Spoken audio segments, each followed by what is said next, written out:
Good time of day, everyone. So today is yet another day of the 7-day roguelike. I got a little work done last night, but I'll show that shortly. First off, I have to say, I think I'm prepared to take on the bugs today. Definitely have the firepower now. Without further ado, let me set up some things because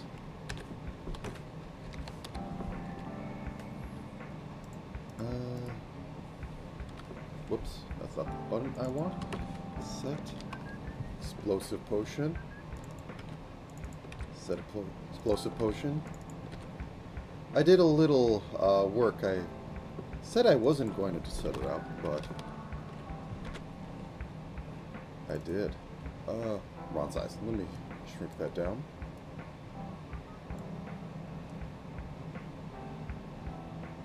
Oh no, the cartoon series. Don't you know about Roughnecks?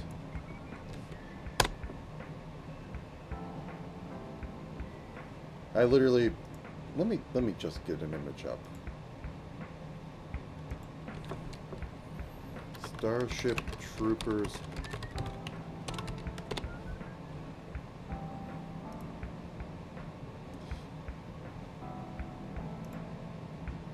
It was very... It wasn't a 3D animated. Actually, let me just use the proper. Yeah, it was something.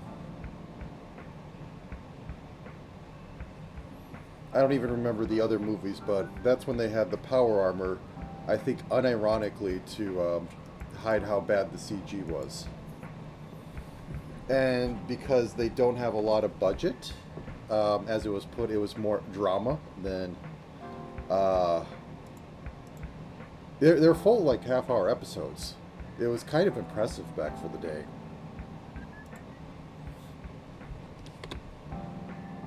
But yeah, they had the skinnies in there.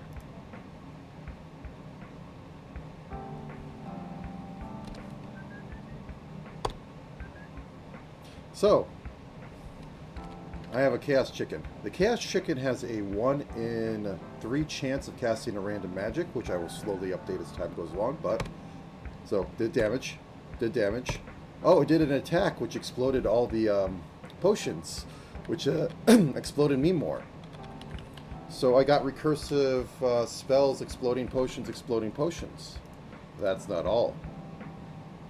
So, set Mad Mummy. Because I had talked about this one, and I didn't know how I was going to do it, but it was kind of... I came with a solution. So let's grab that, let's grab that, let's grab that. So the mummy doesn't attack you directly. It fills your inventory with mummy wrap, and it'll choose a random inventory slot at the beginning of after enemies move to deal 1 to 3 damage to you. So you get all this stuff, and then it's just like a death tick. I mean, you could drop it. You could throw the wrap back at him.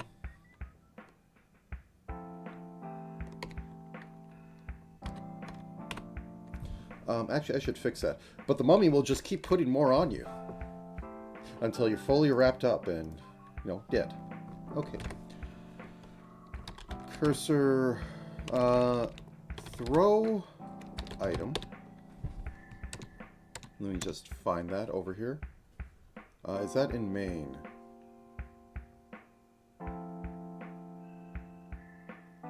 This is not in the main. This is a throw item. Oop, gotta go to this one.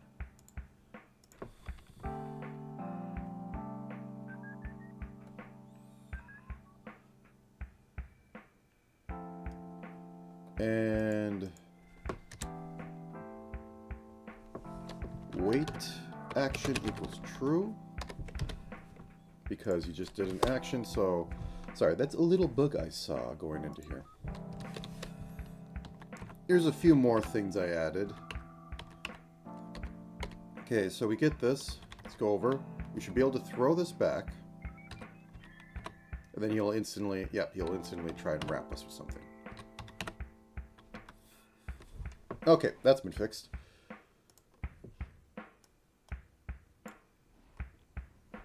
Yeah. Starship Troopers Roughnecks was truly a thing. It also had human bug hybrids. Like one guy got infected and slowly, you know, gene stealer. Okay, so we have that. Other things I want to put in here. Set. Oops, that's not it. Set. Mad.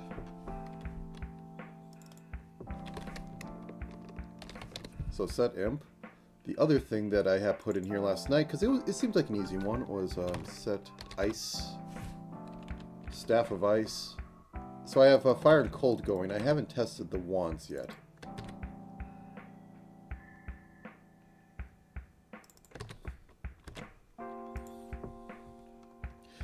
I think it was literally a mid-season thing or something. I don't remember. I know, I'm not even sure if it had seasons, because the second quote-unquote season is when they got the skinny involved, which was just another alien race that the bugs bullied into submission. So, now I have these. And what the imp does... The imp's a shy little guy. He doesn't want to be directly next to you. He wants to be like this far, and then he giggles and activates one of your items right on top of you. It even eats the cast on it. So fun stuff. Anything else did I add? I will bring up the sprite sheet because I probably have it on here. Boop.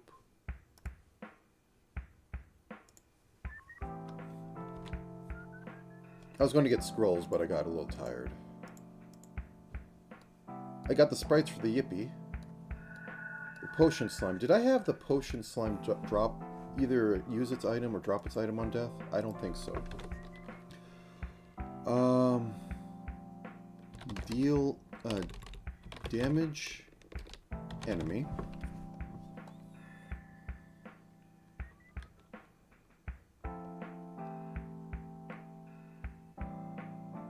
Let me just set this up.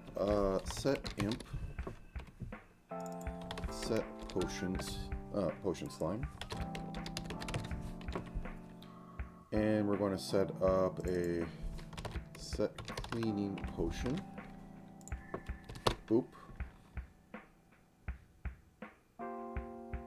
Now, when I run this, whoops. You still work? So if I smack you, you'll drop the potion. Oh, nope, it broke the potion. Okay, so I still have that.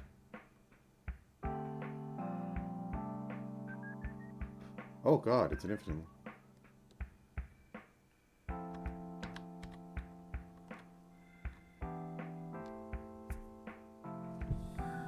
Okay, 1 second, let me see in there, let me see. Potion, slime.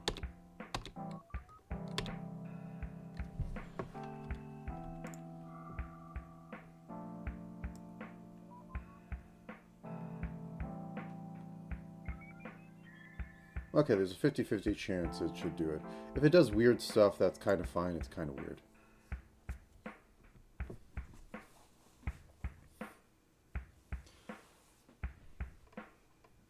I don't remember the drop. I think I think it was even like the captain or something. It was someone high ranking.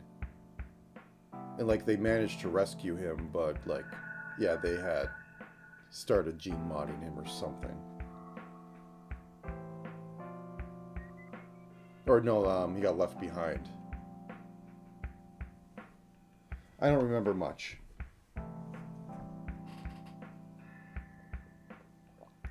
But yeah, real early CG stuff. And if I remember correctly, more in line with books, because the books were all about power armor. Kind of like how Gundam originally was about power armor. Anyways, so... Let me bring this up because the schedule is dead. Long live the schedule. So what I want to do now is I want to get the map checking to see that it properly generated so I can debug that, get that working correct. I want to get to 26 enemies, which shouldn't be bad because right now we are at 17. So I just need like almost 10 more, 9 more. And I will, because that's how much Rogue had, because every letter of the alphabet had one. So I'll get to around there. I'll hit like, let's get to like 20 right now. I'll get 3 cheap ones out. Anyways. And then I want to get the sprint system, because that's going to be important. And I also want to get the sound system, which shouldn't be a hard lift. And I want to get at least 3 other levels besides the Alchemist Lab. And I want to get those spread up, and I want to get those running with their own map system. So, I think the first one to work off of is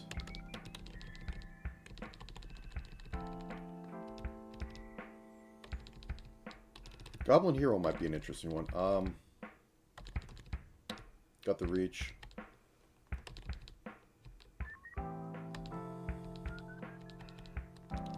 I have Killer Vines, but I did not create the Killer Vines seed thing, so that'd be one. But I am looking for... Well, 2 men might be interesting. Got fodder. Giants may not make it. Ranbat, that's what I want.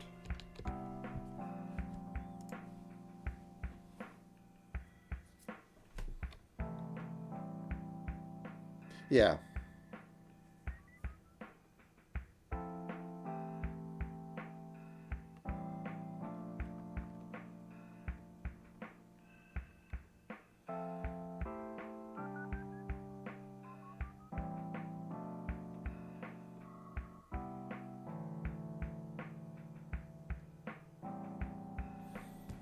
Well, some cartoonishly dumb things tend to work out.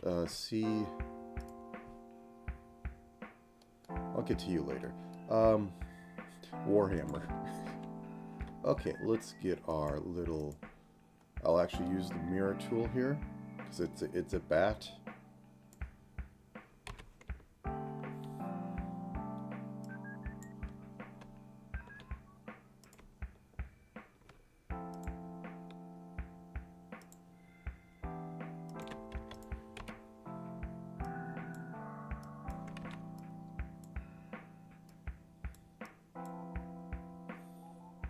And 2 tiny wings down here, because what makes it more mythical than double wings?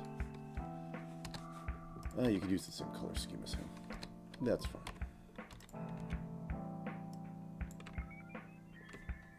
Okay.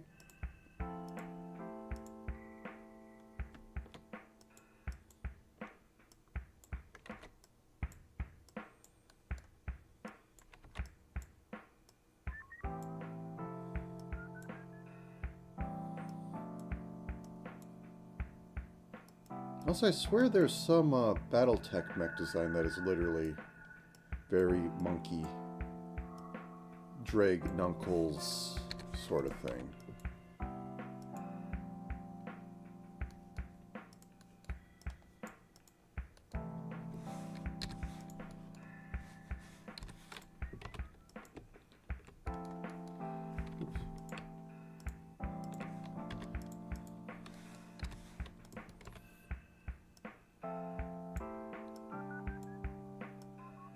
Could also call this a dingbat, but then I'd be making it look like a dingbat font.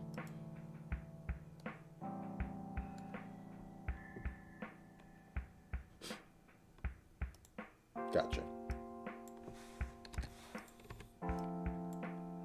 That reminds me, it might be a lie, but supposedly in World War II, might have been II, they had found the best color for aircraft to fly at twilight was pink, and they never used it because no pilot would fly a giant pink aircraft.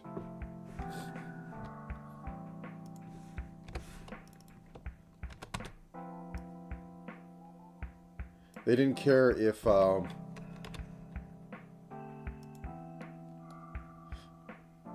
they were absolutely invisible and nothing would attack them. They just like, no, I'm not flying this.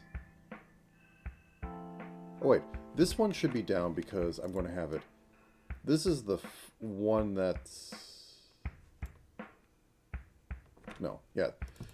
The flapping one should be up because the wings have moved. So...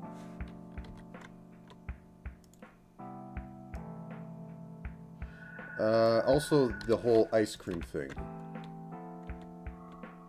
We don't care what you have to do, you will be getting ice cream to the front line.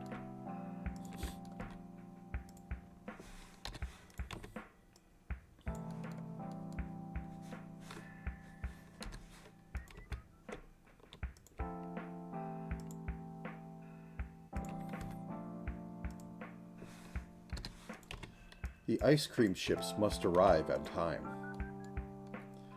So this one's going to be a little silly, but it's a rant bat. It could be as silly as it wants. Don't save, don't need you. Okay, move on over. And this should be the easy win of the morning. And unironically, possibly get down in the 15-minute whole thing. Or 15 minutes. That I said I would need in order to get all these. And set these to 300 seconds.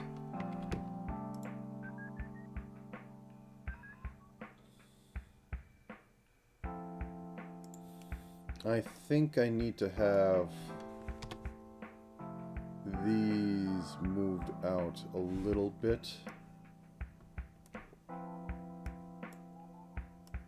Because it needs to have the feeling that something, unironically, something moved. I know that's silly, but it doesn't look like it moved. It looked like it just changed angles there. So let's put this on here.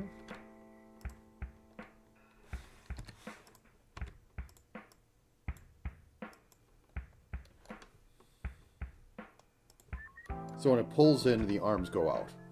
When it flaps, or the wings go out. Don't see too much of it. Really what I'd want to do is change like the angle on this. But I think it's just going to be too much. Well, let's see. So we go off like this. Cut this out. Maybe even have this curve in a little bit to give it more. Oops, that's not the right button. More feeling of something of action happening. That gives it a very curled feel.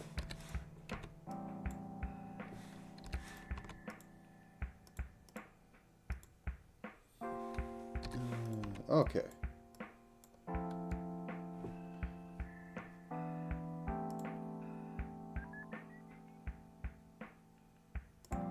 I want to get rid of that one little pixel on top or define it more. I think I'll get rid of it.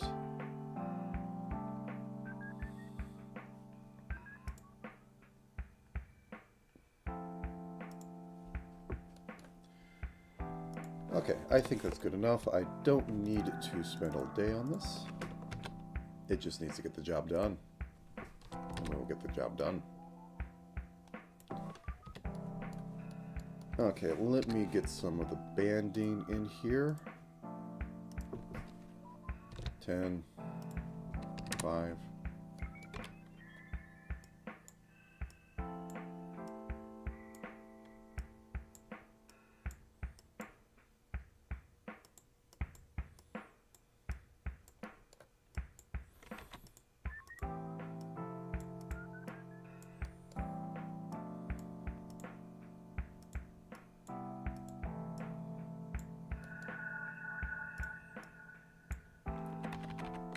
Let's not. Let's just get this a clean sprite. I don't want to work too much on it because I could faff all day, and I already made the clone of it. So we'll do this just to give it some depth. I.e. the wings are doing something.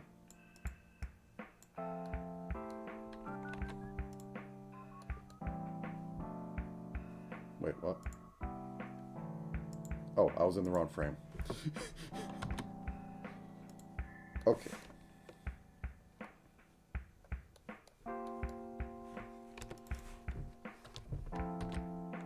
once again, why is that a feature? Oh yeah, I want to delete my entire sheet that I'm working on. That makes total sense. Okay. Oop.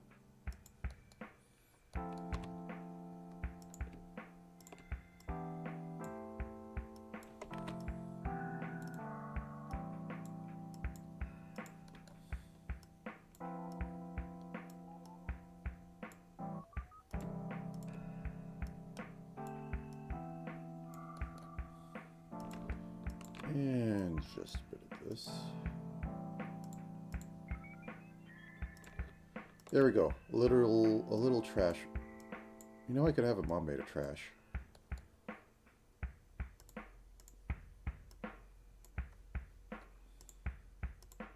That would be fun. Okay.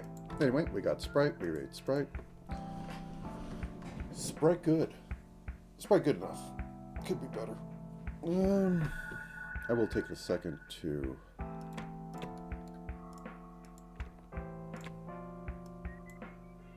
have the wings here.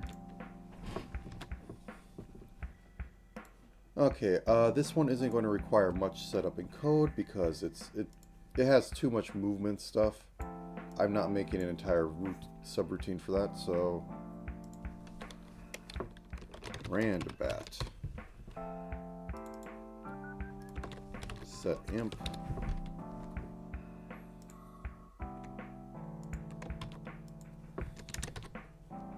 Set randobat. Randobat.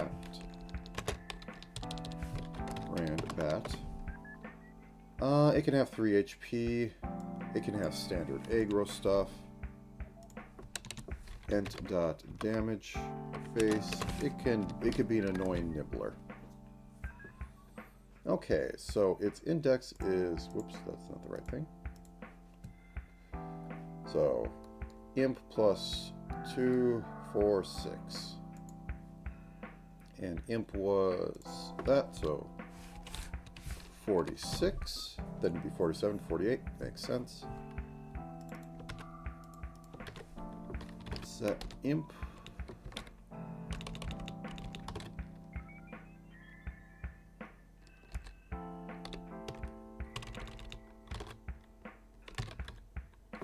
Okay, set staff. I think I had staff set up.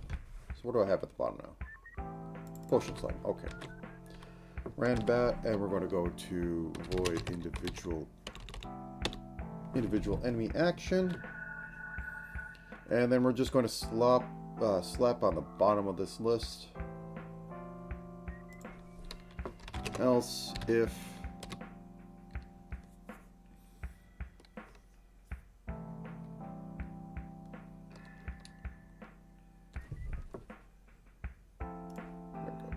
it's like thinking like, how do I get more room to actually see other stuff on here? And that's the way. Entity type equals ranbat. And in general, it can just work fine. Int roll equals rand 3.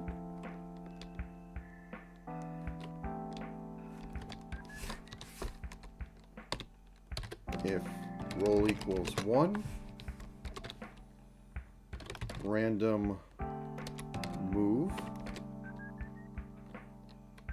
entity array index, player flood fill, enemy or entity array, else if roll equals 2, we will do, no, we just need to put this afterwards. If roll equals 2, it will do another random move, but it'll return because, yeah. So 1/3 of the time it will move a random, 2/3 of the time it'll move towards the player. 1 will be just a normal move. 2/3 of the time it will do, yeah, okay.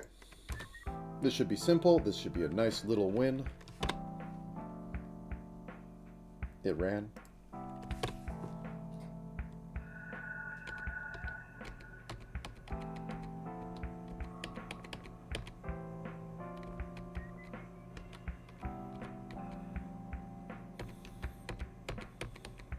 We might want to increase that a little bit because it's doing a lot of nothing outside. Yeah.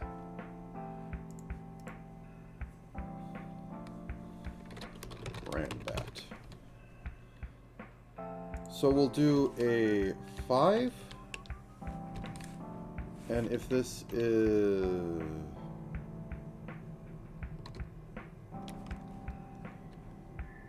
This equals 3, or roll equals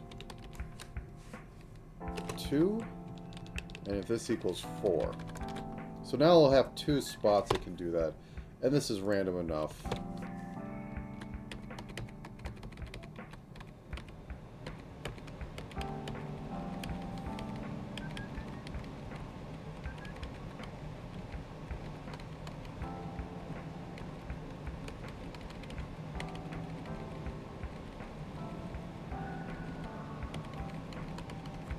That's plenty annoying. It'll come in and hit you, and if you walk by it, you're probably going to get hit by just bouncing around. So let's mark that off the list. Bat.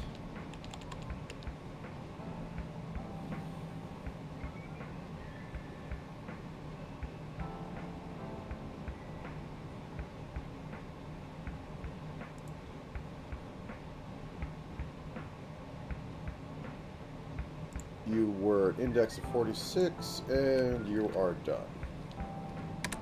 Okay, that's another one. So, spitting pea plant sounds actually like one.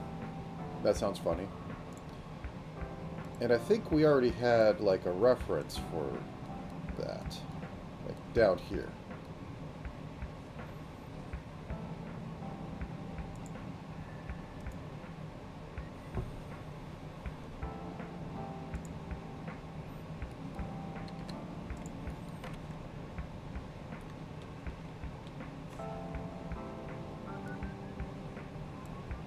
Look at that.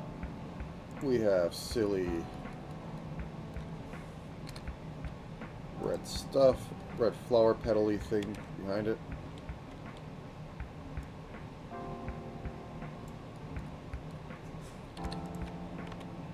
We have mouth.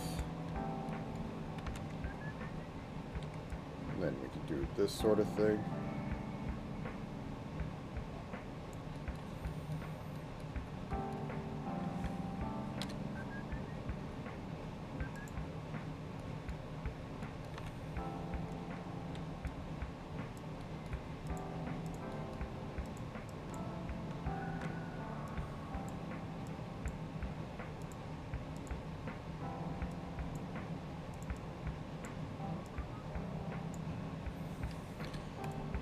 Is this actually too green? No, it's not too green. Okay, let's step it down. 28 by 18.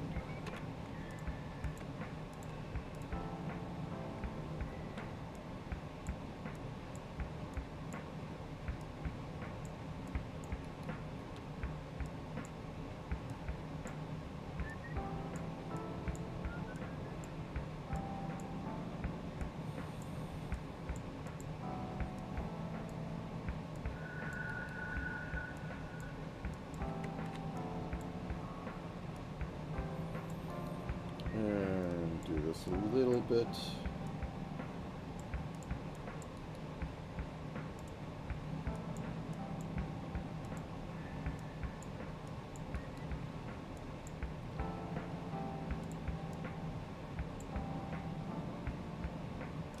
I really don't know how to quite capture this one. It just needs a lot of thing to work with.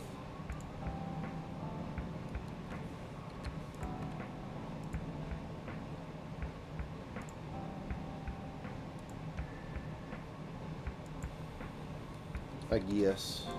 Anyways, let's just get this down. I'm not even going to test animation with this one. It's just going to have a very silly move head back and forth.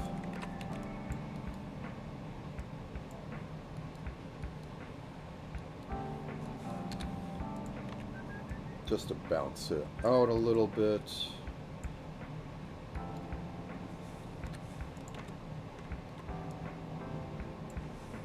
Because that was looking a bit silly.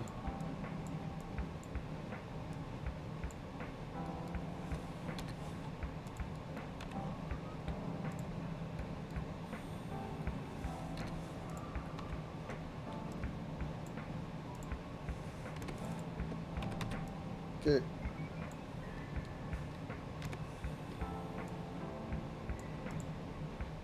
So we flip this section right here horizontally. Oop, and that gives us where we need to put our plant head.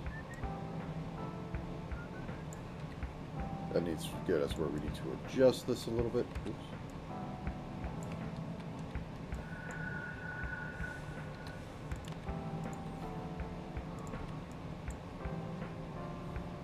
And we can drop the jaw a little bit to show that it has teeth.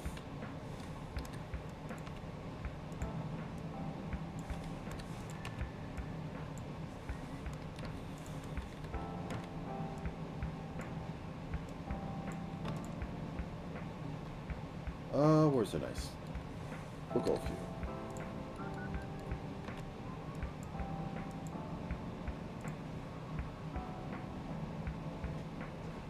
Okay, a little dumb. That's fine.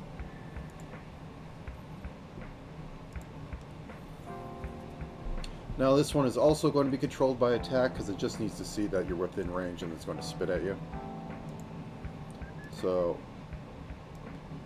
oh, I can actually use the stone. That'll be nice. So we get in here. Spitting plant. It's not really outstanding. It's not really the best, but it is a thing.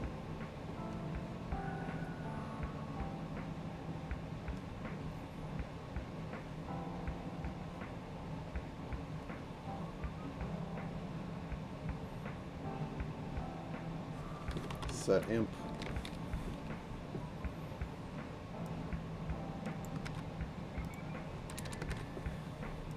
Set spitting P. Spitting P.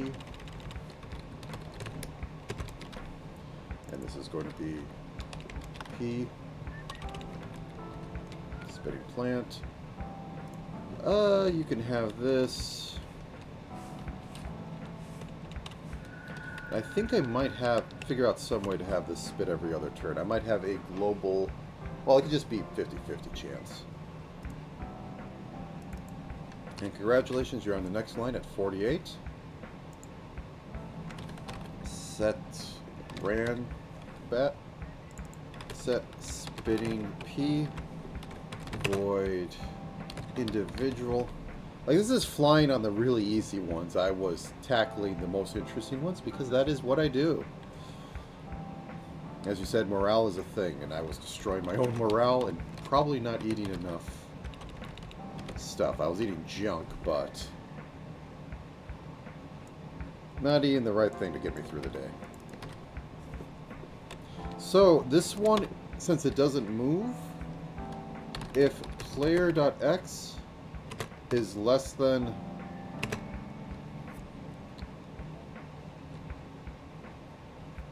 or equal to player dot or entity array. No, just less than entity array index dot x. Entity array index dot face left equals true. So this is the only way it's going to turn around. If flood fill distance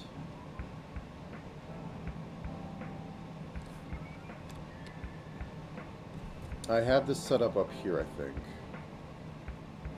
I condensed one thing. No, I don't.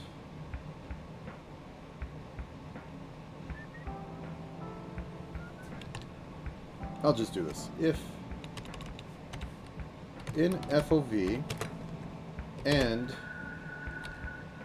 dist, I think I just called it the dist.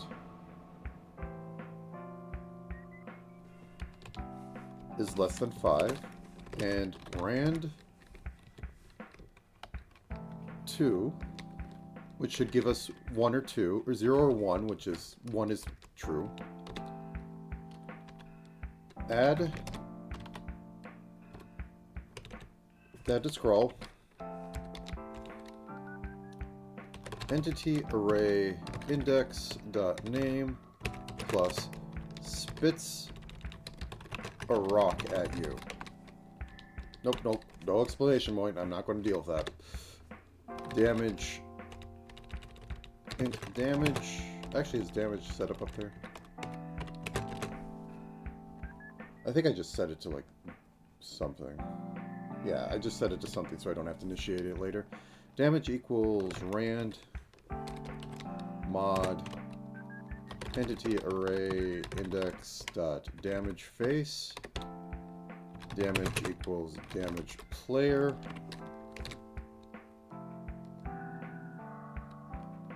Damage.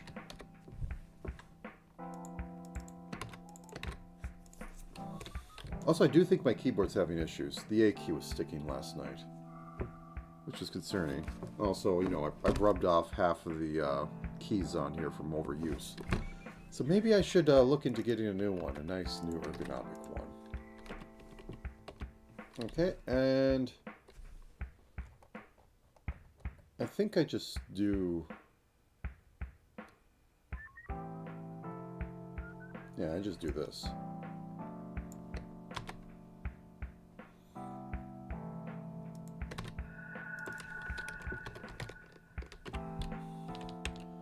Either way, return, because it doesn't use any of the rest of that stuff. It always knows you're there.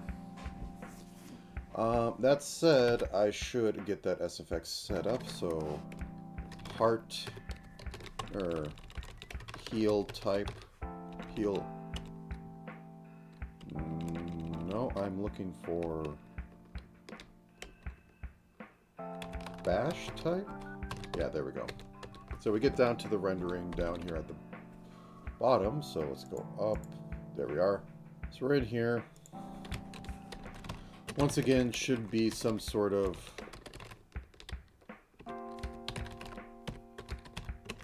switch, which I'm hoping behind the scenes it is just optimizing to that, but I was having issues with Switch before. Maybe on final day I can play with it, or before final day. But right now, no. So, where on the sheet are you, Stone?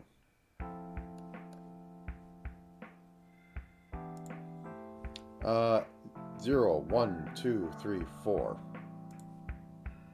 So, 4 down. Okay, let's get this to run.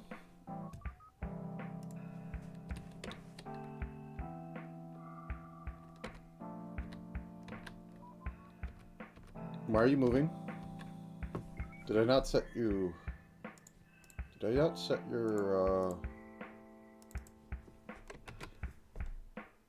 Oh. Void indiv... Yeah, this method's way too long. If this was actually in my own code base, I would not be doing this for like something that's taking longer than a week. Oh, that's why. Whoops.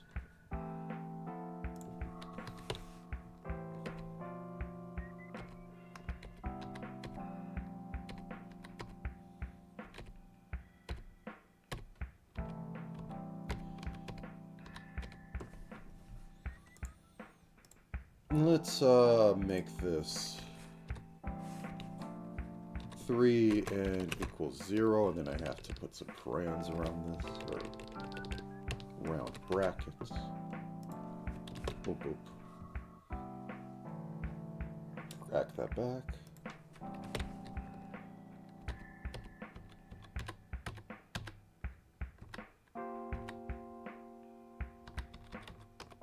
Okay. I can also set is flammable on it. You know what? I should also... I might as well, because I didn't show everything off.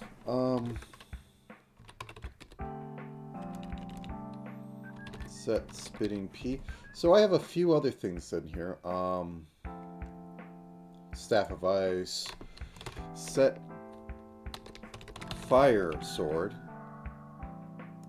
set ice axe. I actually implemented axes. Set set orb. Actually, I haven't seen it. Set orc book.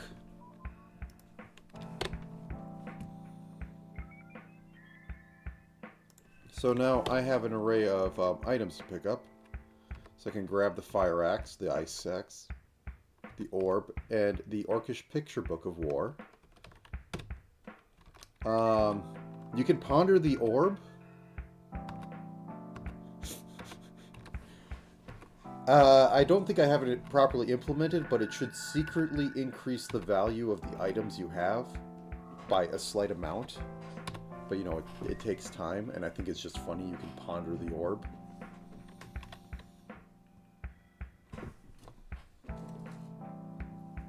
And maybe I can have description on use for these things. But for now,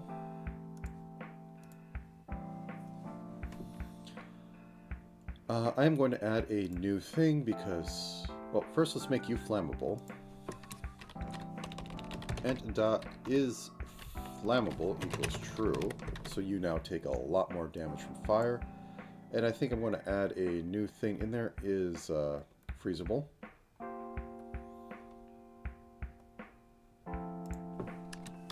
Int is freezable, and we'll set that to we will set that to be a default of false.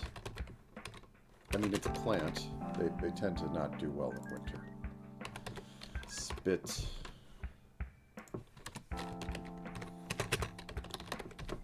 Okay, and we're going to look for is flammable if enemy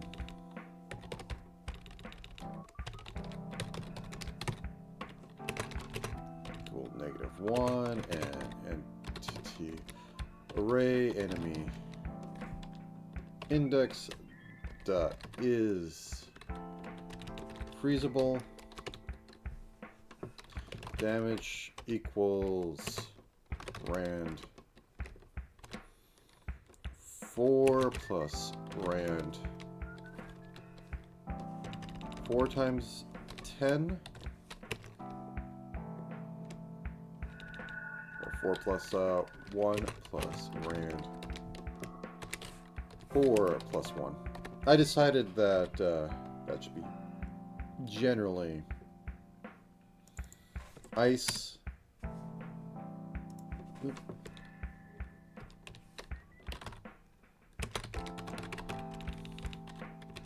Ice is more balanced, but is freezable. Whoops.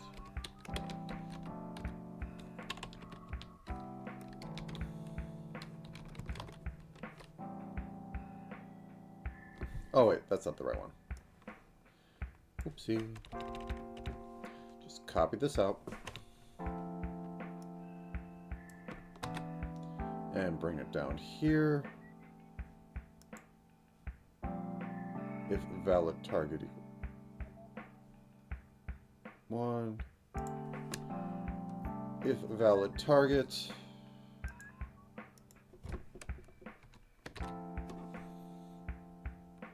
damage equals 2 times 10 plus rand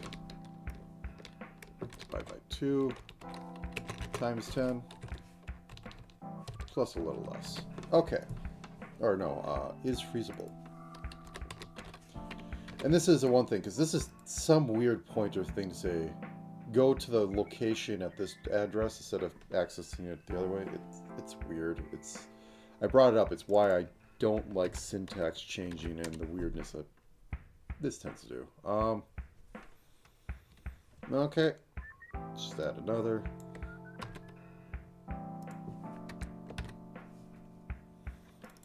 Equals freeze, or no, ice suffix. This is if you toss a weapon. Plus 2 plus rand 2 plus 1. And more is freezable. Another one of these. Yeah, I didn't put these all into one place, so everything sucks.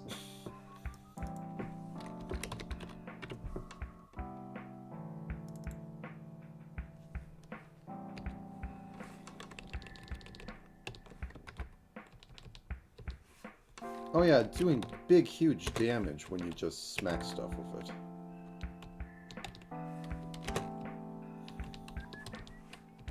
I decided to make it big and chunky, because otherwise, it's like, oh no, you're dealing double damage and everything is killing you. Okay, I have freezable. I have freezable down there. I think I'm good. So, let us get the ice axe and smack the plant. We got the ice axe. We smacked the plant for 12 damage. So, the ice axe, well, the axes in general, is an all or nothing. It does 1 damage or does 6 damage. So, that was dealing more. And another thing that I realized I probably should have is a potion that increases max health by like 2. Because that's a very trade-off, like, hey, do I bring this back or do I sell it? I was thinking of also having, you know, like just basic damage buff. But that might be a little hard. Anyways, I'm getting enemies done right now. So now we have just completed spinning plant. I'll give it a 1. It should be a little more than that. So this is the first 48. What's another one on here?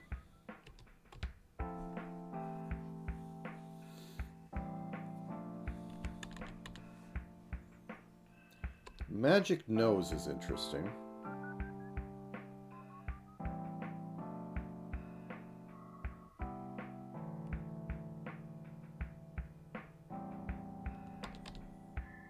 But first I was going to have the seed thing. So go back into the sheet.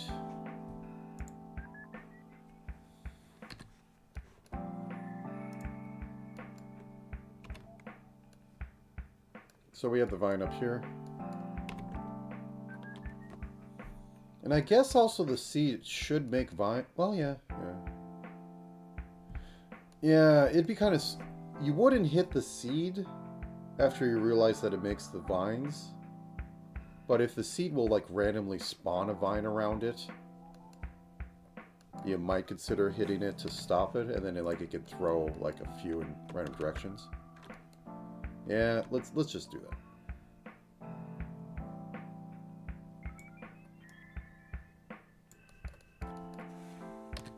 And have a little bit of this coming out of it.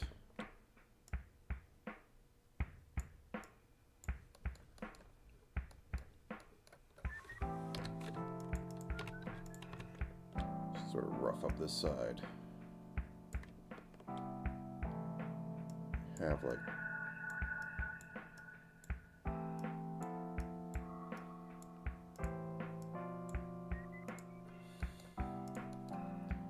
a little bit of this going on.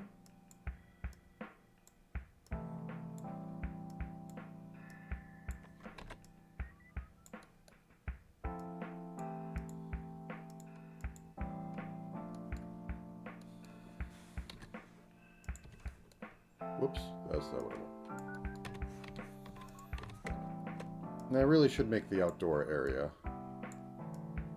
I practically am right now. Making all the enemies for it.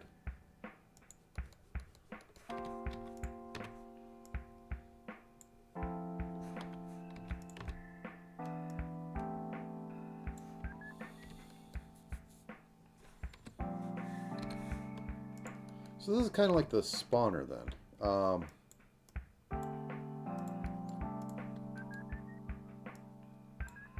Which I guess isn't bad. Okay.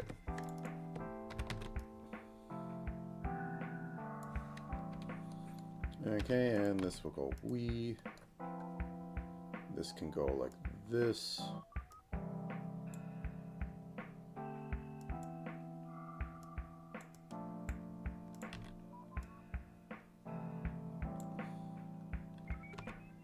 This one can roll out too. There we go. We got the spawner. So go back into here. We'll call this a killer seed.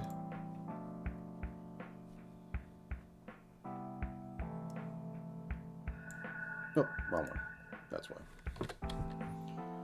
Actually, where's killer vine? We'll put killer seed down here, but we'll also update killer vine to be freezable.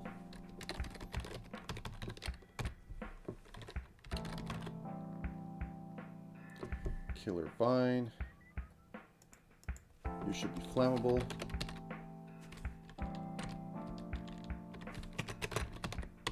And dot is freezable.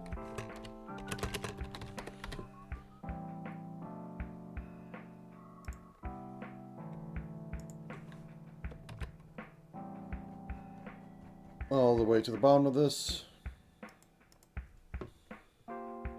Actually, I can just copy this one. Once again, it's going to be its own thing. It's not going to have any sort of set killer seed. Name killer seed. And you're going to be 50. You're going to be a little tinkier.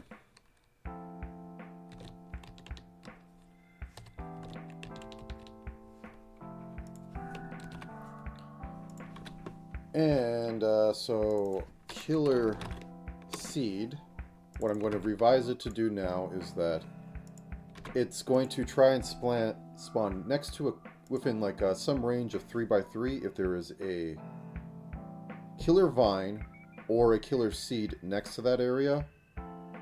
It's going to try and spawn off of it. Or I guess it can just do a random walk off itself. Yeah, it'll do a random walk off itself.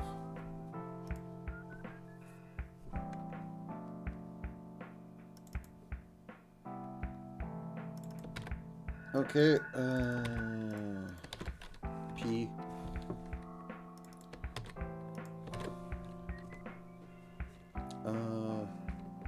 Spitting plant. This is such a bad thing. If entity array index dot entity type equals killer seed, int current x equals entity array index dot x, int current y equals entity array index dot y.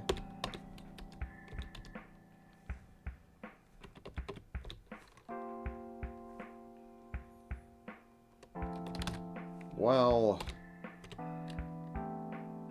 not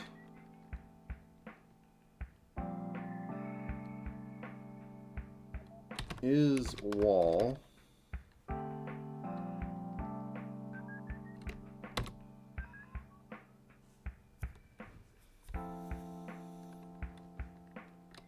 map array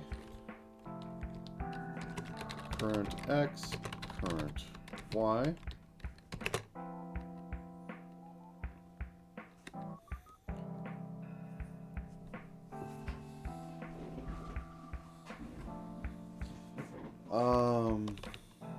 And current x does not equal player.x, and current y does not equal player.y.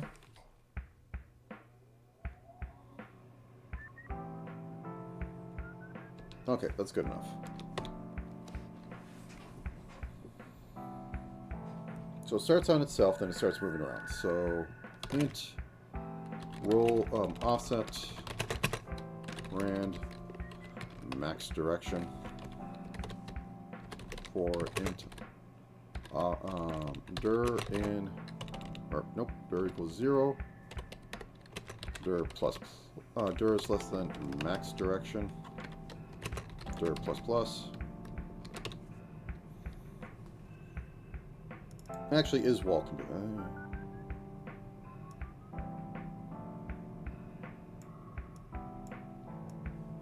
We can check that down here.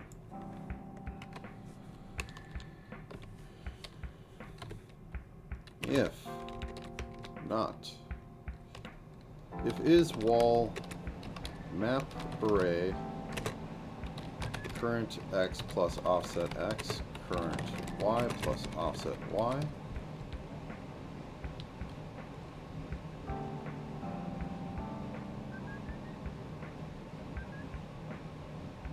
Oh, I don't have, okay.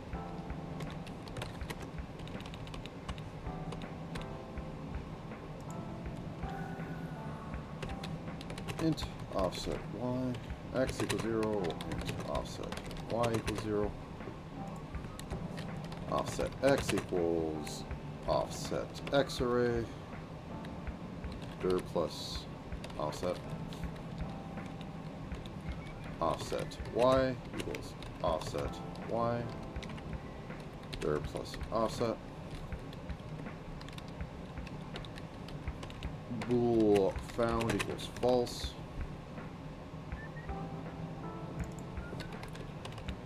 current x, there we go, are we fine? Oh, there we go. Thank you. If is wall, continue, if player.x equals current x plus offset x, and player.y equals current y plus offset y.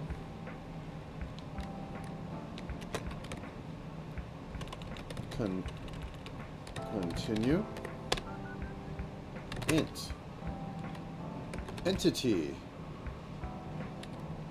ID equals get entity, or entity location at entity. I've used it before. What is it? Entity at, yeah, it's just entity at. Entity at entity array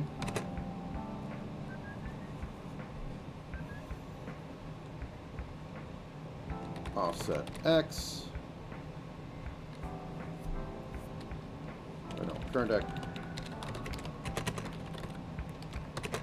current y plus offset y. So I'll use this if entity index ID equals -1. We found our spot. Plant the thing down.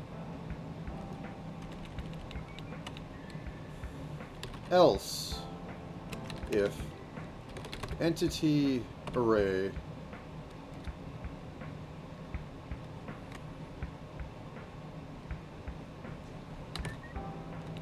and I should also put a count in here that it terminates after, like, 500 rounds. Entity array entity ID dot type entity type does not equal killer vine, and entity array entity ID does not equal, or no, entity type does not equal killer seed. We break, because that's something that is not that. Otherwise, we will say current plus equals offset x, or current x, current y plus equals offset y, and we break.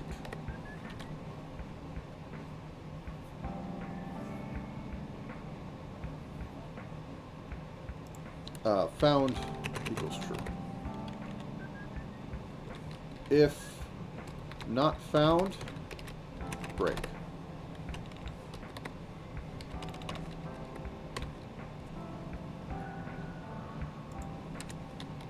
Int count equals 0.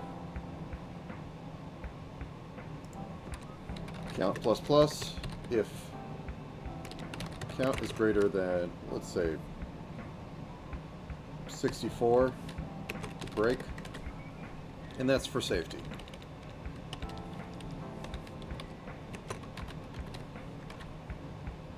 So if we don't have one, int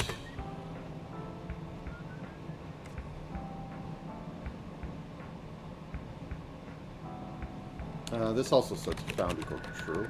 Or no, no, wait. Int new ID equals, yeah, this should be just found equals true and break.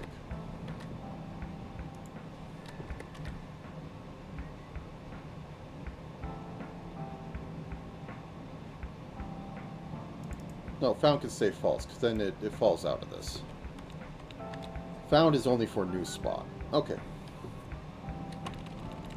Equals get new unused entity array. That was weird. Okay. Set killer vine new ID.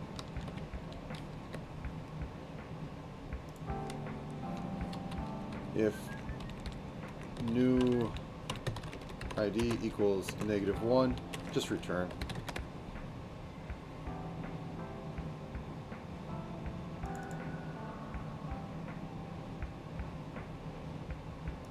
Oh, wait. Entity array new ID current X plus offset X current Y plus offset Y. And this should return otherwise.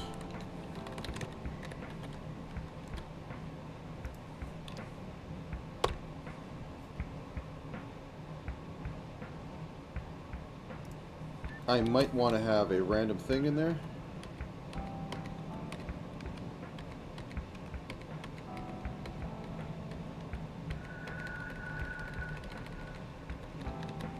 It's not spreading fast as expected. I think it's dying on this part right here.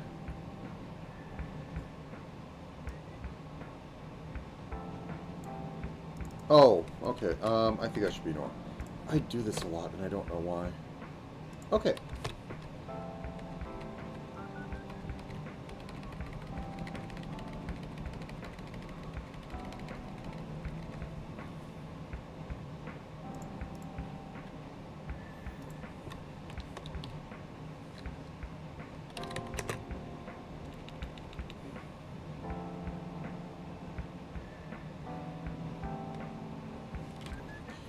Okay, so if we have an entity of imp, the entity type will not equal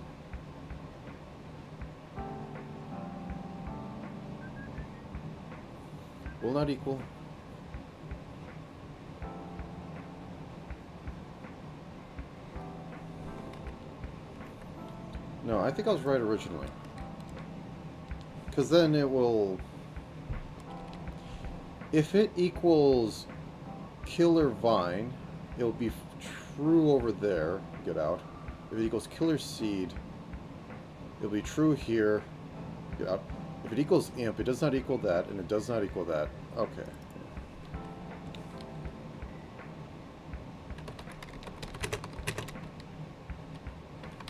Exiting on other type.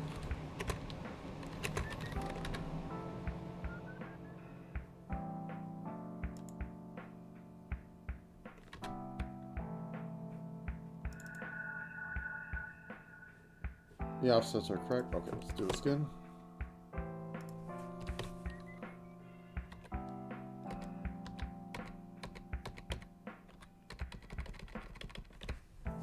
I'm not seeing any output.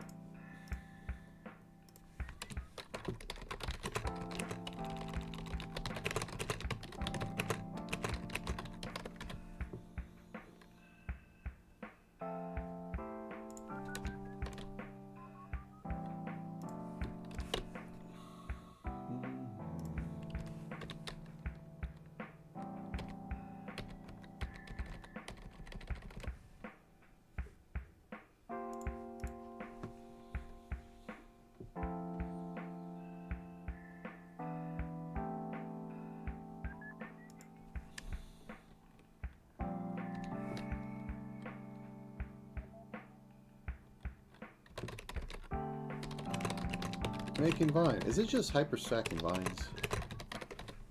Because I don't want it to do that.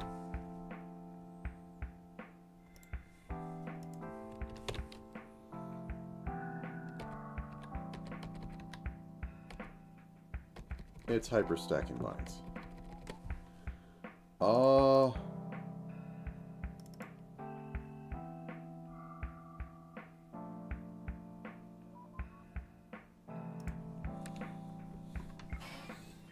I will be right back. Give me 1 second.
I am back.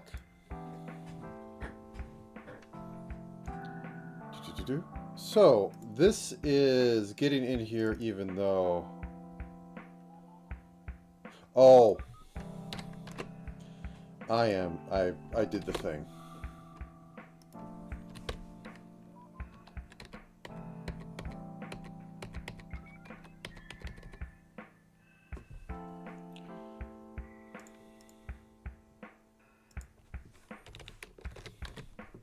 That should be an N.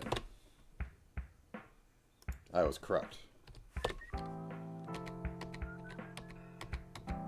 There we go.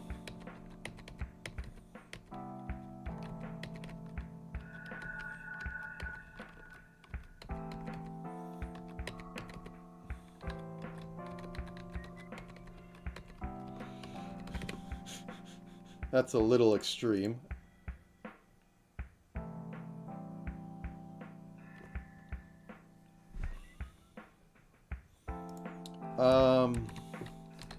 If rand mod 4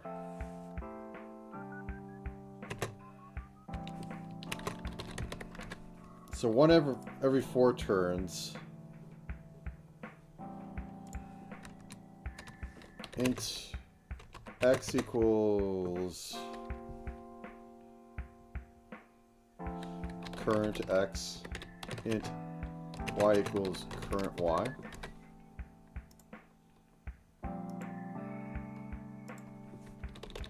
And then we're going to have a chance to die out of a distance. If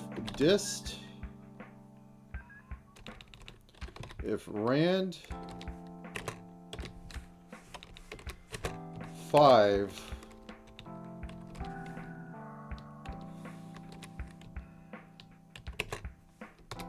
is plus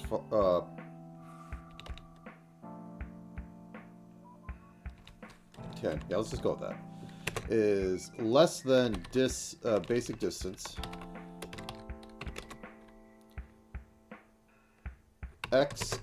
Y, current x plus offset x, current y plus offset.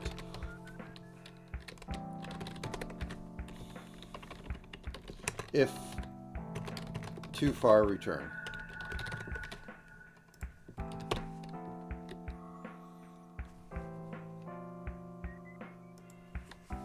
So this thing is going to infest an area.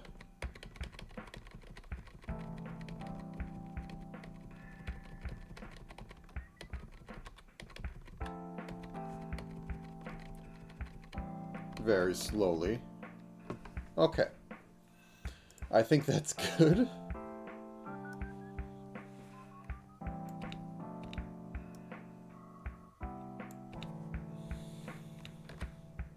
Just to be annoying, if rand 100 equals 0,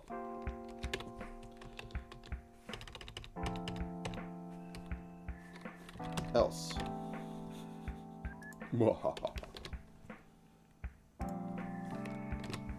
we will make a killer seed.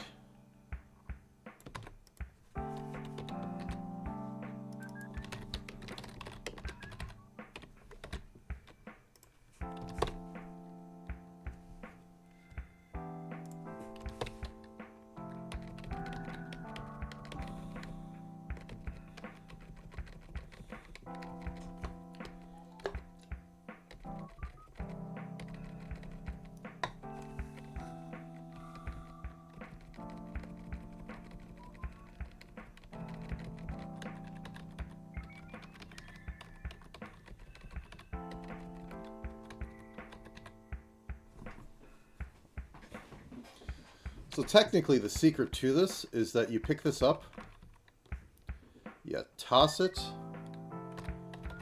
at the plant, you take your money, you toss it at the plant. You didn't die.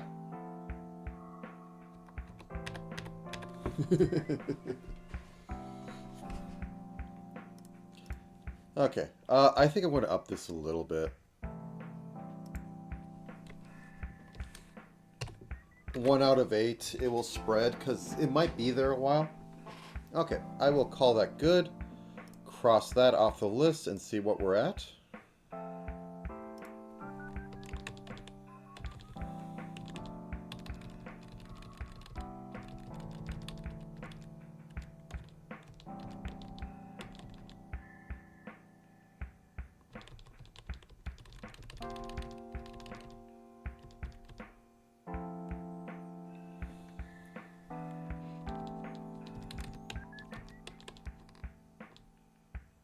Where was that? Killer seed. I swear the find function does not want to work. Thorn seed, but okay, yeah. Modified, but yes. What were you in here?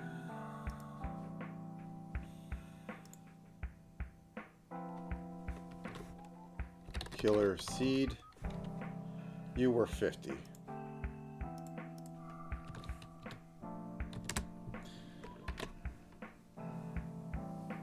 Okay.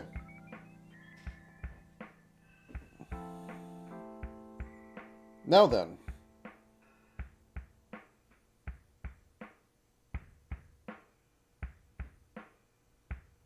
I think I'm going to do the yippee.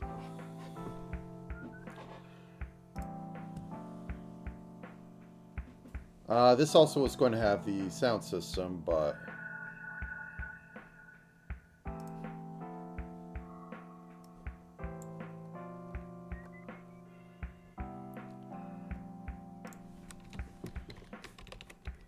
Yippee bug.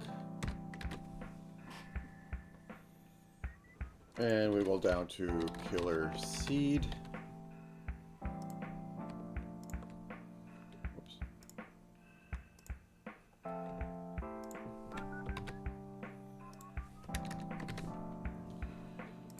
Set yip.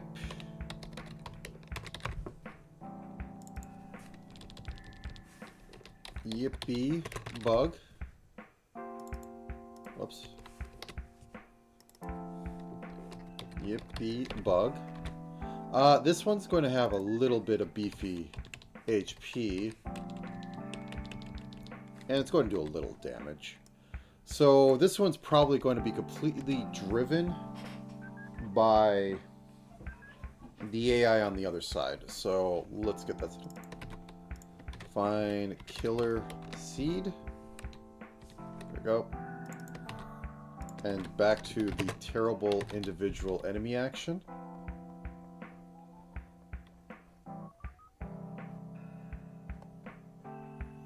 God, this is becoming just a monster of a method. I mean, it is all the logic in here. Else if entity array index dot entity AI, or no, I didn't even use that, equals yippee bug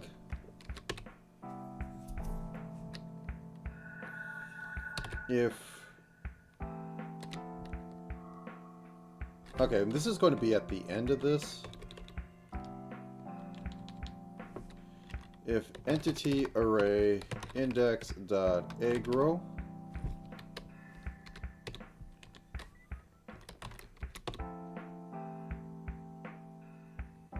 random walk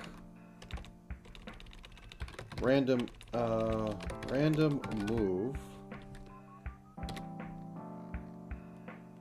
ent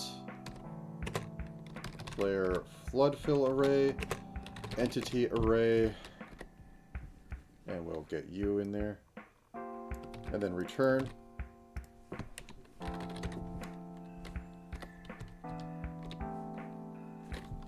if rand there. So you'll wander around. Let's do this like 3 equals 0. There we go. Entity array index dot sprite index equals, so this is his normal state. So we're at 0, 16, 32, 34, 38, 40, 42, 44.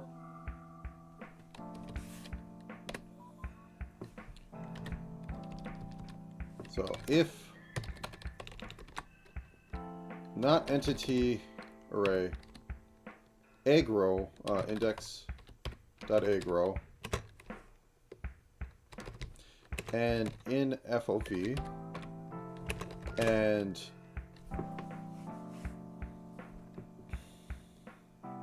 player item array inventory selection dot material equals metal material,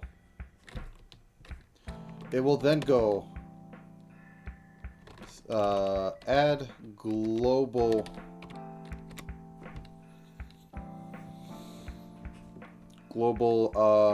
entity array index dot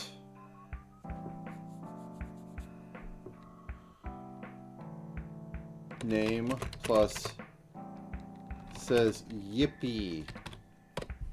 Is that how you spell yippee? I'm sure you could spell 20 different ways because it's not really a good word.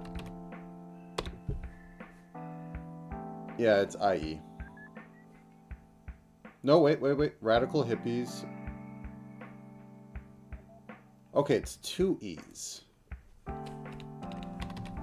Let's fix that. Yippee. Well, one variant I saw instantly was a community of hippies. So there are things taken out there for it.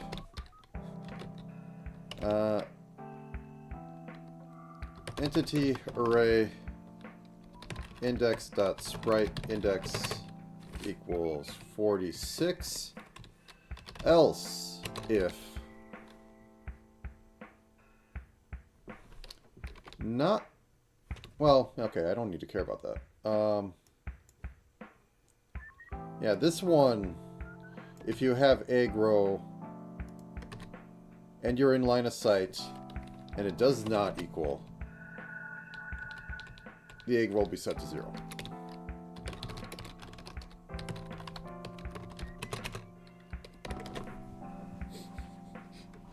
Yippee.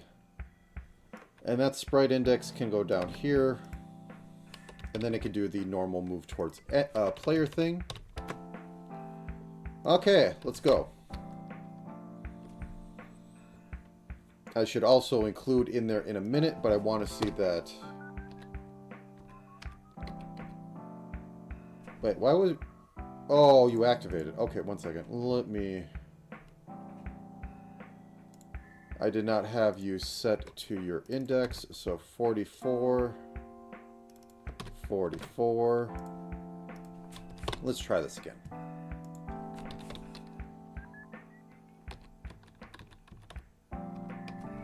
That is your activated one. So I must be off by 2.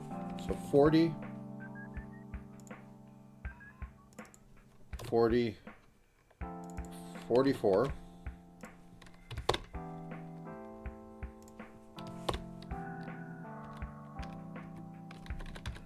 What's going on? Do I have these backwards? Okay, let's reverse that. Nope, nope.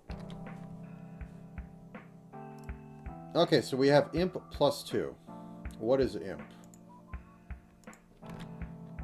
Imp is 40, so 42 and 44. Okay, 42 and 44. 42 and 44. Off by 1 error, multiplied by 2.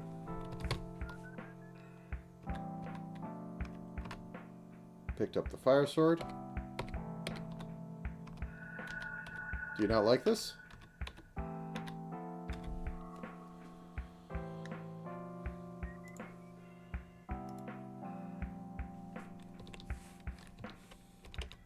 Aggro minus equals 5 entity array index dot aggro equals min 0. So if you like hit it, it'll hit back for a bit. Oh, I don't have it setting aggro up there, that's why. Aggro equals 20.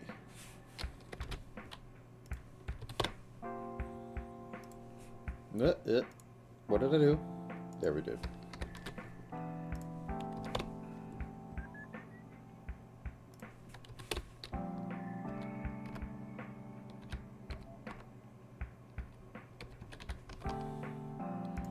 So what I'm going to do is I'm going to look at the material of my weapon now because I'm thinking something's off.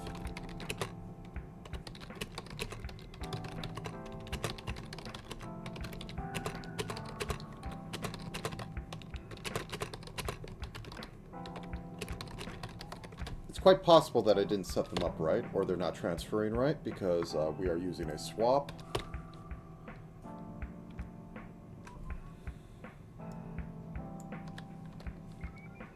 So I pick this up. Okay. Do I have my swords set right? Do I have my swapping materials right? So mat equals this. Mat transfers. And then mat transfers into that. So that's all going well. Fire sword. Oh, that's why. Metal. I forgot to put it on there. Specifically on there. Yeah, okay. Once more onto the breach. Can we make this guy happy? So we grab it. Yippee.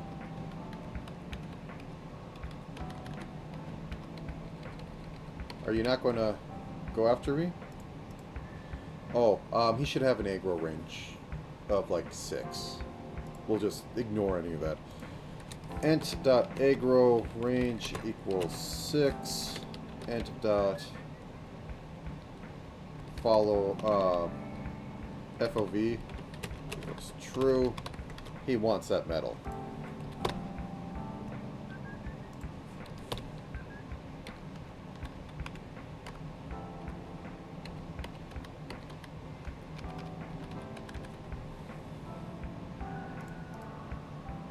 Huh? Greater than 0.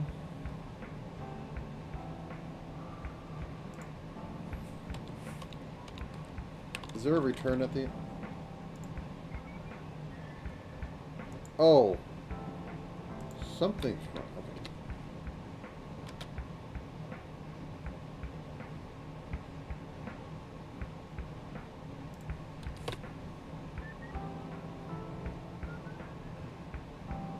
Okay, I'm surprised that was actually running. Yeah, there we go. So, now on special damages, let's look for Mummy Wrap. So, damage stuff, if this is... Yeah, Chaos Chicken is here.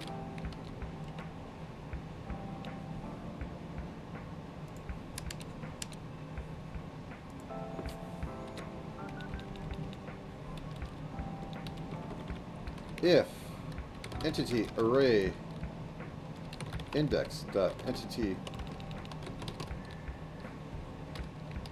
type equals yippee bug, int roll equals rand mod 6. If roll is less than 4, we can go about trying to eat. If player item array roll dot material equals metal material type global add onto the global scroll. Yeah, global scroll entity array index dot name plus 8 the plus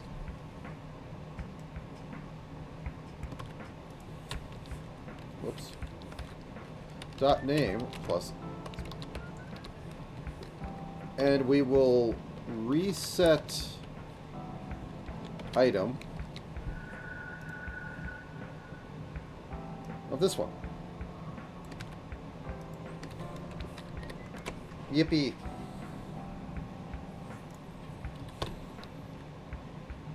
So it has a chance to like miss the slot. But if you have a metal item,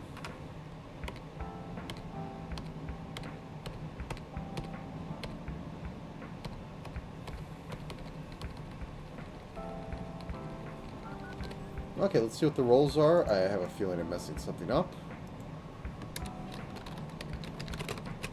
Roll was roll and L.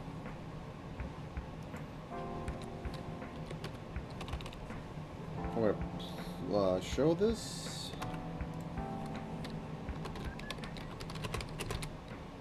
Matt was...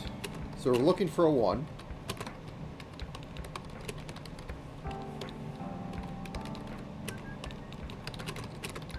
Delicious.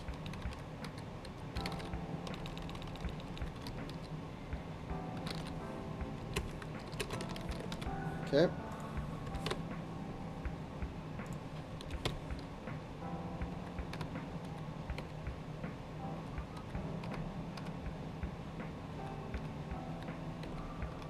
What's going on now? This is the individual action.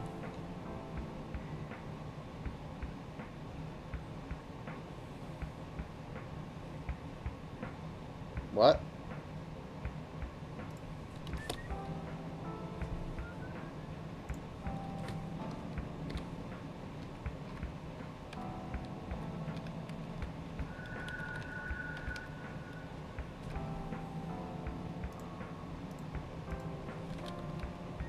What is player Matt?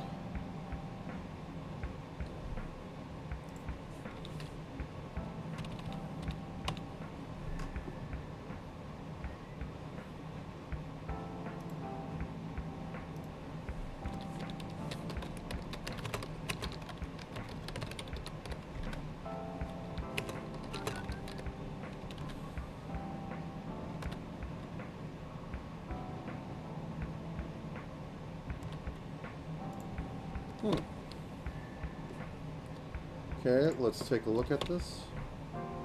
Oh, I still have it open. My bad. No, we want to compile it first. There we go.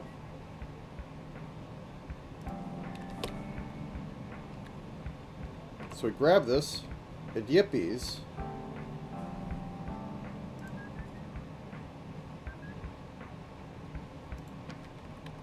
And it just doesn't care anymore. The mat is still 1. What's going on here?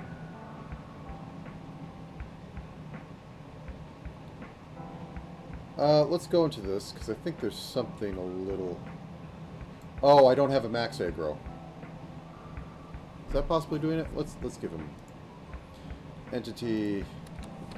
ent.max aggro equals 500. I don't care. He can be as angry as he wants.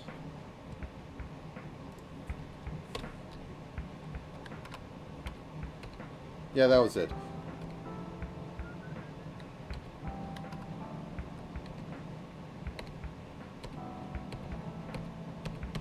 Okay, it's not getting into that other part.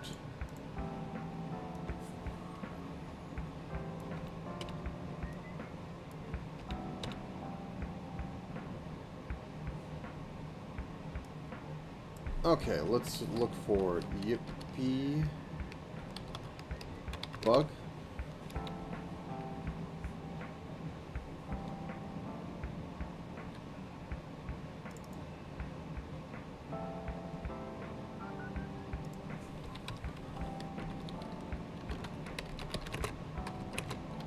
About to do attack stuff. Okay, so we get down here. Pick you up.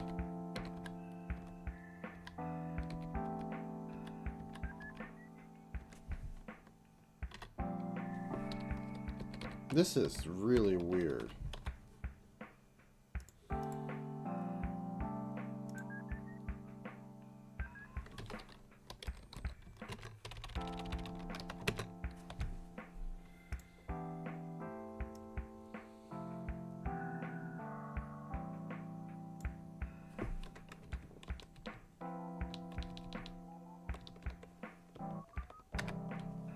Okay.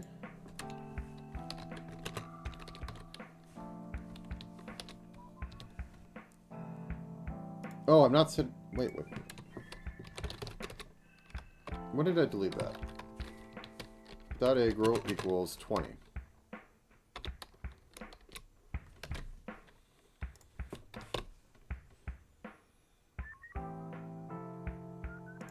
Get rid of that. Aggro is less than 1. Let's just go with that standard sort of junk. So maybe it's getting into negatives and it's doing something weird. Yippee.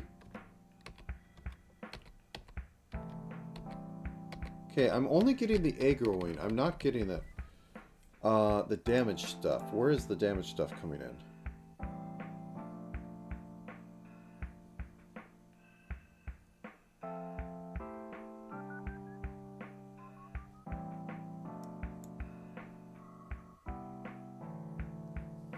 Okay, so that's proper. This is refreshing it if you're close enough to be seen.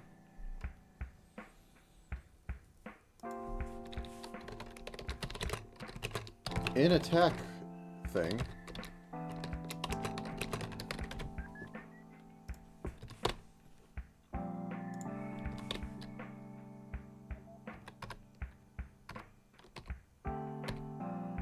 Okay, so it is in here.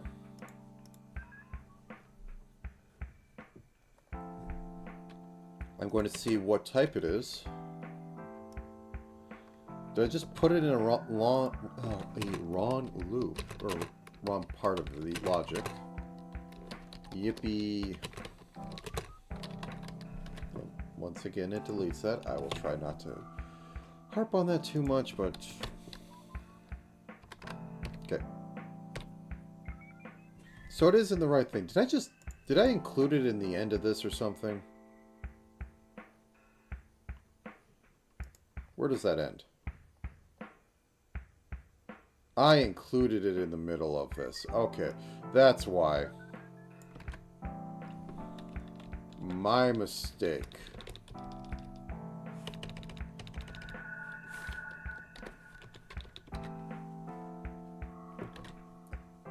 I did not catch that. Okay, let's see if you can pile, or did I break logic?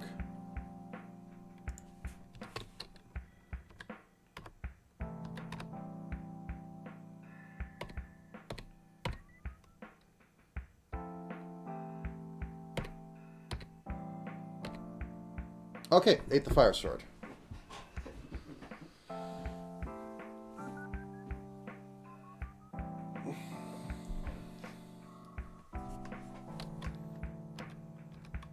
Now that it sees that you don't have it, it doesn't care. But if you go out and wave your ice sword around, it gets very yippy. Amazing.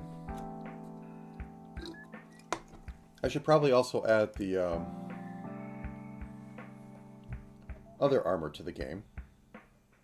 The metal one. Give it more things to eat. Let's do that real quick. Leather armor.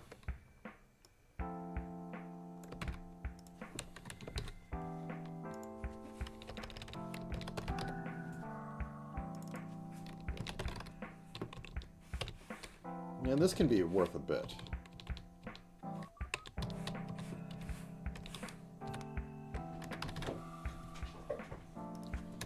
Ent.material equals metal.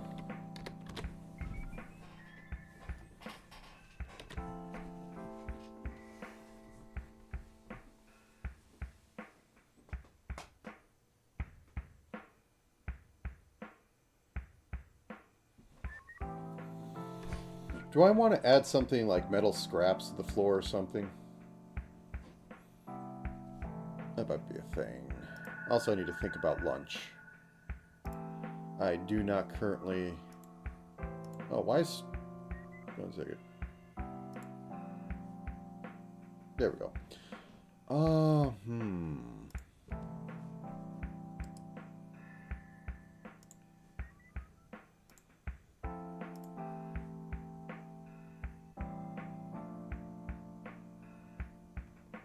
I'm thinking here.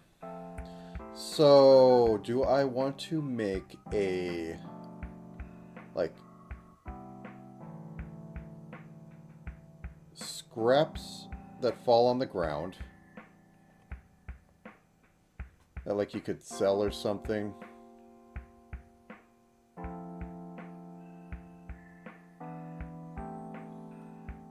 Maybe. It'd be funny because, you know, like you leave that thing and now you just have a bunch of junk on the ground that you can't really, isn't worth anything. I say do it because it's dumb.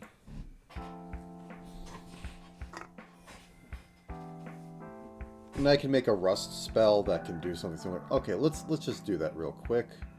Let's go over into the item sheet. Just right here. Make a bunch of like orange flakes. And you can like sell it for like 1.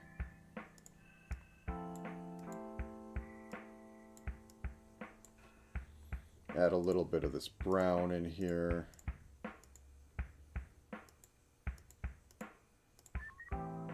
Add a little bit of this.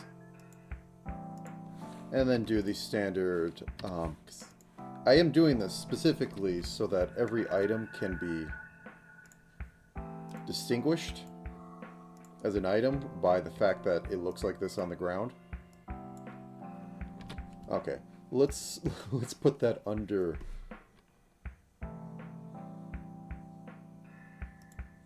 God, what should... It can go under loot. Yeah, sure.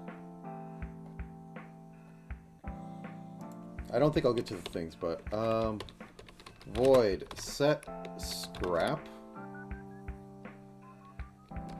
item at ent reset item ent.name equals metal scrap int.value equals 1, int.type equals loot type, int.sprite index equals, I can just literally count.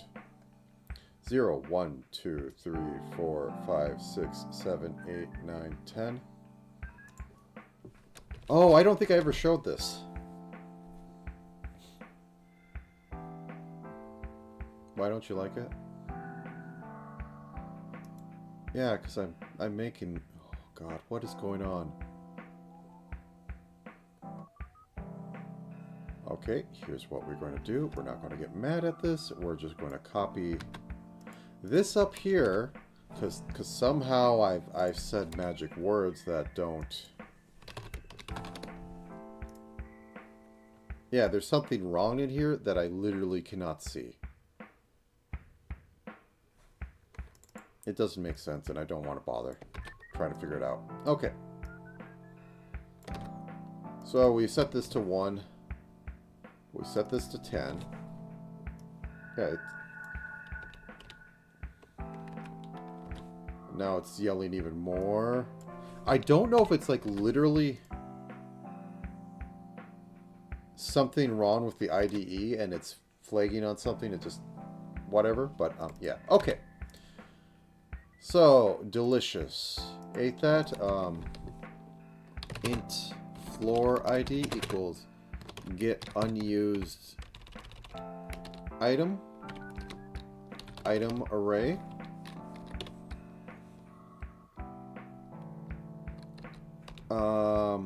Set scrap to floor ID, or set scrap to item array.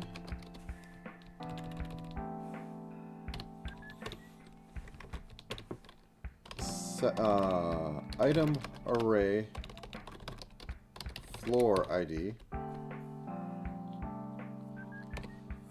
dot x equals player dot x item array floor ID dot y equals player dot y, and now if floor ID does not equal negative 1,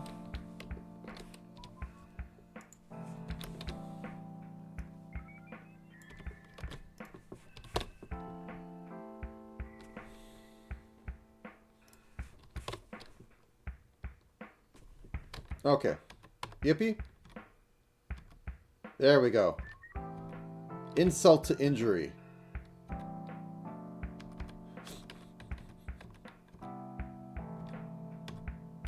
If I tap you, yeah, you don't care.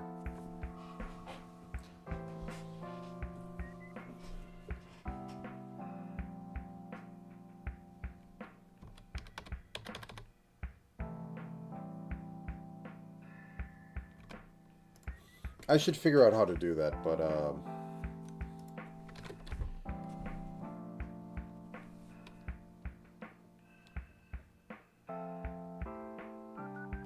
okay, excuse me 1 second. Oop.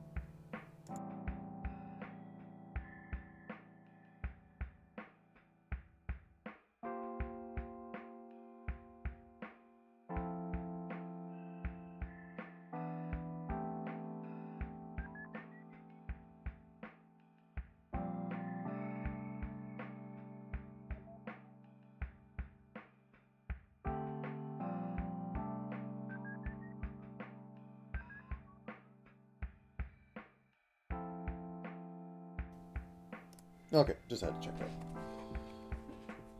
So, maybe I should just have it decrease by 1. Aggro minus equals.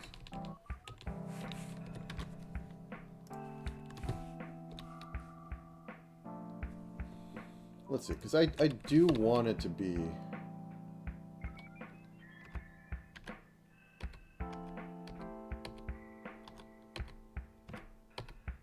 If you hit it, it should take it off. Okay, maybe I just don't have that in there.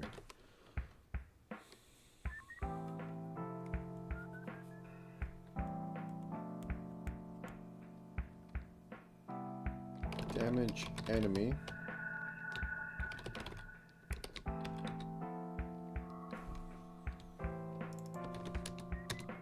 So I want the basic bump to attack one.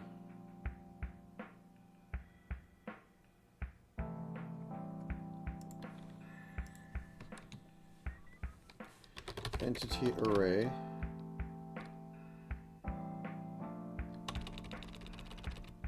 If enemy entity array enemy index dot non-aggro. Where do I use that? Because I want to make sure.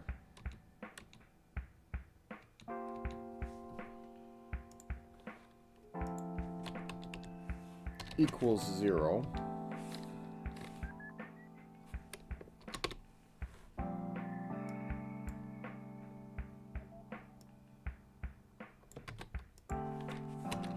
And aggro equal less than 1. Yeah, this might be a little sketchy, but whatever. Aggro equals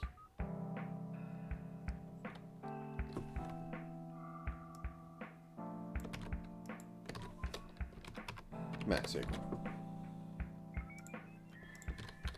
Yippee bug max aggro can be like 5. And what do I set it? Yippee bug max aggro equals, yeah, we'll just set it to max aggro.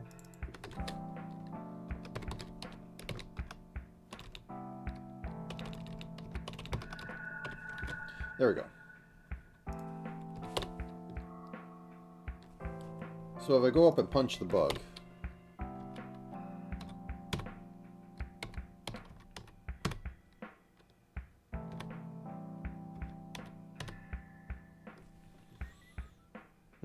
let's see that.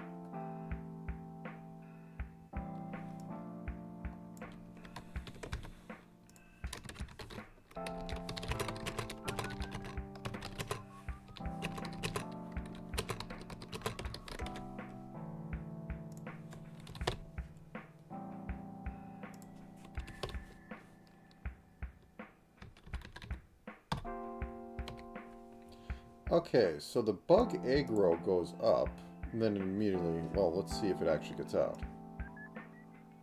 So I think there's something a little hinky in here that's,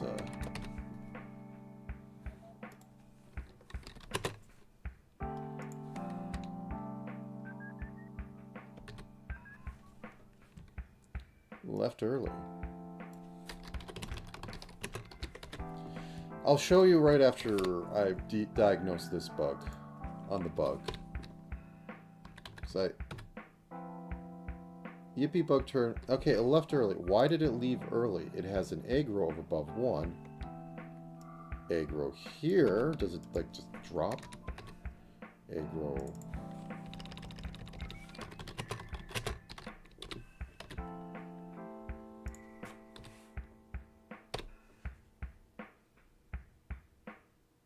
Oh, I still have it open. My bad.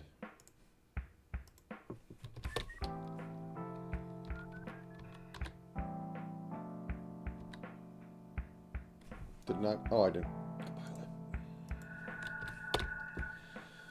Stretch. Give it 5 seconds. Okay, there we go.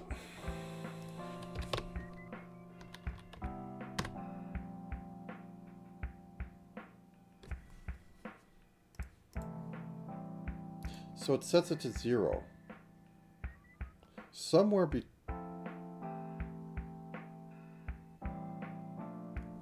Oh. This should be max. There we go.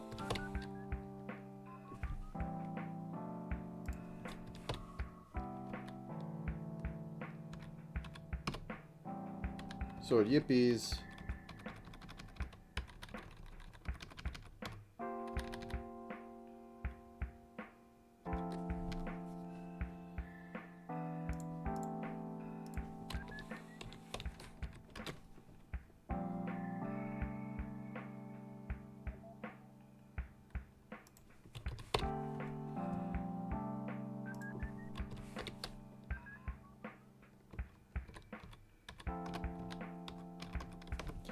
Yeah, this is a Boolean thing.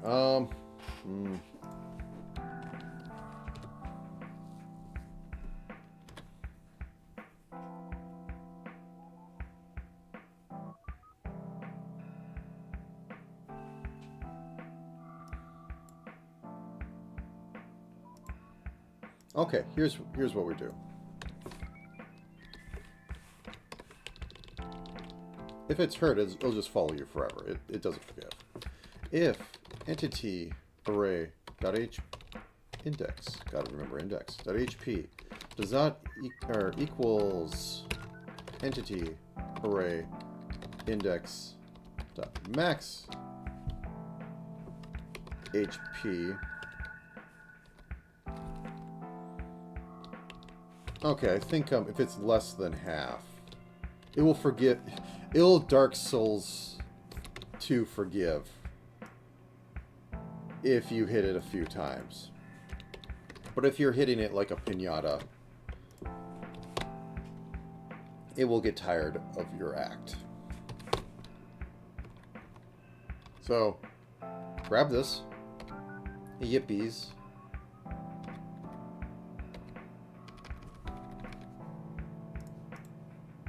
Oh, greater. Sorry. I had it the wrong direction. So you grab this. Yippies. It eats your sword.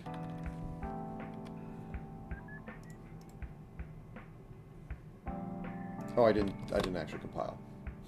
Once again, wait a second. Stretch. Think about life. Yippies. It eats it. Now it just chills. You smack it. You toss that over there. Whoa.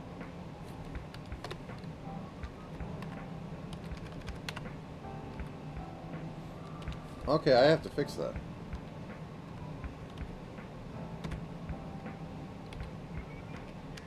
No, it doesn't forgive.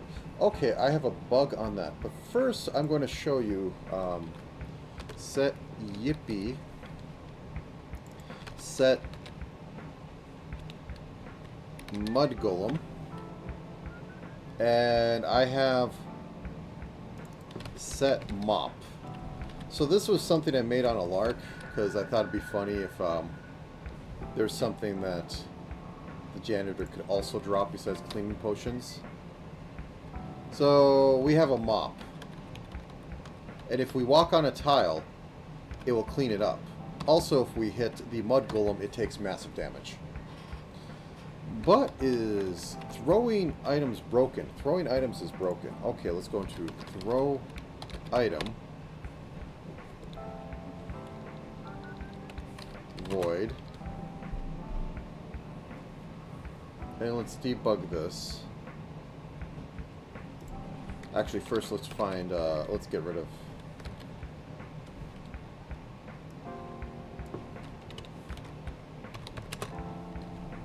Let's get rid of the code here, because I'm going to have a lot of it.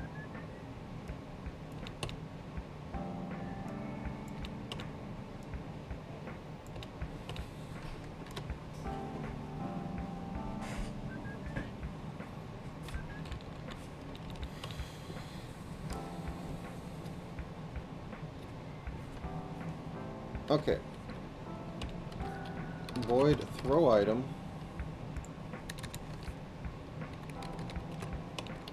In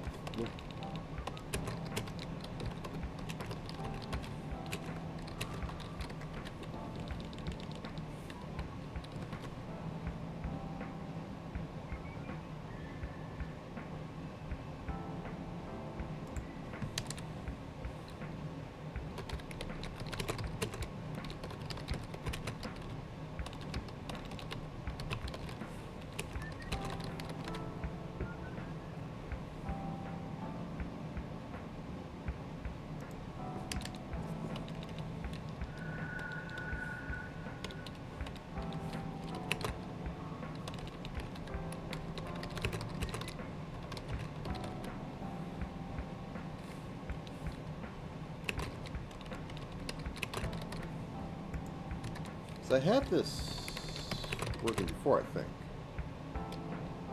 Setting array.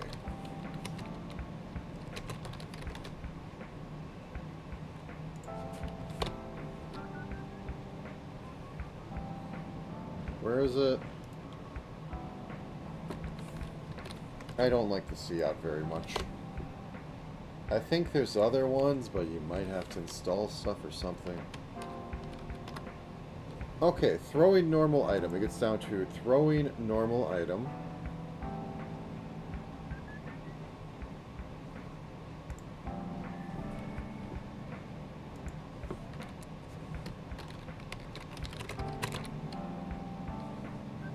Item weapon type. It might be because it's a weapon.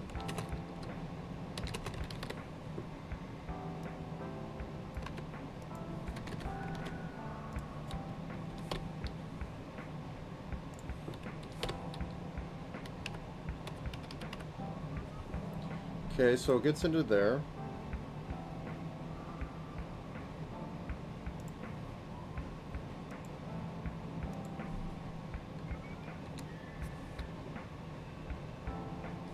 Oh, that's why. That is probably why. No, yeah, that's what I want.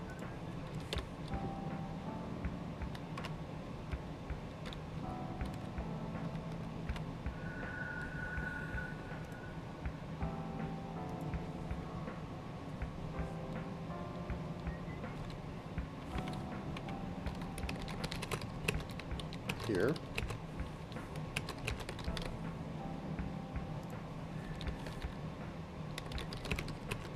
How about here?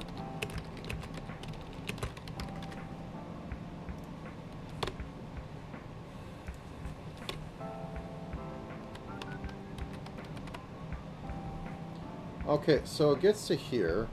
So it's somewhere in this mess.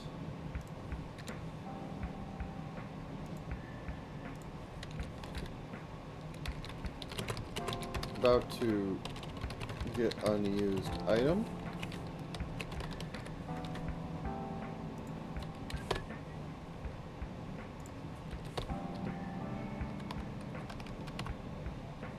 Okay, it doesn't get this far, so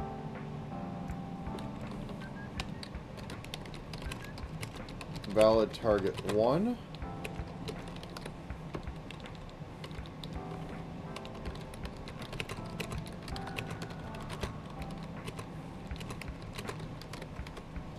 So it shouldn't even be a valid target. It's not hitting anything.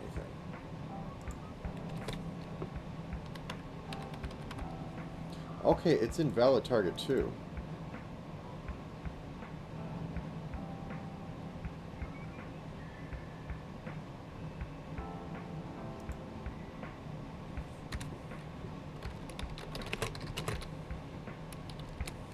So I've only tested this chucking it at stuff, so...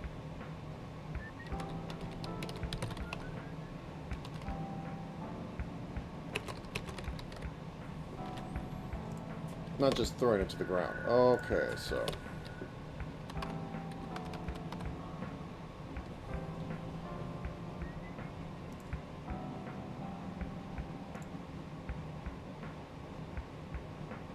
throwing normal in throw item, but it doesn't set it down here. Where does valid target get set to?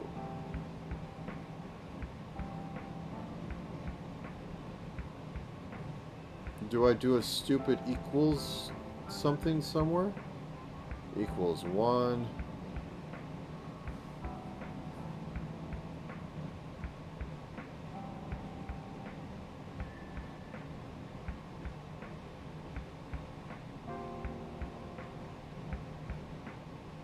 Oh, okay, that's why I did. Of all the things that an IDE could warn me on, I think an IDE would tell me, yeah, okay, that's fine. Also, watch this. Poof.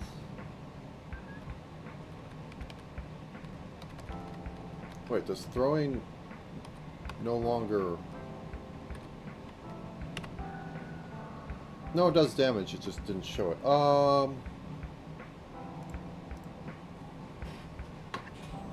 Okay, let me debug this and put damage SFX. Oh.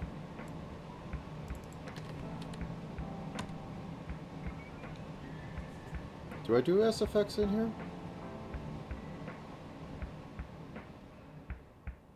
I don't.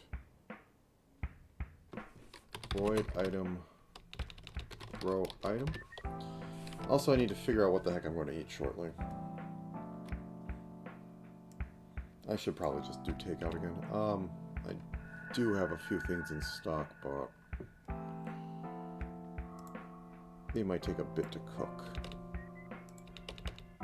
And they're not a start cooking, sit around for a couple hours and eat it.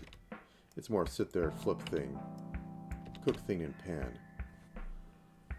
Okay, so damage enemy, SFX. Should... No, that should be doing...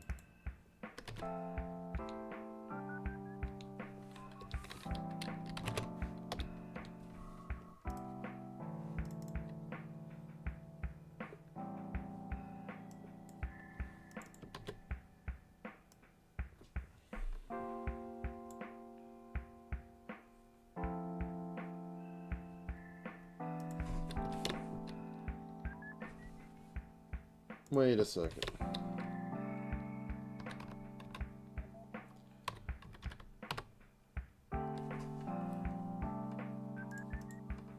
If FFV map index coordinate NVX.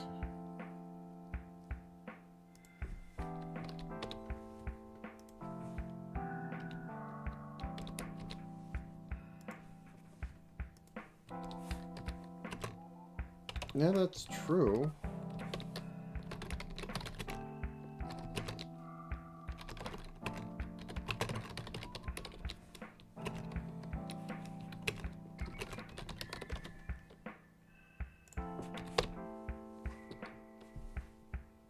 Sorry, I'm down a rabbit hole, but this is actually an annoying bug.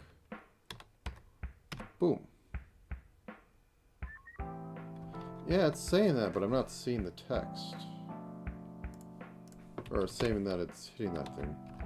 Something... Let's throw the orb at it. Yeah, it's not doing that. Okay. And this is an entity.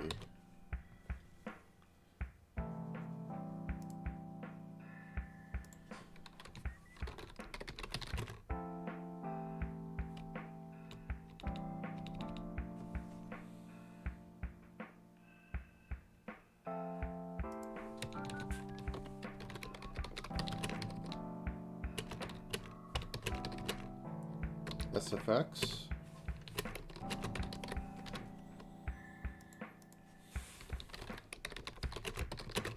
Show message. Oh, is this one of those things that it's automatic? Yeah, I think it's doing that again. So what I mean is that it automatically does a wait after I throw the item.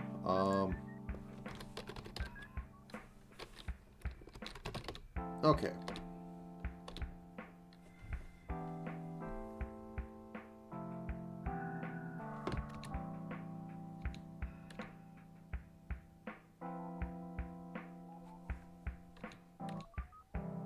You throw the item.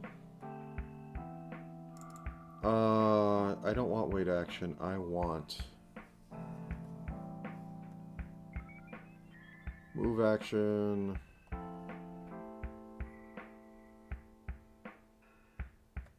Pass turn action.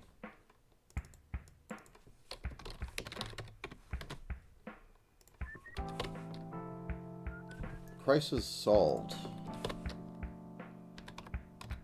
So now I throw the mop. The mop does a massive amount of damage. Okay, that's good.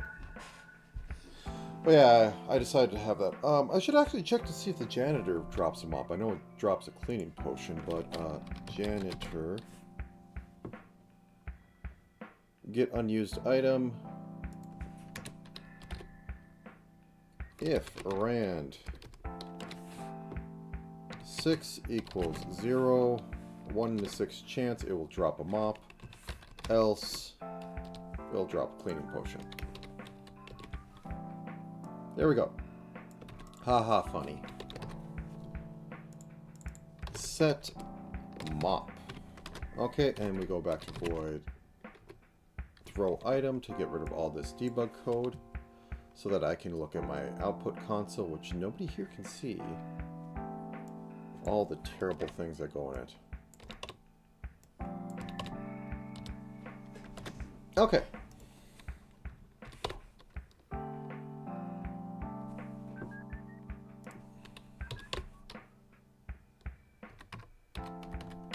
Boop.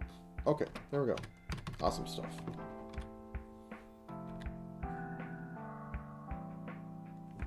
Now then,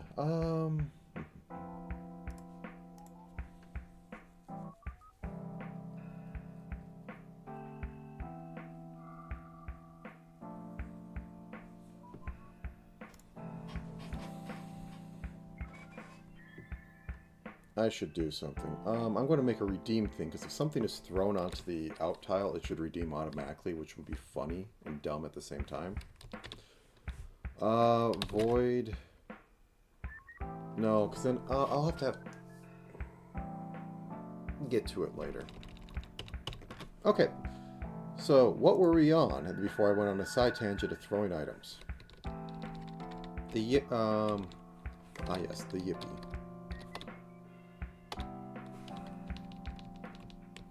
The Yippee is tile.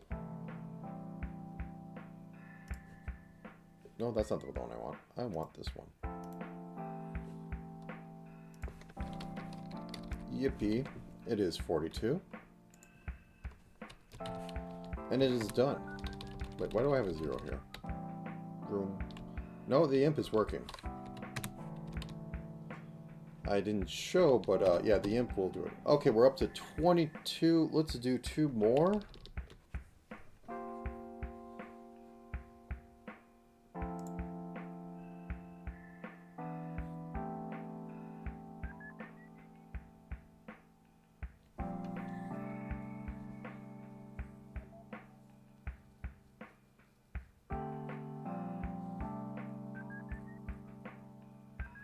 Yeah, it'll be funny if it even is out of place. I think most underground places will have the proper sprite, but...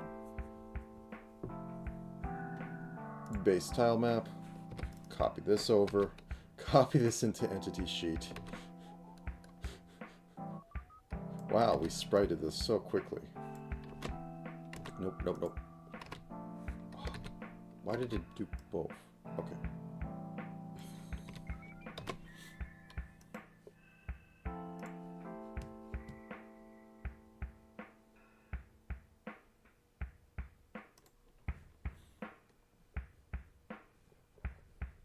It's more of a gig, and it's going to have some hefty HP on it. And I guess if you damage it, it can roll downhill, because I do have that set up now. Roll downhill. All the current random movement is roll uphill, roll downhill. I can have it roll uphill to try and flee from you. Walking wall. And then I can have it recover HP when it's off screen. That'd be funny.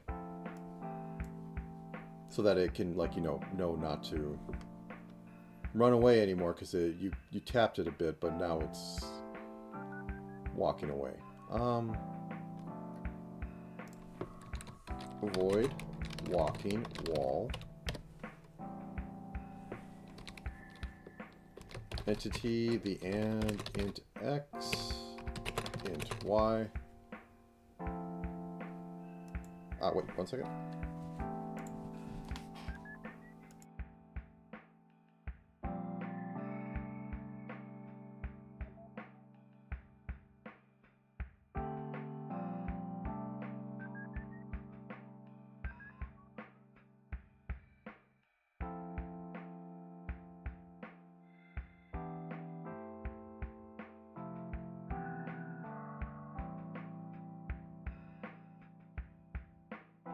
Nope, that was somebody shoveling. Okay. So the walking wall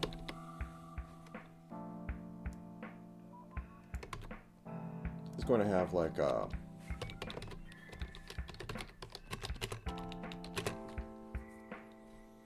20 HP. It's a literal wall.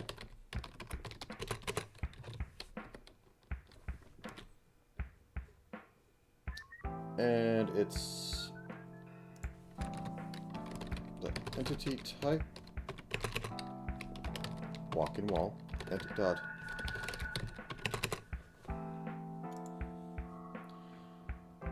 So it is 16, 32, 48, 50, 52. 52. And that's about all we need for it, because it's all going to be handled by over here. So set mud golem is now set walking.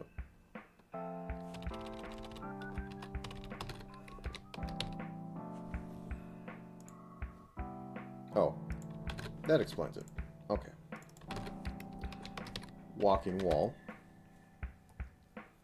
So once again into our horrible abomination of all sense and reason, where all my logic happens, instead of just farming it out to individual functions, I have made a terrible pact.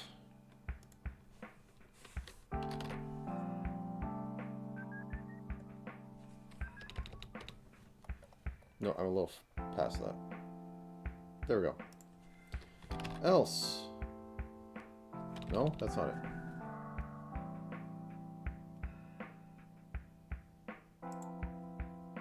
Yeah, there we go. Else, if entity array index dot type equals walking wall, if in FOV else random move entity index layer flood fill entity list. If entity array index dot HP is less than entity array index dot max HP,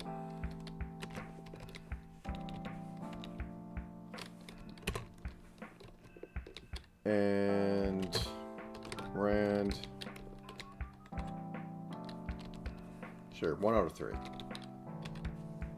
plus plus.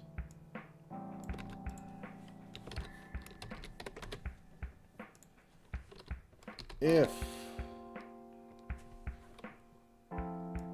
once again, just copy paste this over. Rand move uphill.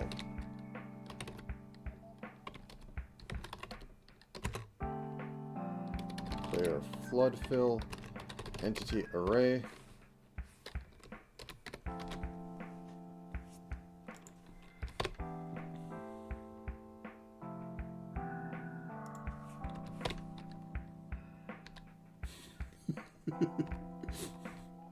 Oh wait, why are you moving? Why are you moving? Oh, I don't have a return on it, that's why. Because it should all be self-contained. So it was defaulting to normal stuff. Cabal, cabal.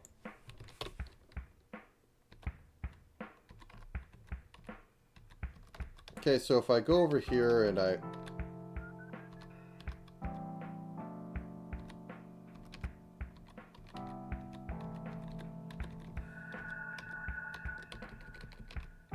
should make a true random move. Let me do that, because this one is slightly just move towards you. It is technically move towards you.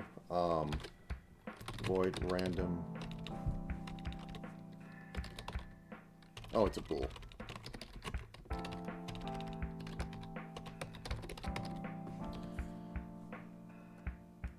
Yeah, I think it looks for the best. No, it's...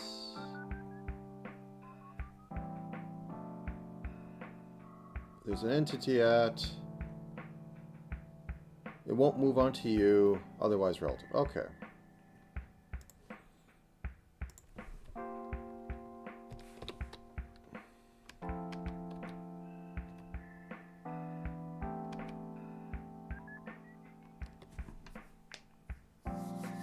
I'm going to make it, and also distance is more than 5 or something.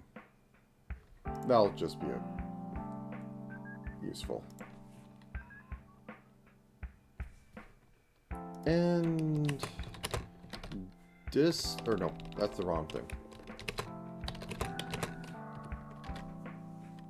Greater or equal to 5. So you'll need to be a couple spaces away before it just like does its random stuff.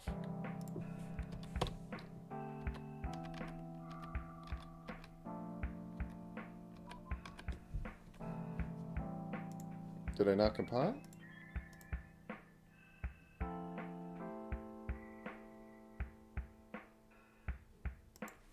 Why are you moving? Oh, because that's on the heel. Okay.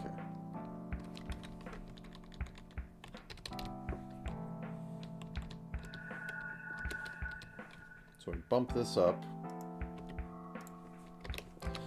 So now it won't move into field of view, and now it will...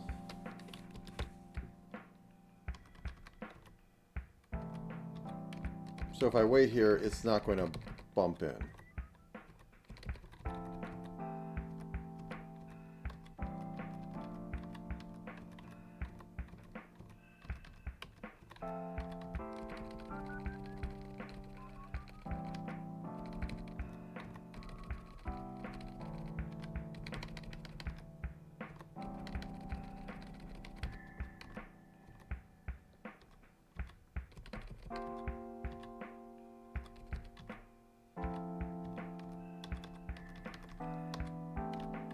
So it'd be a relatively confusing instant for a player, but if a player hits it, it will try and run away.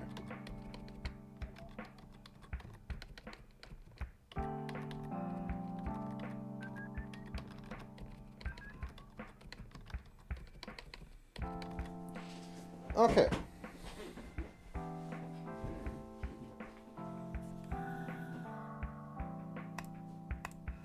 Let's get on to some other ones then. That takes us to... I still don't know why I'm tracking where I keep the indexes, but I think it'll be useful.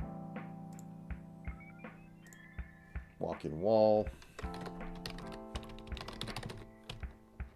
Set walking wall 52.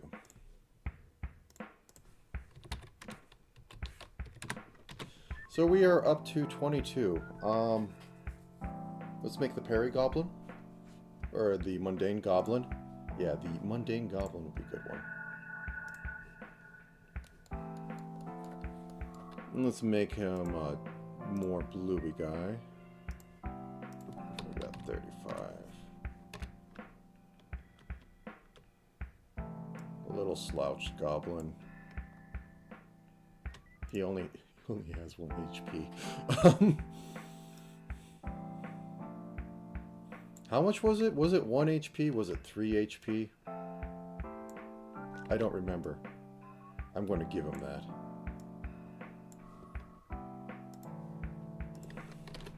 I am only a level 1 goblin.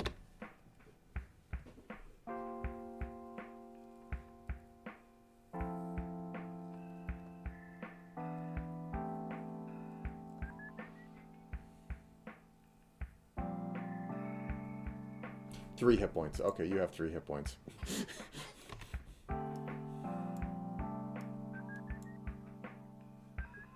Let's just for a second. 24, 29.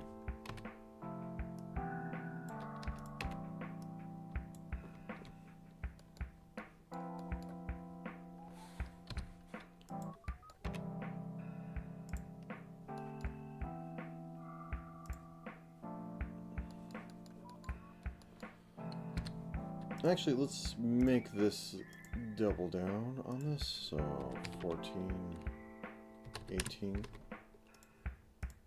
so that I can distinguish it from its mid-color brethren.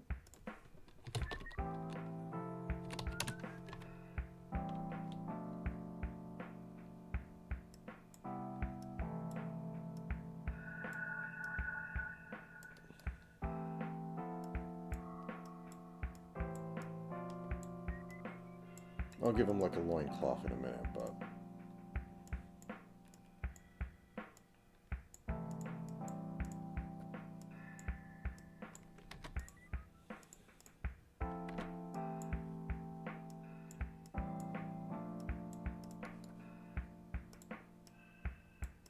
and he'll just kind of slouch.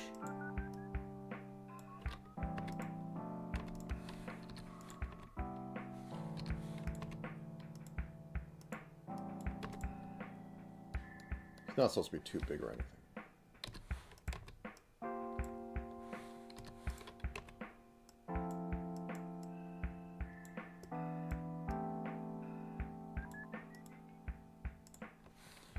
And then once it's off here, I can use this color.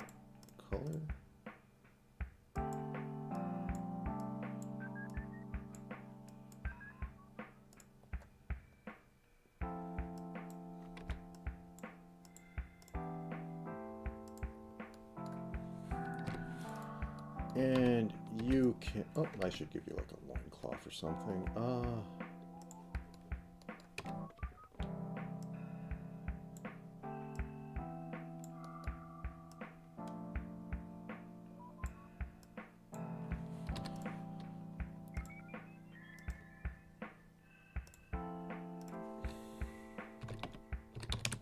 I know you're out of color, but I want this one to be bright orange.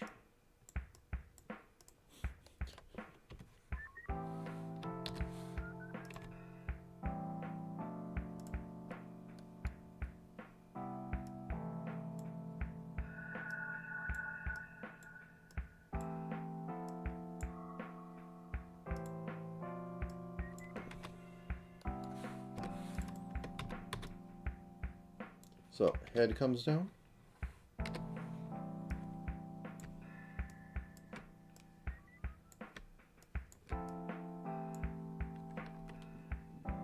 What the heck? Okay, fine. Somehow I completely messed that all up. This is all right. Head comes down.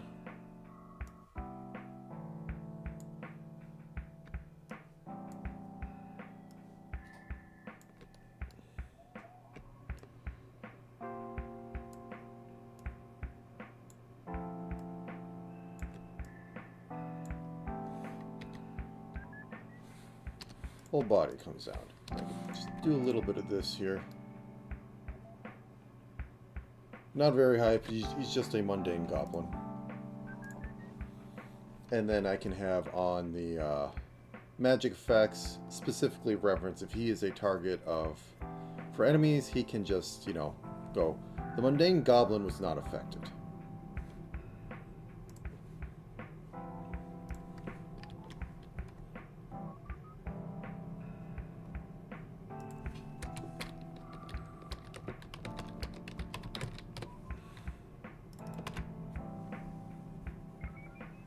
Okay, set imp.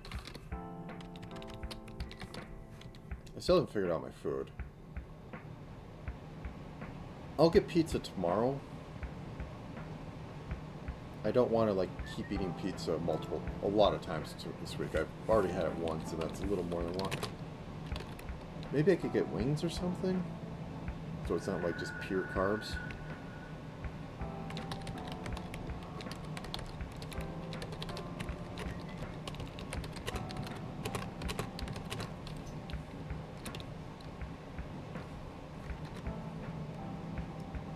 He's just a little goblin.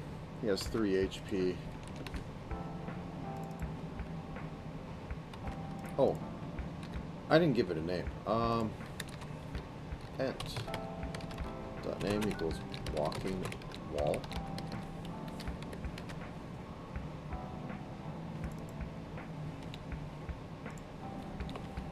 Ent.name equals mundane goblin. And that's 54. And you gave me an extra curly bracket because why not?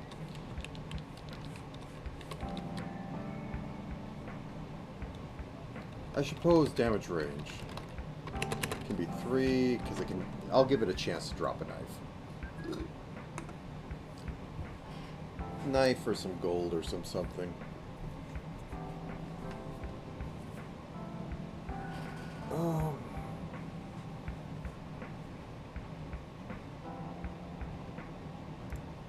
Yeah, let's do that.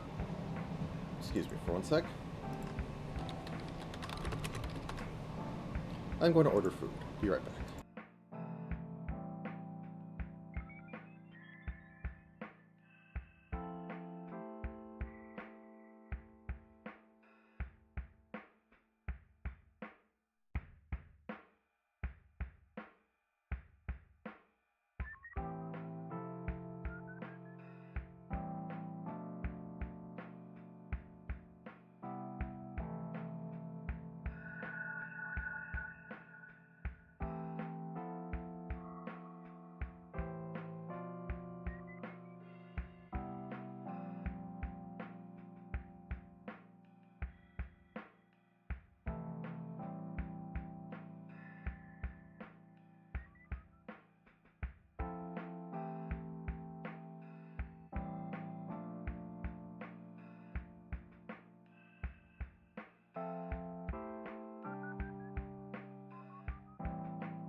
Okay, a minute more because I'm going to have to clear out my porch of snow. One second.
I'm back, but mildly snowblind for a minute. We got a little bit of snow, probably actually the most we had in one thing. It's not really too deep, but snow drifts put some of them up to about knee level, so that's interesting.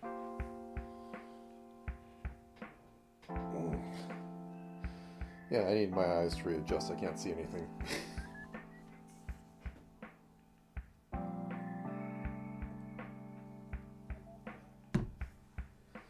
There we go. Yeah, the thing about snow, especially when it gets somewhat deep and just the right amount of light out, is you're basically staring at the sun.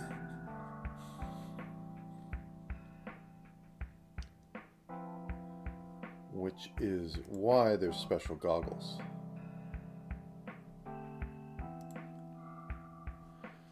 Okay, yeah, he could be mundane and everything else. That said, save it. Mud Golem, though I do have like other things there, but he's living there. Set mundane goblin. Find cast spell.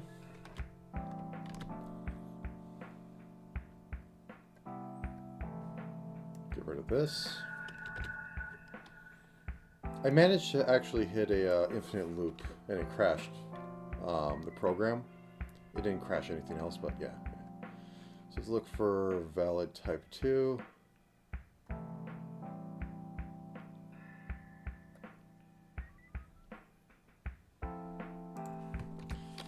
If enemy array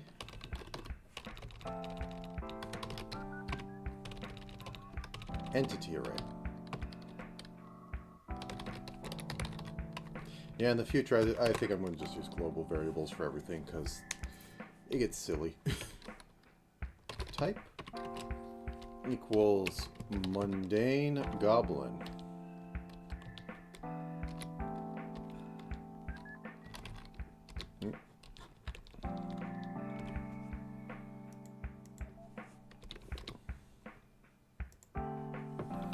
What should I have? Add scroll, squall, entity array enemy index.name plus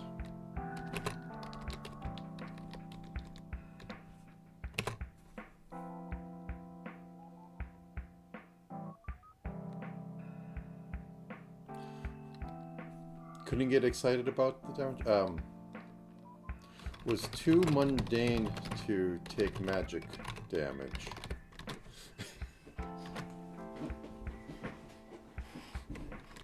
That is the dumbest thing. So do I have a fire sword? I know I have an orb. Let me find the orb. Set fire staff. Like, you can hurt it with fire damage magic, but the actual casting ones it can be immune to, because I don't want to go through and figure that out. I don't have my damage consolidated.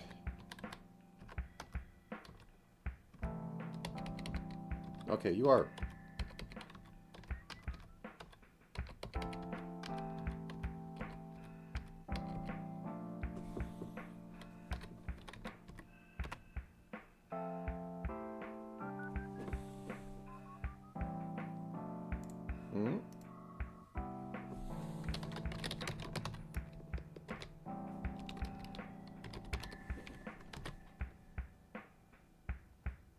This is in cast, yeah.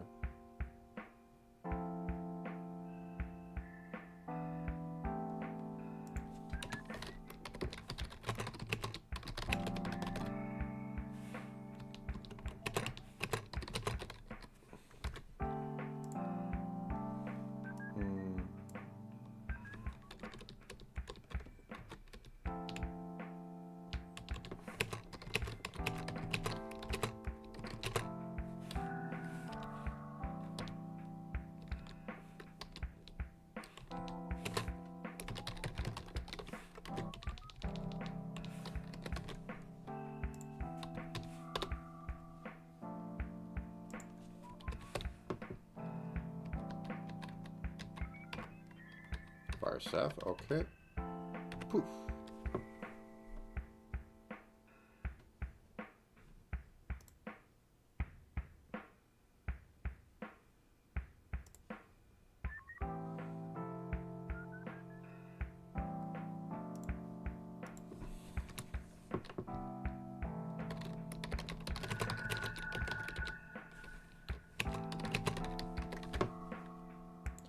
So, is there another effect and it isn't actually damage?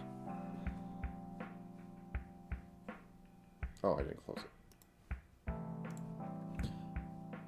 I don't need it to run exactly after I don't know. Okay. Okay. So I point, I click.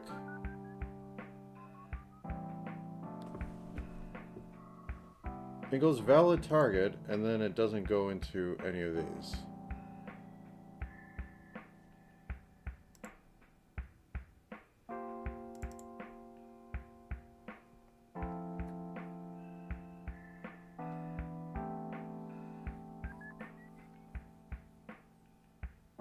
So where is it doing damage if it's just like not doing anything there?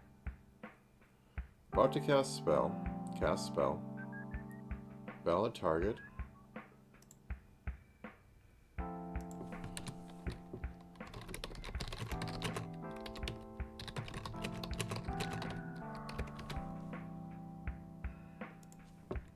Okay, so let's add that.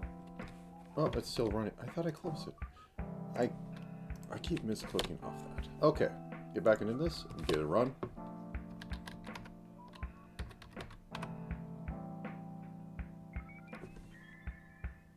I'm throwing it. I threw it. Okay. Cast. Yeah, okay. It's working. I'm just... yeah.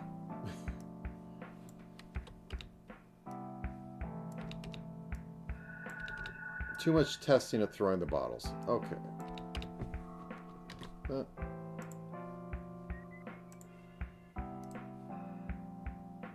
Oh, it helps if I hit place order.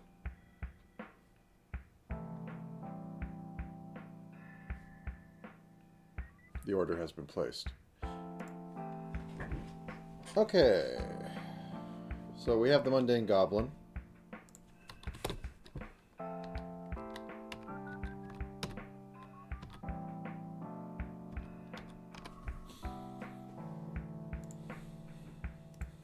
Okay, so we can cross that off our list. Let's make the Hero Goblin next, keeping with the theme. And the Hero Goblin should be able to parry any melee attack. But you know, you could just throw your sword at him, and that will kill him all the same. That's...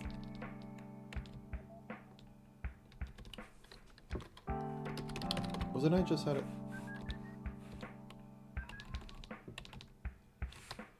Okay, 54 I think it was. Let me double check. Yep, there's 4 there. 54. 1. Okay, so that's done. Let's draw ourselves, can I... oh, I'm going to look it up. Prinny, can I be hero? I'm going to use... so it's just a red scarf. Okay, let's do that.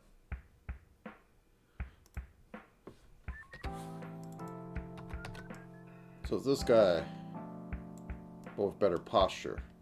A little panache.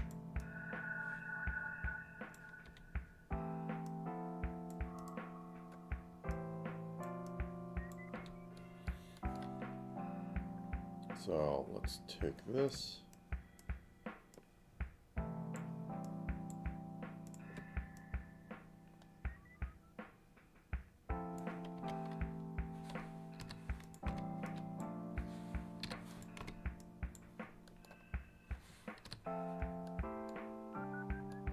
Yeah, that's good. That's fine.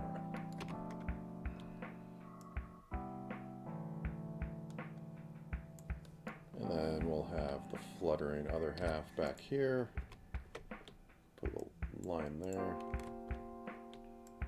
Oop.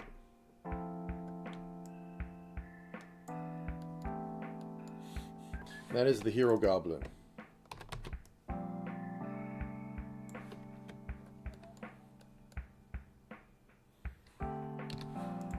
I'm going to have to see if this works, but this is a dumb cheat.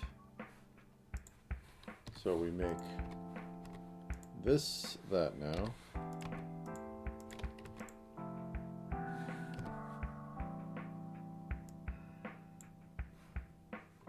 Then we flip this vertically. Maybe we patch this up one.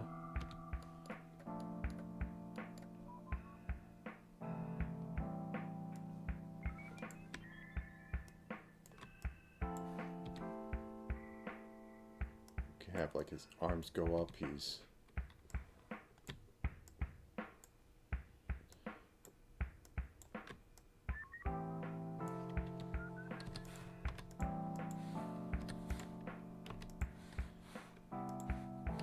not as stiff as the other goblin. He's a goblin hero after all. And then I should probably make the damper goblin, because I can just do a check around. Hey, look at all these. If there's any filth on it, he does less damage when he attacks. I don't even know if I have the clean spell set up. I should probably do that. No, that's a little more. Hero goblin. We'll see in a second if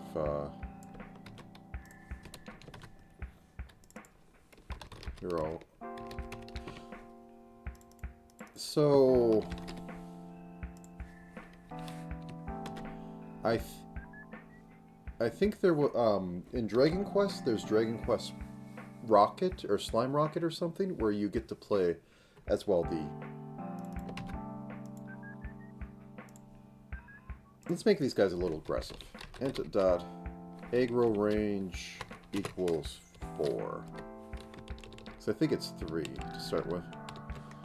But if these guys see you, they should walk up and try to hit you, because they're goblins. They're kind of foddery enemies.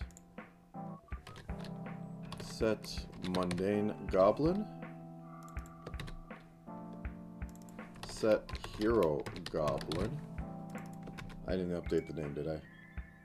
No, I didn't. Okay, there we go. Move X. I hate that this is the best way for me to get to this thing.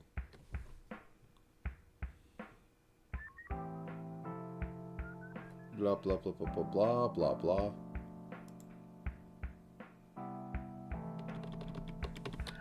If entity array enemy index dot type equals hero goblin, do this, else do this. It has such an easy workaround. It's dumb. Because I said before, you could just throw your thing, your weapon, and deal basically the same damage. Set scroll. Set symmetrical difference. Template class fun. No. Oh no. Add scroll. Global scroll.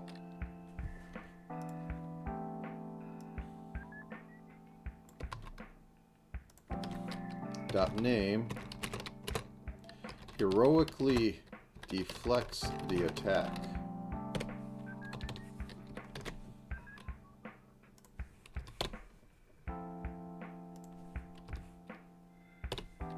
Okay, so I'm going to pick up this mop. He deflects the attack. Oh no.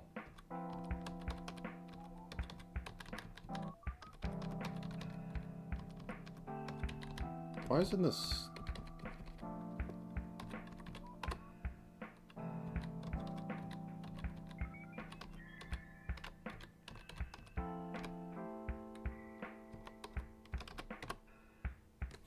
Okay, one second. I have to check with other enemies. Heroic...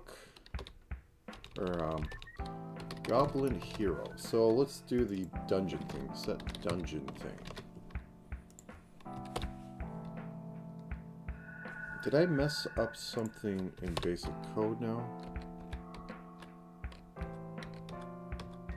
No? Then he goes back home. Or at least into range of home. Okay, so that's working.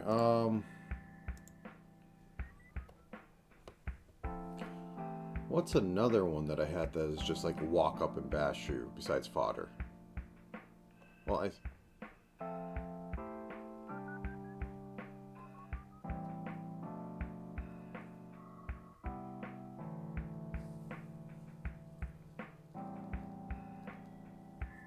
Roach had an aggro ring. Oh, the max aggro probably is doing it.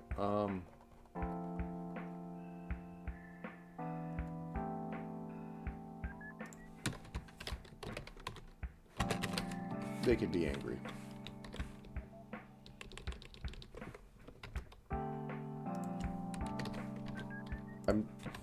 Problem is, I'm no longer sure what all the variables do. Set hero goblin.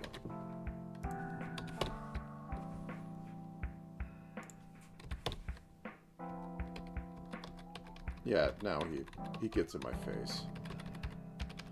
Oh crap, I'm dead. It's like I can't.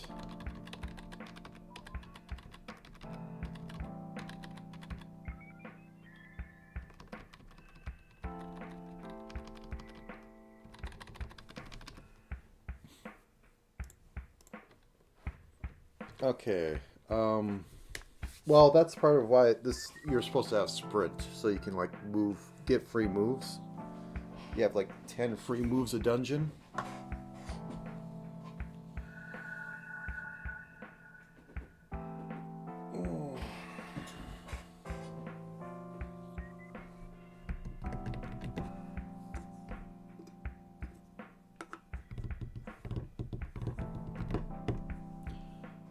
Okay, let's update the list.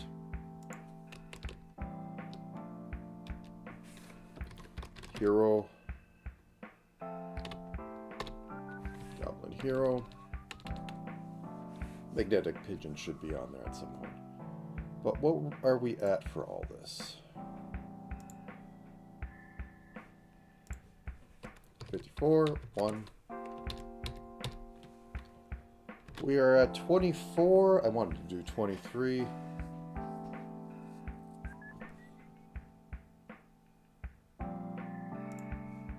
Actually,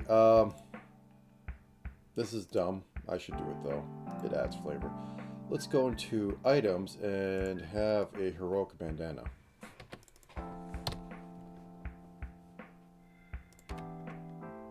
Heroic scarf. Yeah, we'll call that. You can get it by murdering a goblin. As you do.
You fought somebody braver than you for this. I mean, it's a goblin fighting a normal human, but yes. Okay, so let's go back over into... It's not going to be a great item. Item...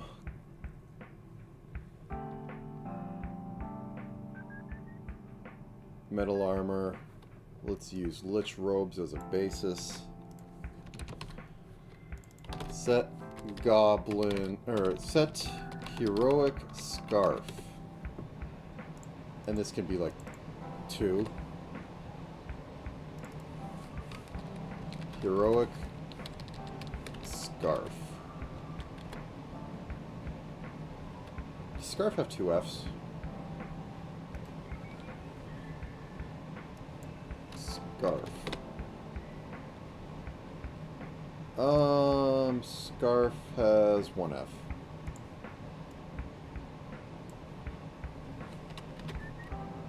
And its index is 0, 1, 2, 3, 4, 5, 6, 7, 8, 9, 10, 11, 12, 13, 14, yep.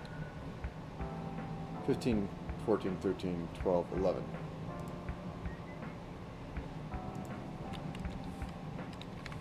It can have a secret 1 more, because it's heroic. Okay, and... Lich. Insert T-Lich. Nope, not... Oh, yep, that was the wrong. Get on you. Yeah, this is drop stuff.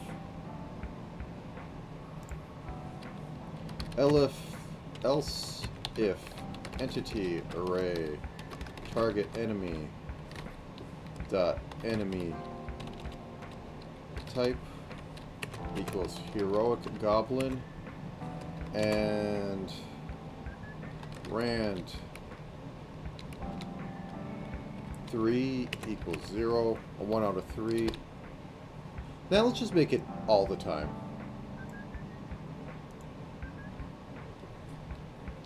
No, he's going to be common.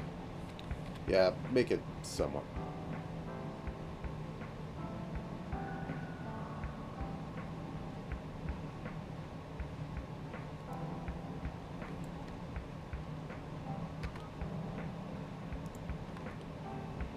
Okay. I need to extend this a bit, so actually, please, thank you. Okay, I need to grab this, because I just realized this shouldn't be in the scene. That should only be to tell you that stuff broke. So, this standard faff,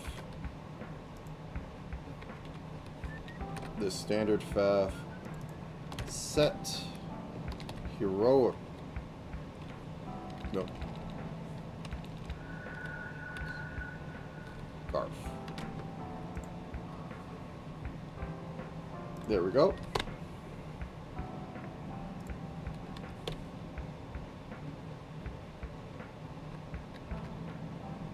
Okay, then we move over to that. We throw it. And he didn't drop. Okay. Pick up, pick up.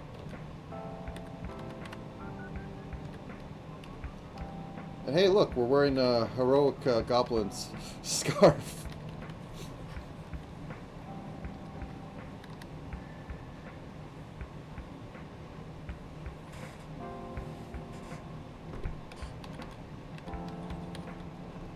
Okay. So that's 2 down. Food's going to be here shortly. I think it's a good time for a break. But I'll wait till food gets here in order to do that.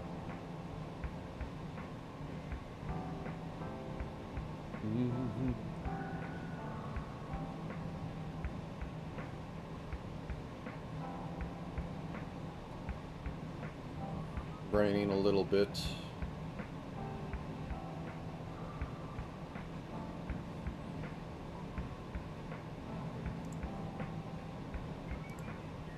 You know, let's make a damper goblin while we wait.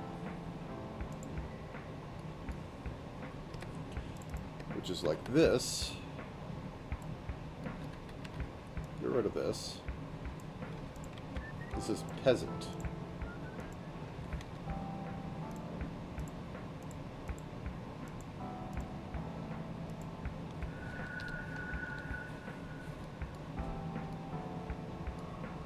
First, we have to give him a top hat. So this ear has to go down a little bit.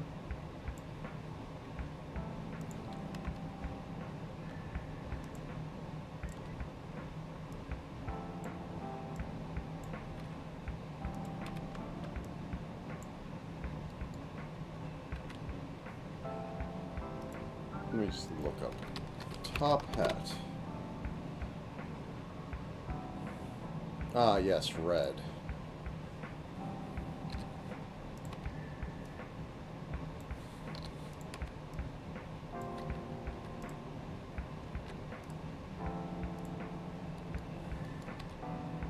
No need of that anymore.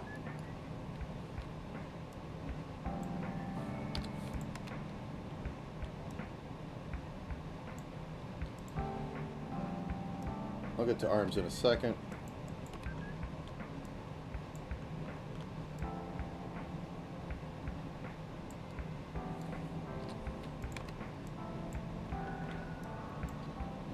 Yeah, he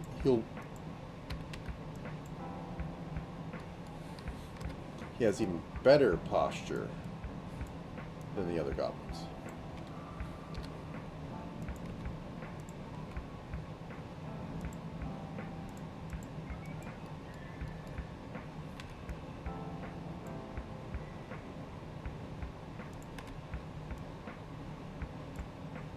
Okay, to this.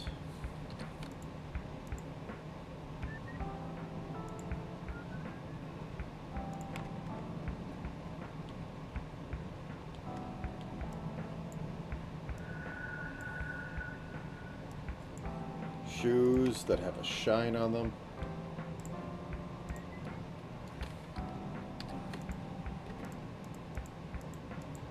Oops. Fill that in.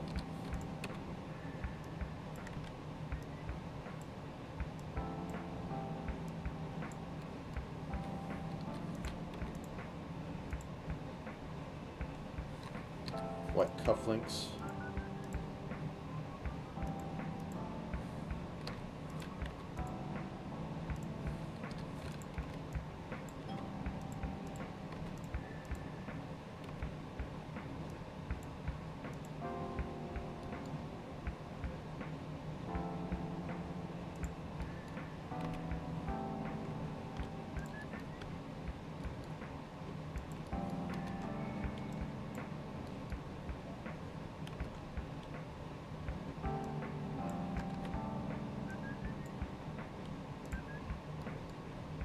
And a king.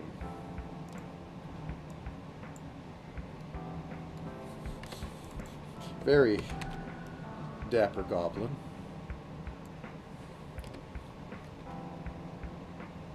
And he can move this up and down for his animation.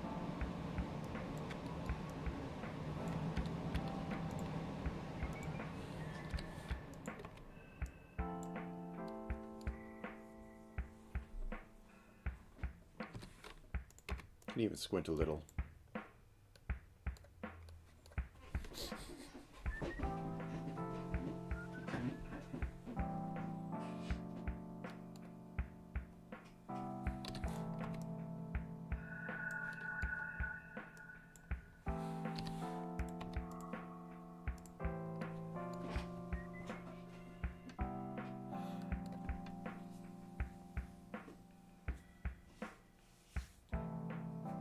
The question is, should he get like damage reduction and all that? I think magic and potions can do normal stuff to him, but his normal damage going out and his damage going in should probably be reduced by his gentlemanly aura.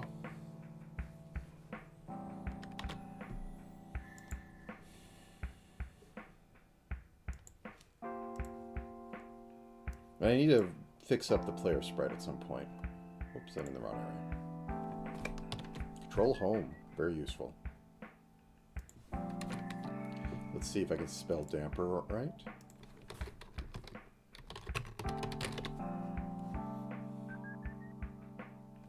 Dapper. 2 P's. Yes, 2 P's.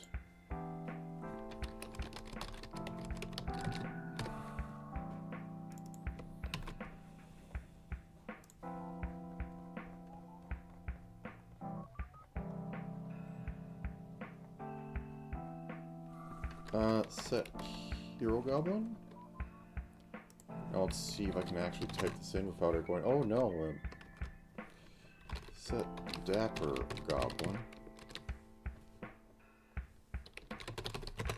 at ent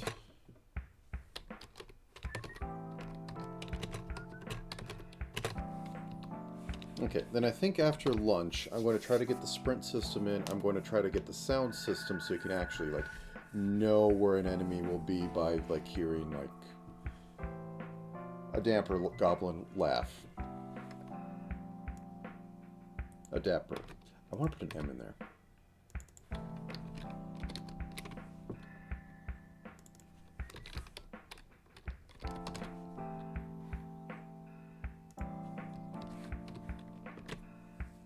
Yeah, he'll get full-on reduction.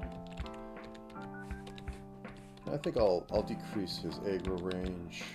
Maybe I'll have him drop a cane. But,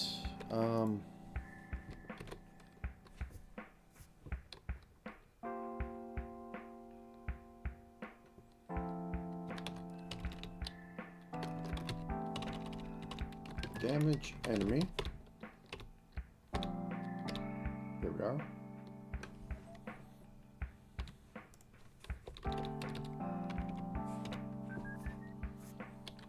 If entity array enemy index dot type was Dapper Goblin,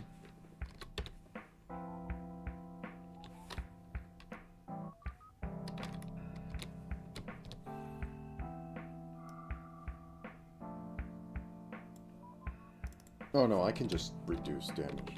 I can say 0, and you'd be very confused why I just said 0.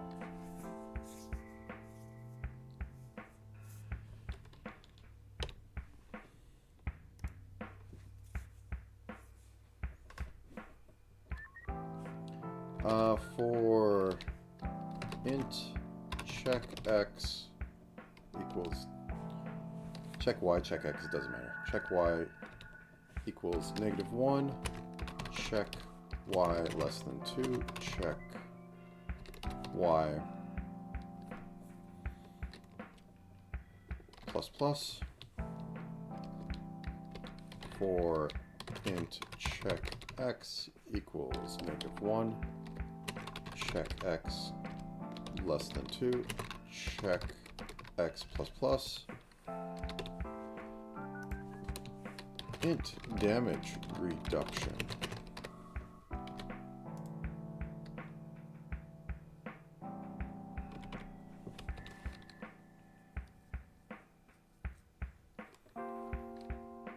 If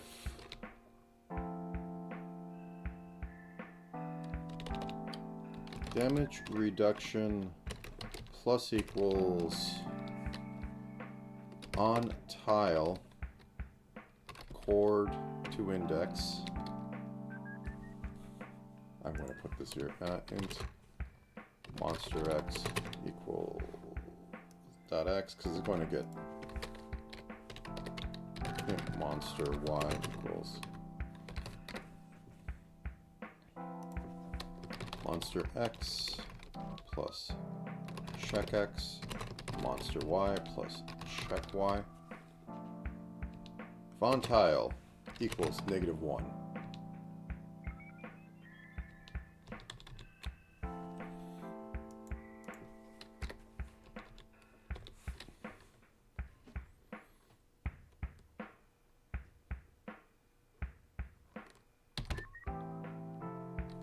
Damage minus equal damage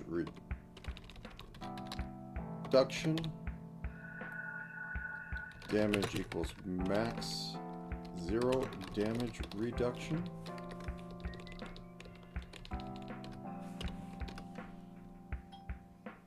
I can't spell. I think it's been delivered. If damage reduction global or add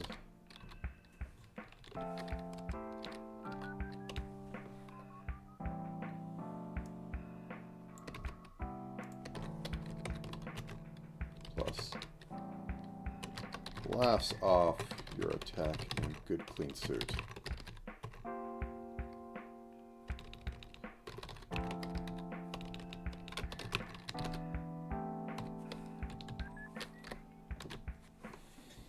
Because generally he's going to be like soaking 9 damage a time.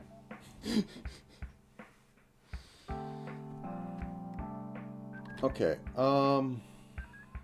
I think my food has arrived, so I'm going to go eat that, and I will be back in a minute after I see that. Yeah, it's nearby. It should be on there. Yeah. Okay, and they're actually knocking at the door. They're not supposed to do that. I'll be right back.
All right.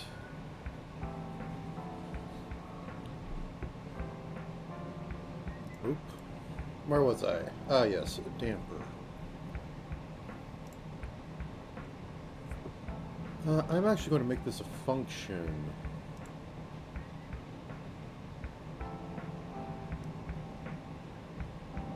Thank you. Oops.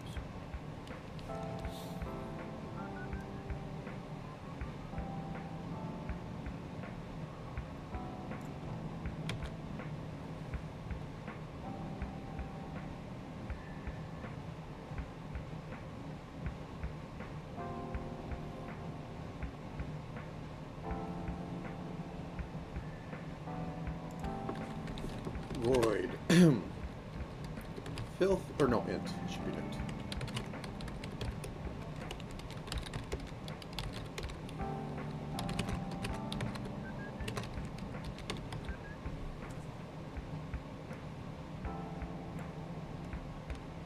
Ooh. Int found equals 0.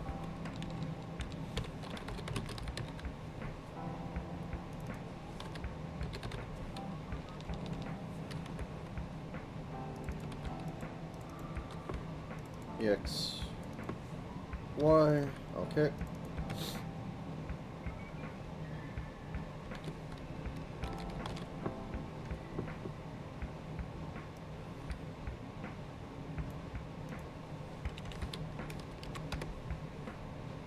We'll need this.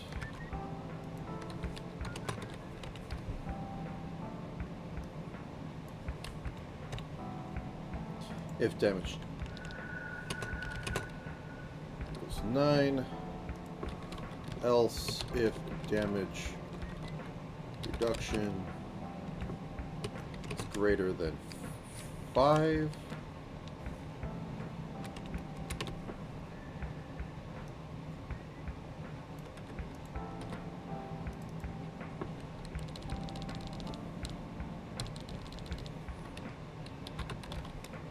Mostly clean suit.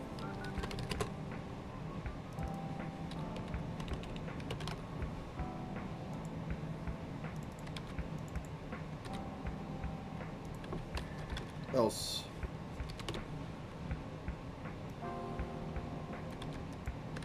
grumbles about the dirty suit.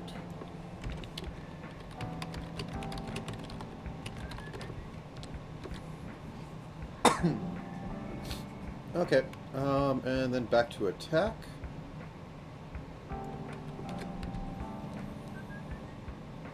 Yep, and then we get down here into the attack stuff. Room.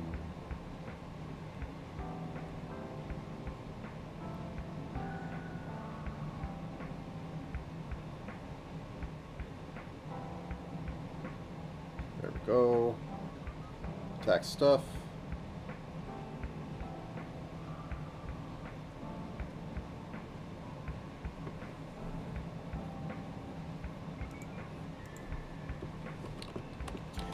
If entity array index dot entity type equals dapper goblin,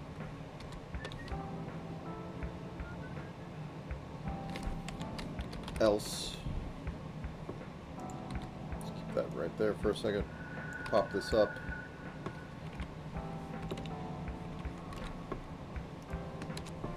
int face bonus equals that, and instead of 1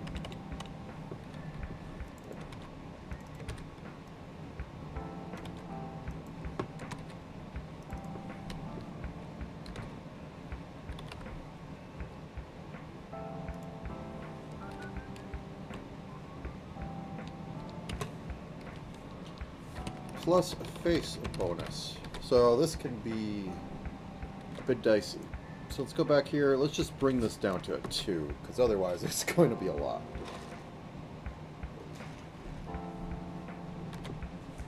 It's already going to be hitting for like 11.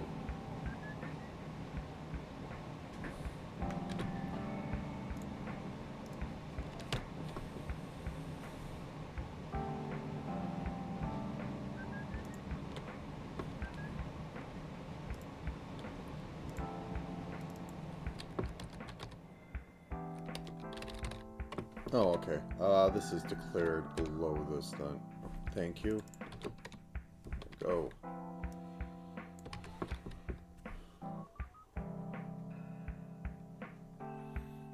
Run all the way back up to the top of this monster.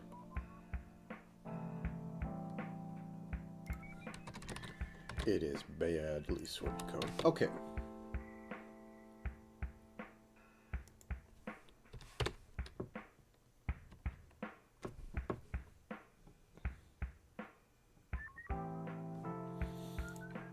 Okay, hero goblin. Set dapper goblin.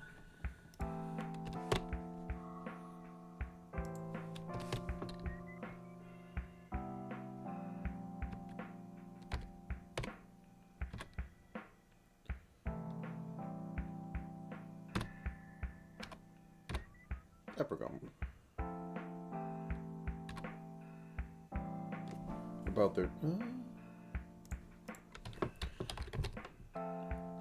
their dirties.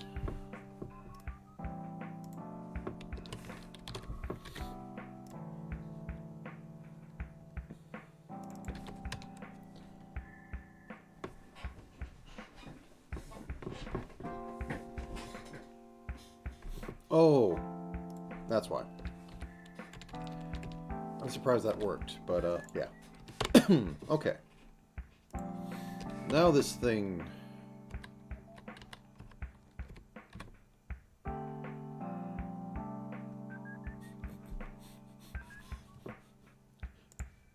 Well, it just has to do more than... Okay, so let's go with this.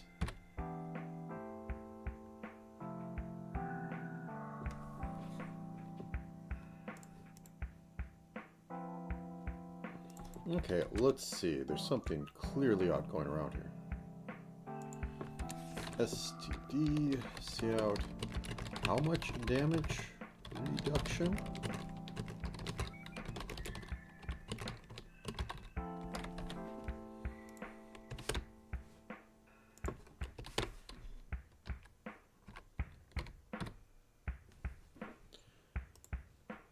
Okay.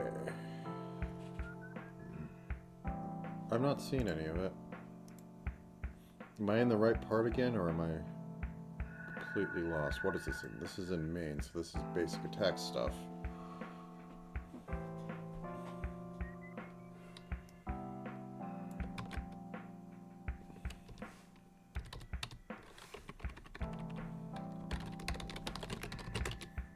About to attack.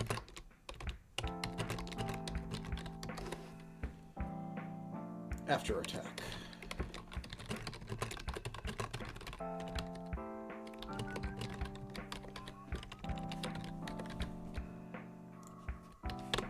Oh, nope, I have it. I don't know why. It's because I can click slightly off it, get into here, and then I don't see it anymore. That's exactly why.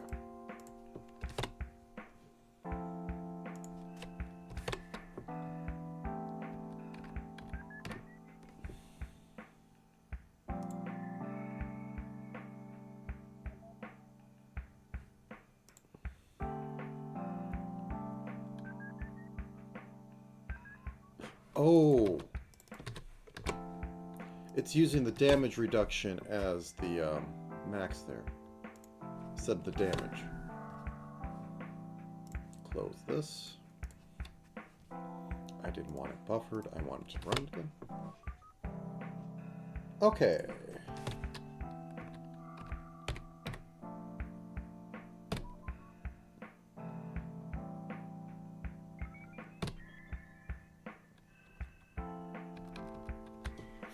Okay. Next thing. Find HP.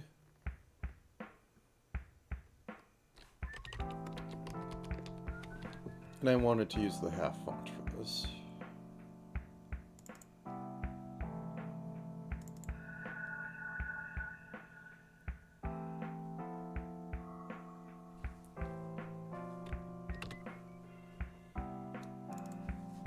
Half font texture.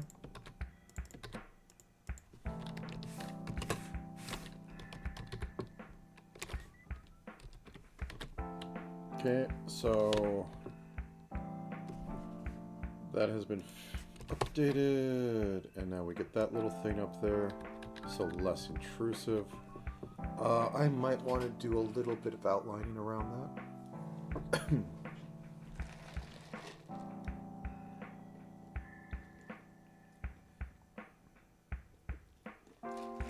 Maybe put stamina up there as well, or on the bottom right. I think I want, yeah, probably stamina on the bottom right. Okay.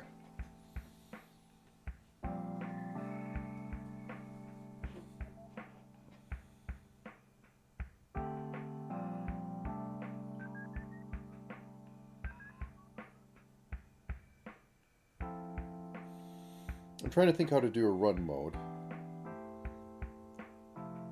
If I have a boolean that sits there and says run mode and you toggle it on and off with like shift or something, and then you move and then it tallies up how many times you moved and also decreases as you move. So when you run out of stamina, it turns off, or when you hit an enemy it'll turn off, and then everything will work as normal. Basically it just skips over enemy action stuff. Let's try that. I do need to figure out a better way to display those fonts. I don't want to just put like black over it because it's on there. Anyways, player equals int player stamina int max stam. No, max stamina equals. Because we might be able to change it, you know, get item or something.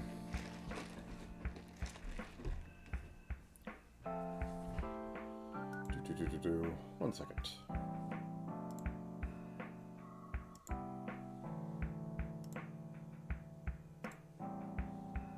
So let me check something.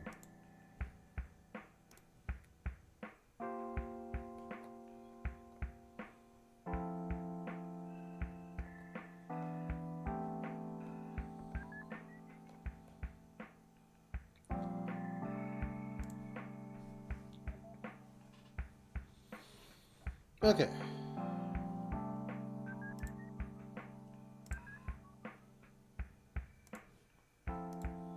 So we have that. P elf items diet.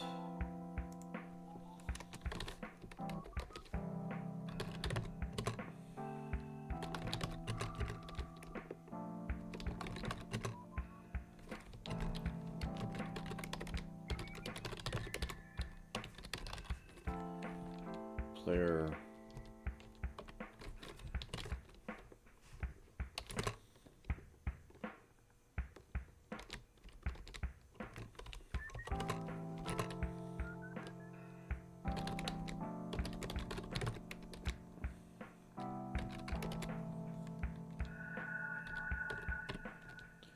okay, so we have that. We render it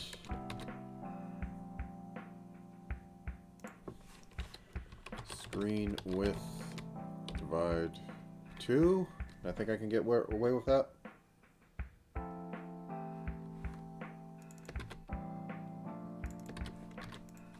Okay, let's see.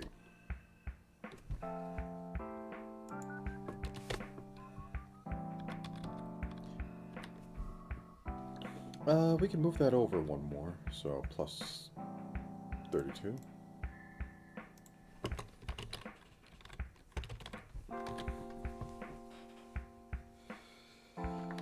Let's try and fix that actually. So on our half font, there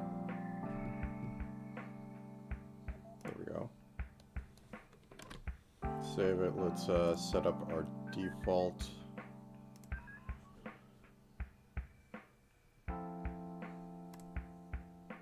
And let us outline it with like a gray.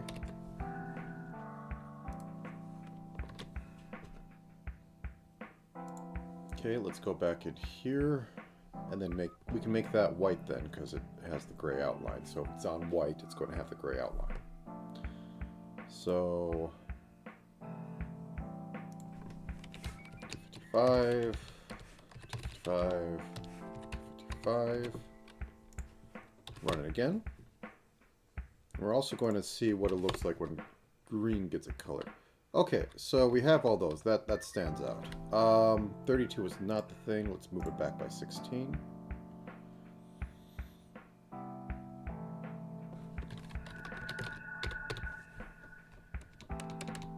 Okay.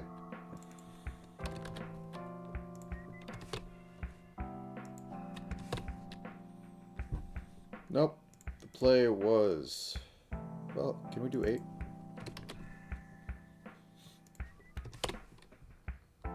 Yeah. I'm not compiling. It helps if you compile.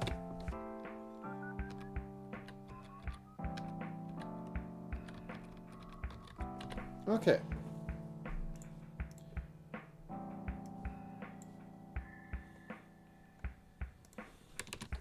Bool stamina on equals false. I'm going to make a little GUI on the GUI texture.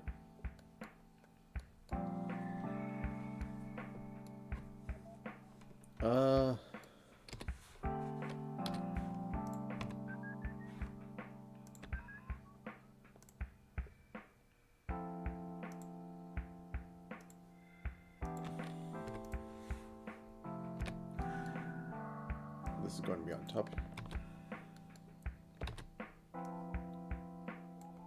We've got H. Surprised we don't.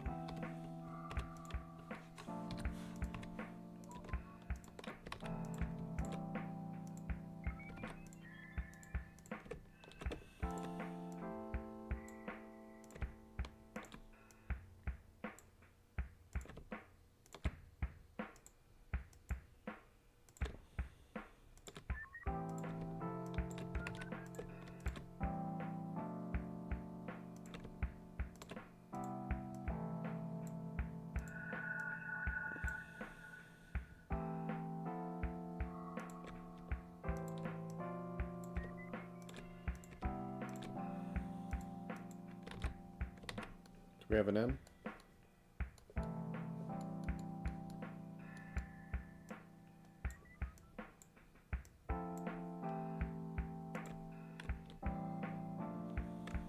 Actually, this can work if I move this down one. Ends are weird. Yeah, just one.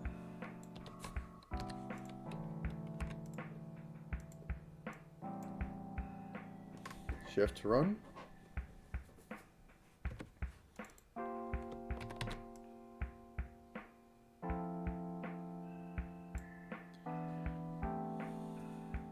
What happens if I invert it? Well, edit.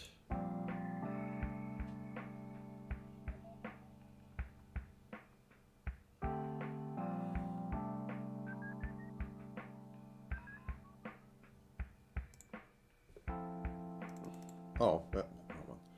Edit, invert. Okay.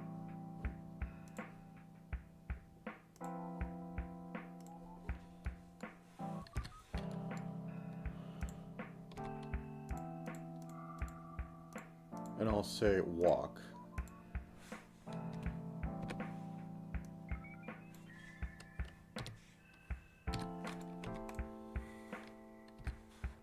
Do I have a W? No, but I have the room.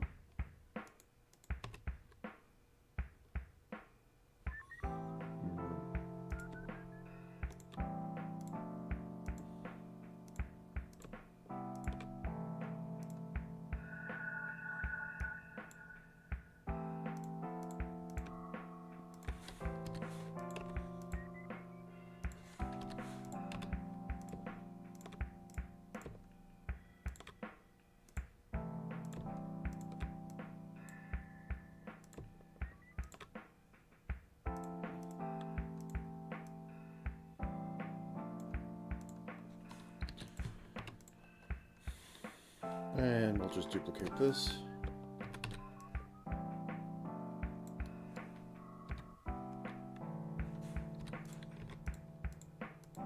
Oh yeah, I should also make the screaming skull, because that will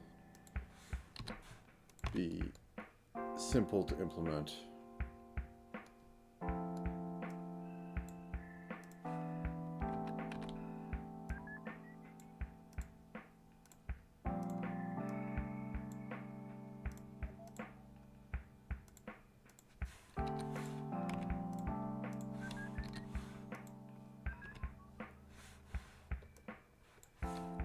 The screaming skull is the one that doesn't allow you to drink potions because it's screaming.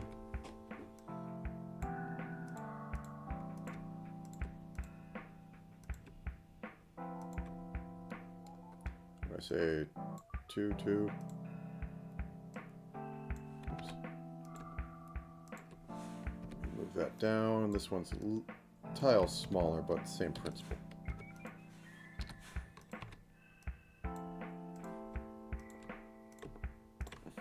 And that will pop up when you have no stamina.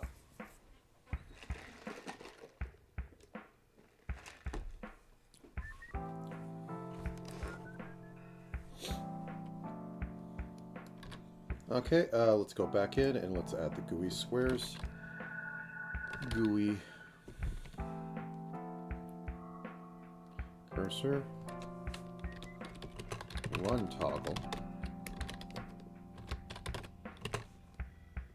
can run rect equals that SCL rect walk can walk rect equals that STL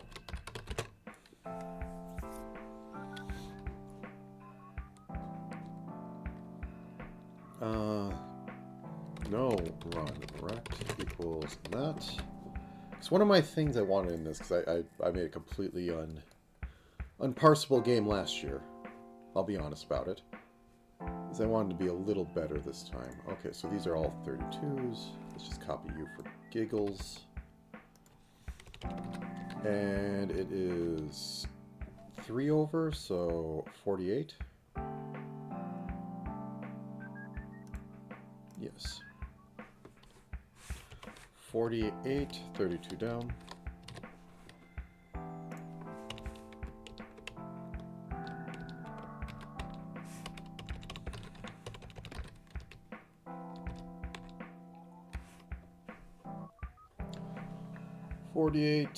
Plus another 32, so 80, plus another 32, so 122. That can go in the bottom right corner. So we get down here.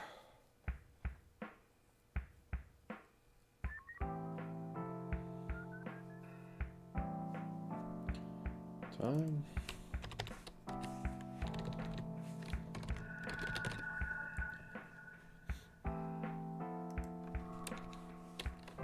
SDL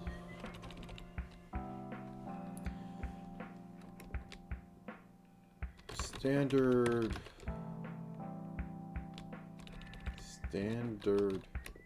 rect normal rect s.x equals screen width minus 32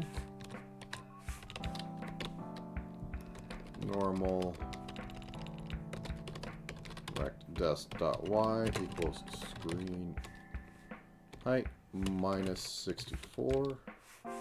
We'll probably adjust that in a second. STL render copy render GUI can run rect normal rect dest. Okay, let's see how this looks. Well, we need to put the ands in.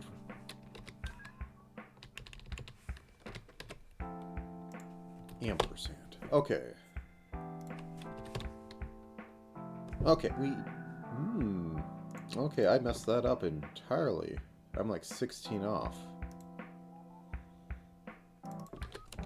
Okay.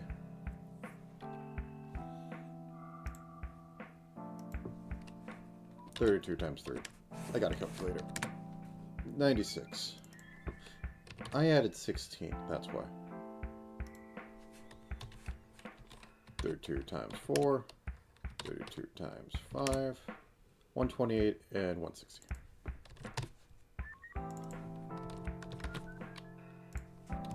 I work in 16 so much that, because that's the...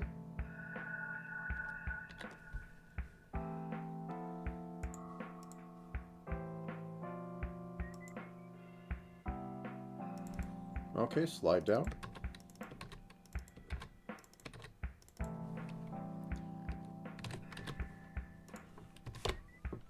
Oh, off by 1, that's why. Okay, and then we can push this down like, yeah, okay. So this can go up 32. If not,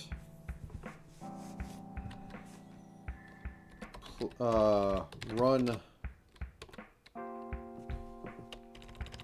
what did I call it? I can only think of so many things at a time. It's a very disgustingly small amount. Run mode on. Let's go with that. Oh, excuse me.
Nothing interesting.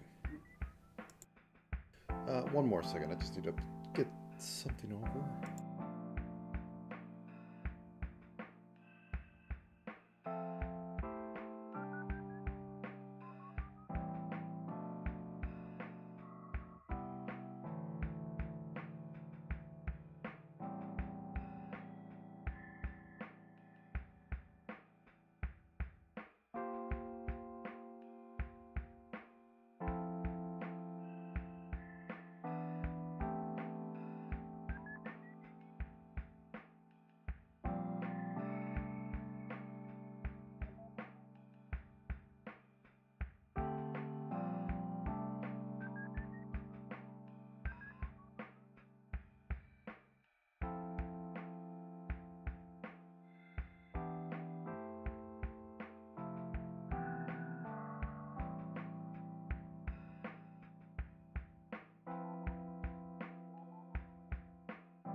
Just some delivery fun.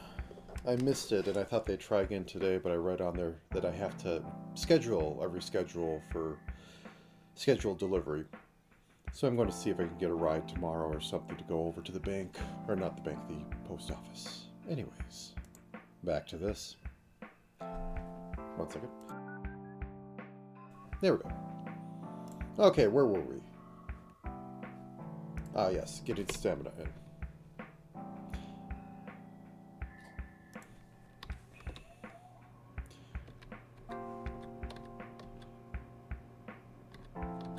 Oh no, I have some of these going off. I'll clean that up later. I can like clean that up at night. And this can be...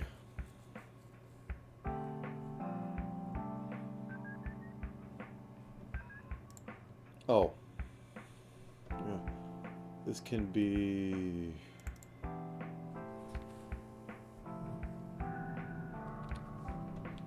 If not, can run mode.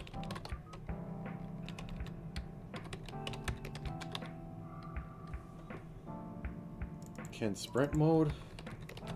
I just named it some... What the heck? What is it?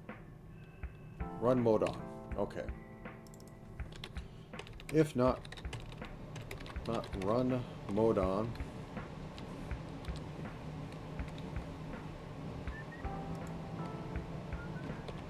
Okay, over. Else.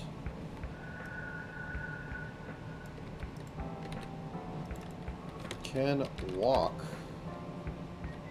Wrecked. If player stamina equals 0. 1 second. Boop. Be right back.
Alright.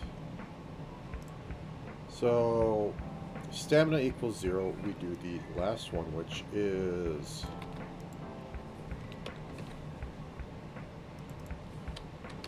no run wrecked. And... key, X key. Then I have to figure out what the heck shift is. So that's V. It's all the other ones. Else, if event key.key sim.sim equals... Sorry, coordinating.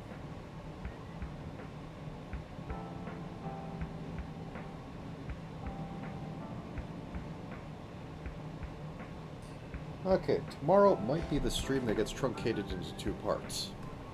That's fine. SDL.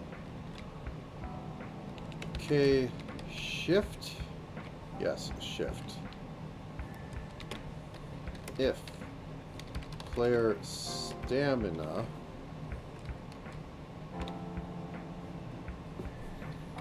can run, or no, run mode on equals not run mode on.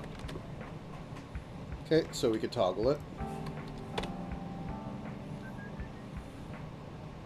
And then I will do a test, or then I will set up. So I hit shift. Doesn't do anything, but it toggles the icons, and it brings up sticky keys, because shift is awesome. So, player moved, move action, move X, move Y,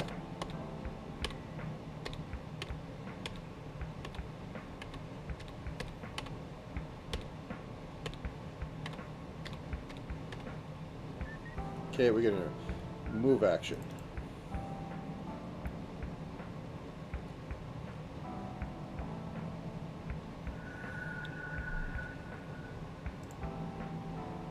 After attack, if run mode on, run mode equals mode on equals false.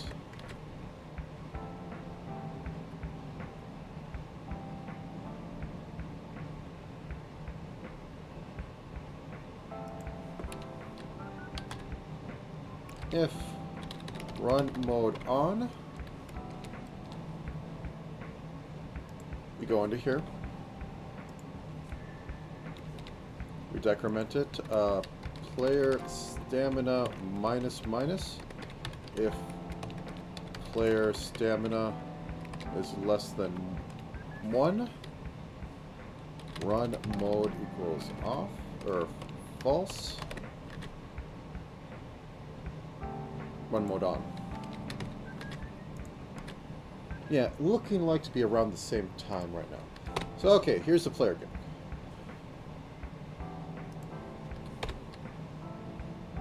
I didn't expect it hard to be set up.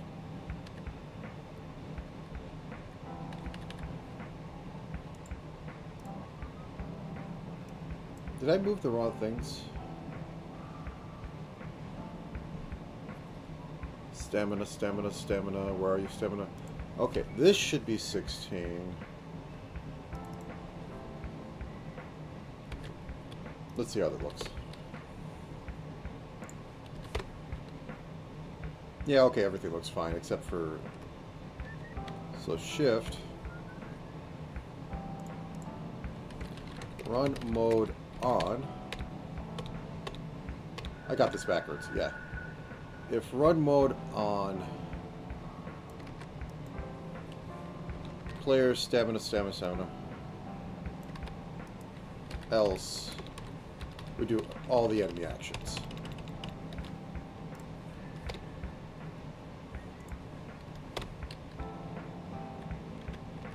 So we could run about this all day. The weird stuff like, oh yeah, we just ran out.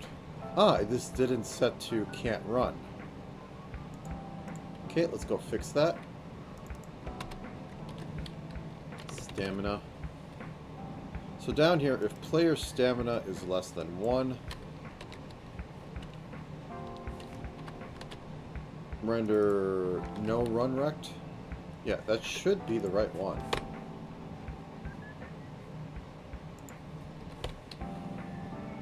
Shift. Still says shift run. Did I not save this? Can't run. Shift. Boop, boop, boop, boop.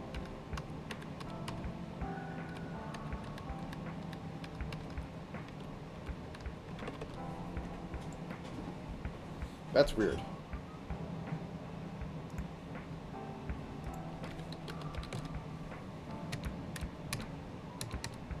Okay, so we get down here.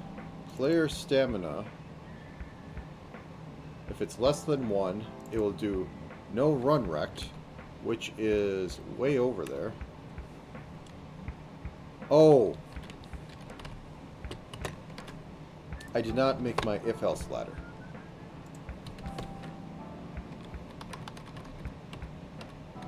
There we go. Let's make that a nice little red to remind the player that they have messed up greatly.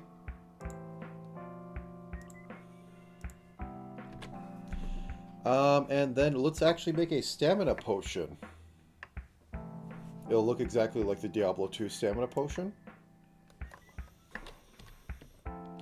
It'll be a thin white vial. Whoop, whoop, whoop. Corked off at the top.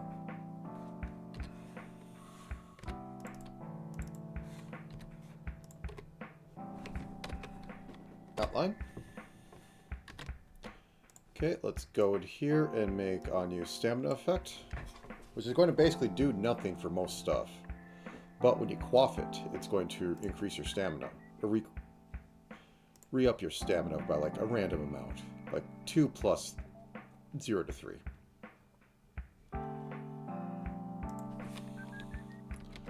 Potion stamina suffix type.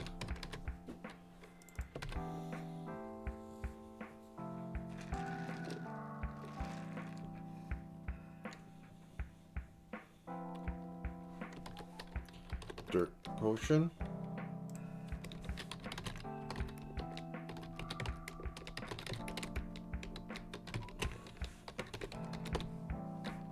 Reset. No, why don't you like... Okay. Okay. Is it doing the weird stuff? It isn't. Potion.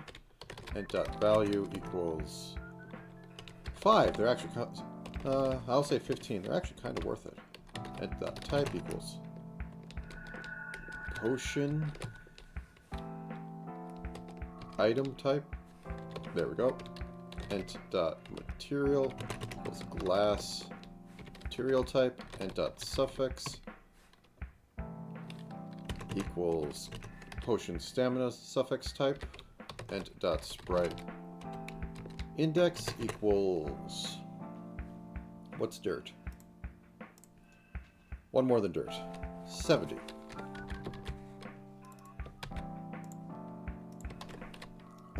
Use item. Okay, we get down here.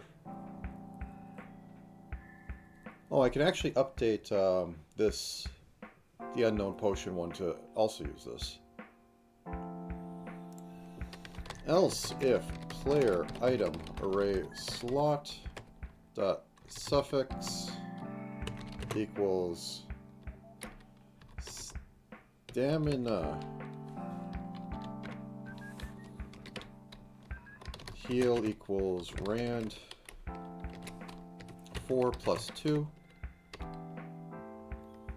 add to global, drink plus player item blah blah blah blah blah, slot name recovered plus std to string heal stamina. Player stamina plus equals heal player stamina equals max of player stamina, or min, it should be min. Otherwise we'll be permanently maxing it at max. Max stamina. And I'm just going to use the heal effect. It gets your blood pumping. Set mud. Then we... There we are. Set stam. No potion.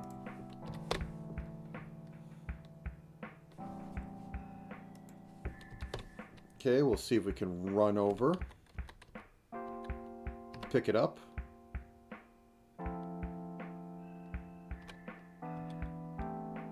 If we use it.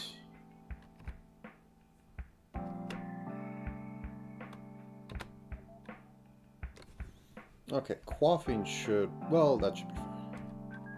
What I don't want to have happen is...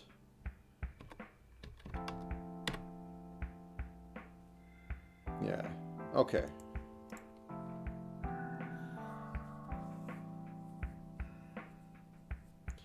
So, C key.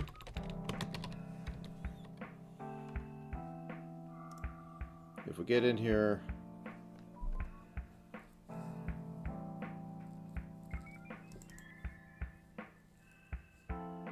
past turn, past turn.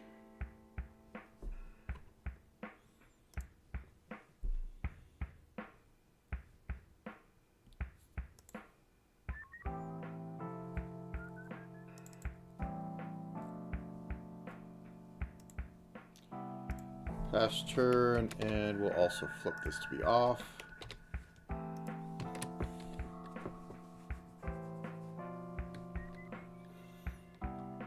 Run mode equals false.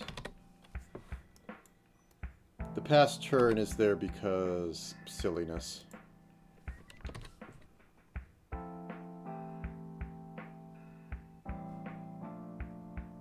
Okay, and then V on.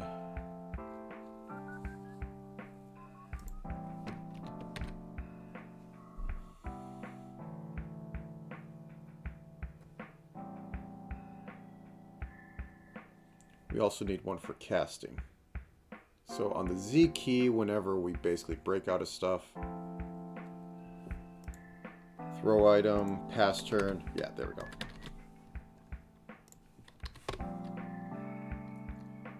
So I think it's funny they can go around and just grab items while running. So just grab that. Well, you are a thief. But if you try tossing,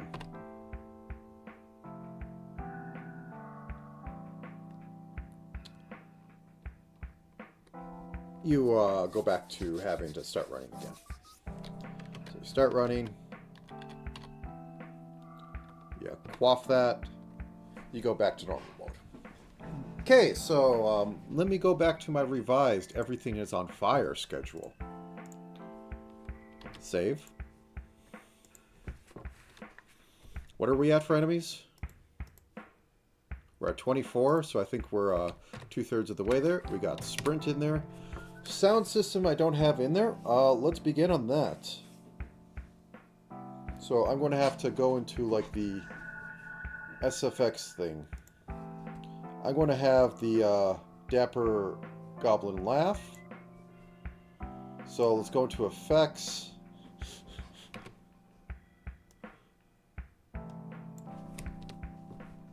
And just put a little ha.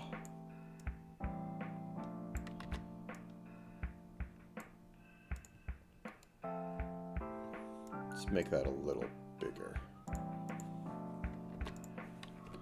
Micro fonts are fun for the whole family.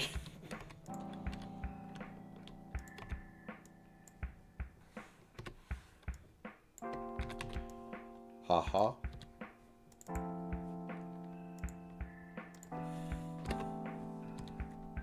Nope, I wanted that. That was fine.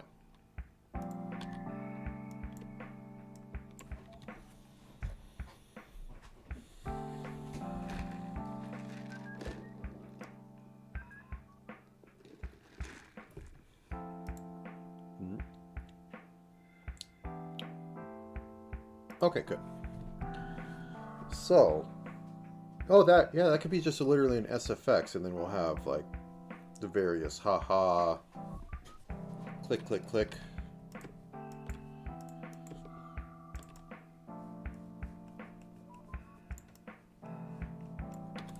I could just use that. Why am I not using that?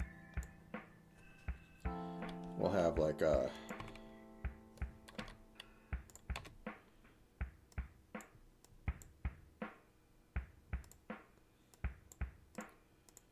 tap,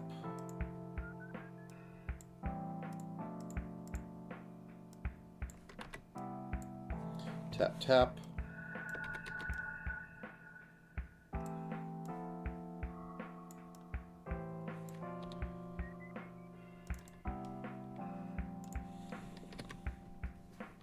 Okay, that's fine with me. I can clean this up.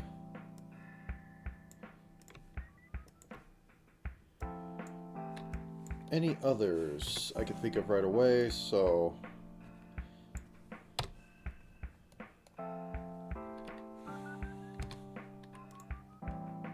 plants don't make noises. Walking walls don't make noises. Giant puddles of mud make noises. They make drip drip. The mud golem says drip drip.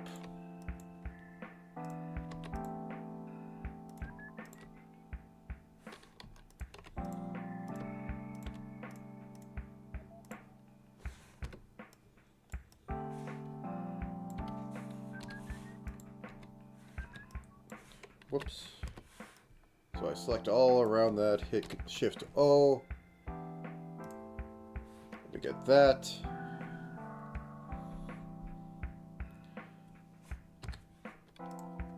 We should have a flap for bats, and I am going to add them. The magnetic pigeon. Just, I need a minute.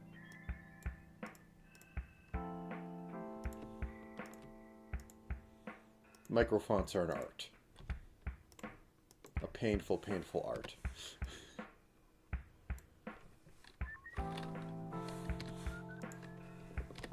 Flap, flap. Okay, good enough. That can start with that. We can have a entity effect type. Okay, yeah, these are the proper ones. Ha ha sound type. Then we go over here, we find the heal effect type. Go down here. Else if global effect array index dot type equals haha sound type. We go down here. We once again render this as a tile from the tile. So the tile is 0, 1, 2, 3, 4, 5, 6, 7 down. Now then, that we have this, I am going to go over to flood, where we keep the flood fill, i.e. in the entity. I think so. Flood fill, or is that in tile map? Flood. Okay, here we go. I haven't made this yet. So, int fill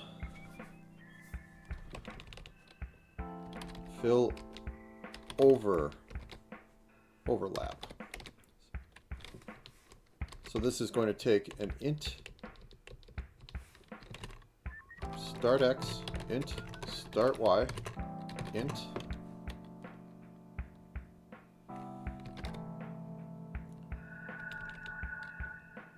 map array. Yeah, I need to have, I don't care about other things. And bool FOV array map total. And what this is going to do is do a flood fill until a cell, I guess a max distance too.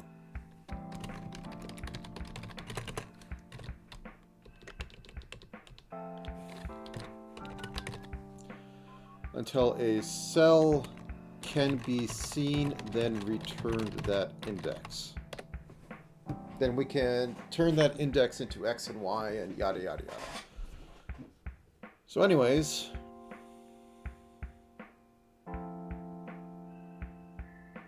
don't need to do this.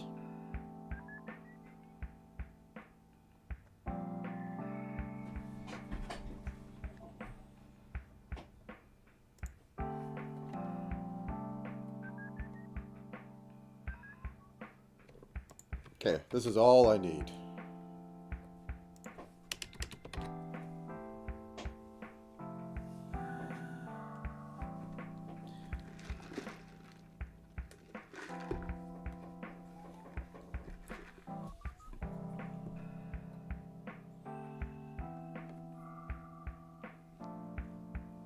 So I don't need to have that.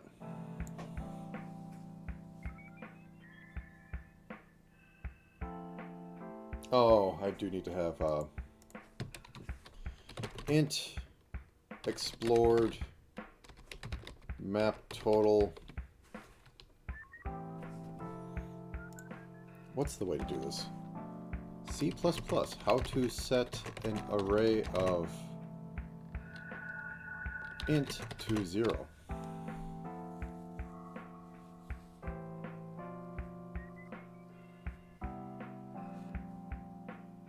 Okay. Standard fill.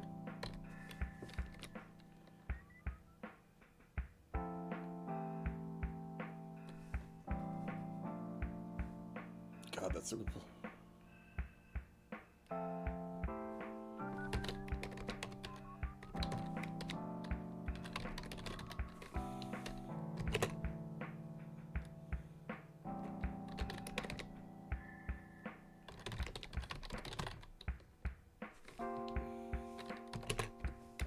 That seems terrifying. Also, I'm just going to keep this out here. Int explored. Going to keep all my memory in use.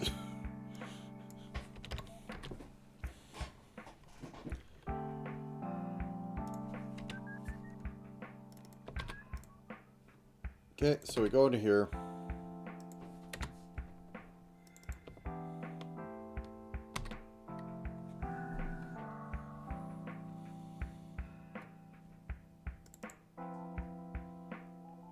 Actually, then I do need that other thing. Silliness. Very silly.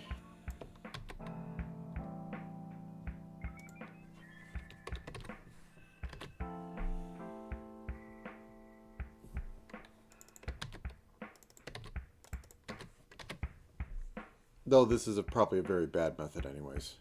I won't lie.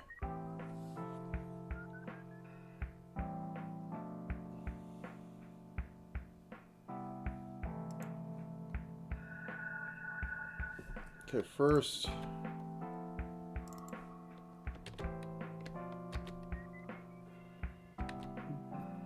Yeah, I totally want to do. That's why I'm clicking here and clicking. I don't know why it does some of this crap. Okay. So it goes outside. It ups this current value. If current value greater or equal than max. Just please go away. You're taking up literally where I'm trying to look.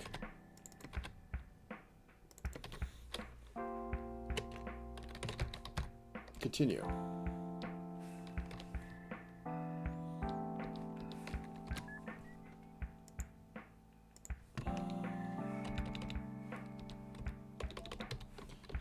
If current or FOV array current index return true or return current index, and we're good.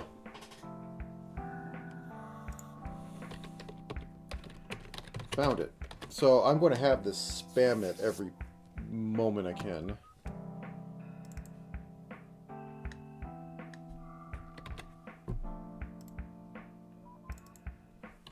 Yeah, I'm going to call it fill overlap. Okay.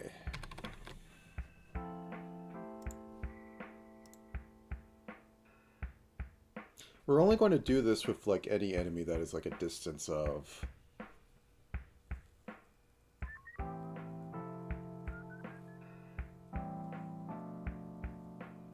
Yeah, 10 away or something. Okay, enemy. Action. No, not that one. This one. Excuse me again. I think I hear something at my door. Or I'm hearing snow falling off my roof. 1 second.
Bum.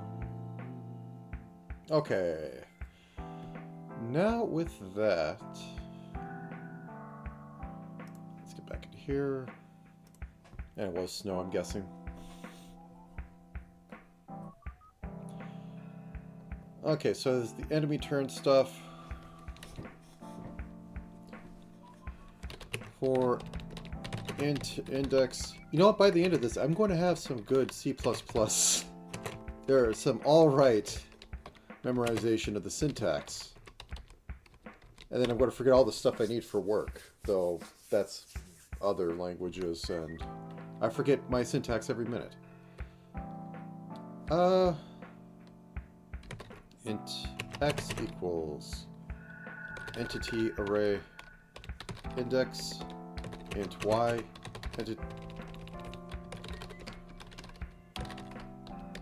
index int dist equals x and y.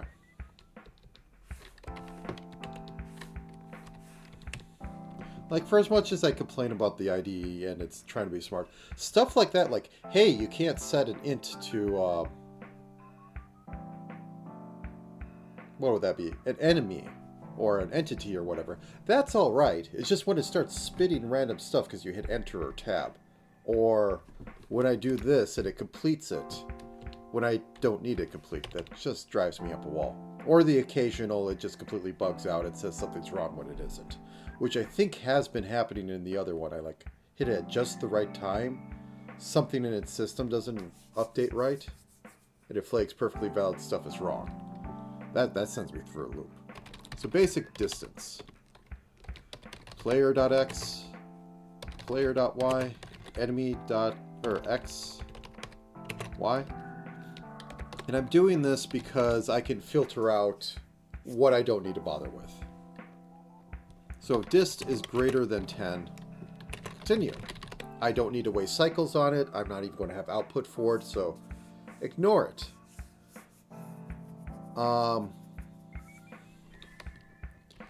If flood fill distance, or no, not flood fill, player flood fill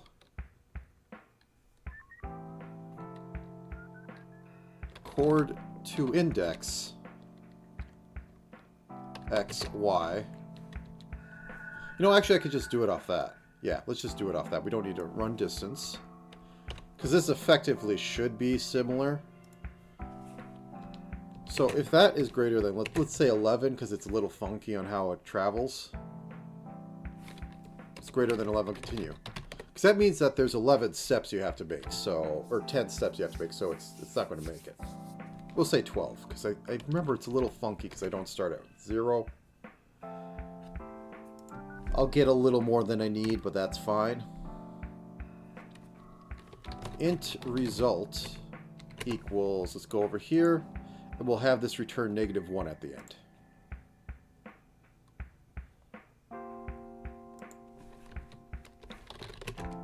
Because that's a failure state.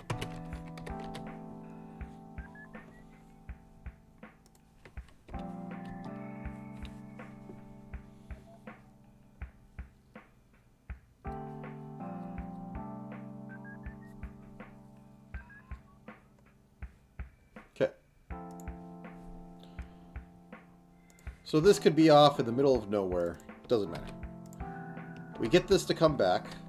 And we go X, Y, map array, FOV array. If, I would STD.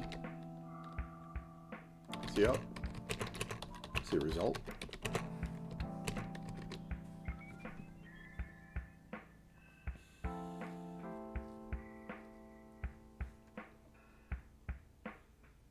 Also need to check a if player. That's the cheap one. This is the more expensive one. If entity is seen, entity array index FOV array. if the player is seen or the player is out there. This doesn't convert on the other end. This doesn't convert here. It sucks. Just take the suck. Oh, also I should probably check if...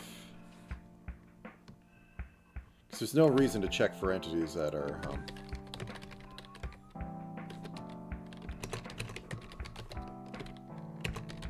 or no... I think it's no type because I didn't do the proper thing there. Or...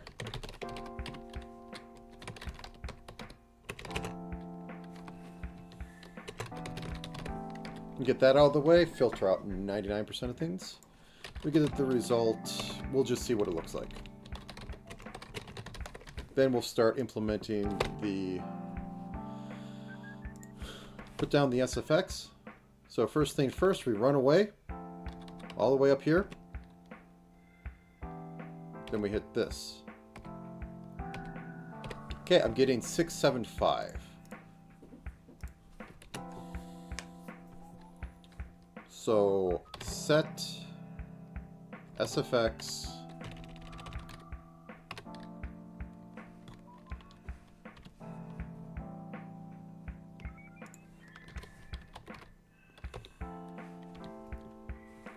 effect location, that's what it's called. Effect location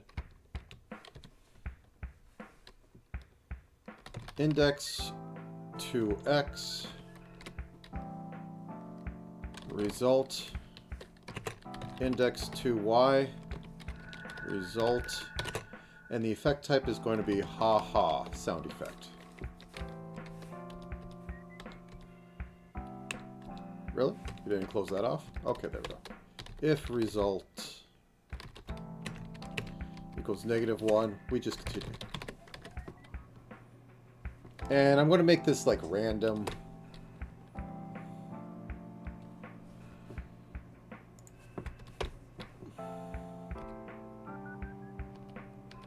See, it's actually properly working. It's just it's doing it while it's in view. You're supposed to be getting out of there. Oh, that should be an or. Yeah.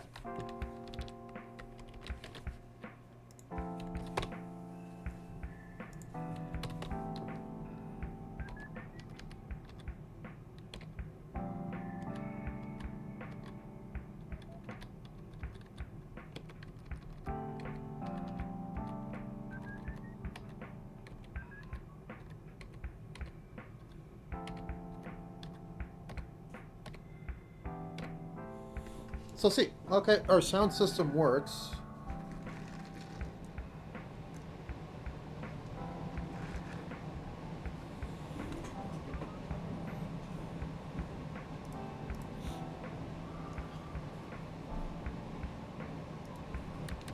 I guess we can also have it if they didn't move, it shouldn't update, or it should have a chance. If rand divide by 8 or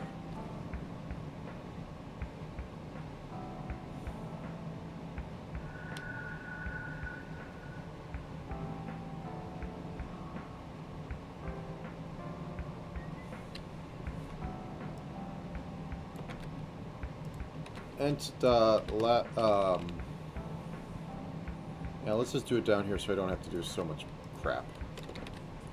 Ent dot last move x equals x and ent array index dot entity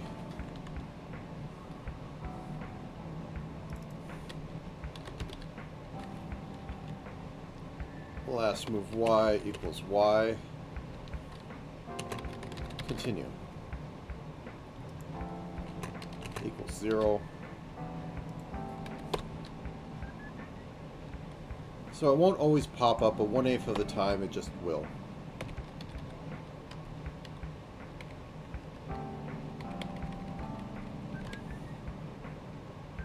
Okay, I'm going to make a bool to check what's going on here. Bool last move equals Tofu.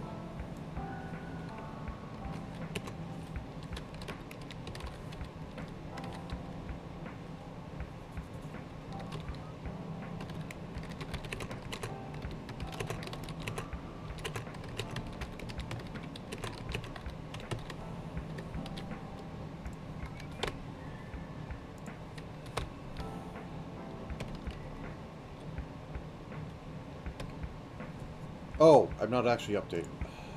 I am too quick. Stretch, breathe in the air.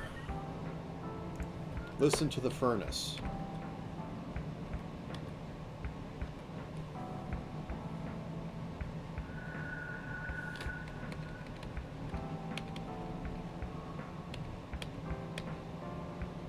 Do you always move? One second.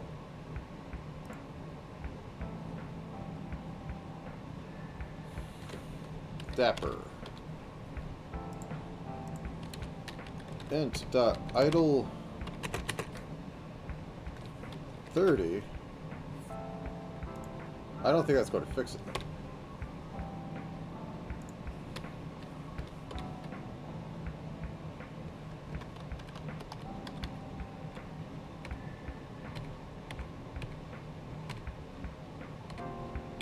Okay, it's not doing instant. But I think that's...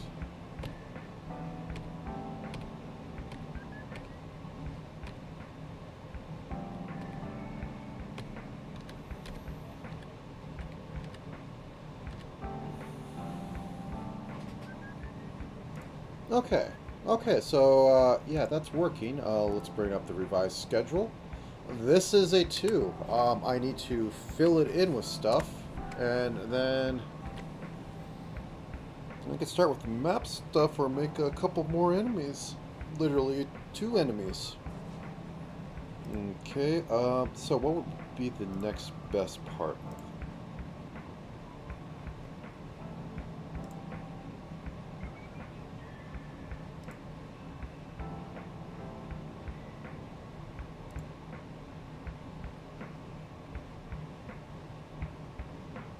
Do, do, do. Do, do, do. Do, do, do. Do, do, do. What do I want? So, I suppose I can start having the SFX put in here.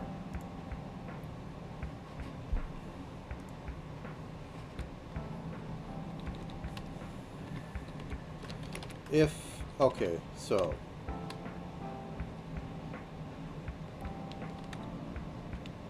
enemy... what do I call it? It is a... it's not an effect type. Entity type. Type equals... also, I'm really happy I'm doing a lot better today. I don't know. I think it's like literally just dashing all my plans. It's like, yeah, just go with it. Entity array index dot entity type if type equals dapper goblin. We do this.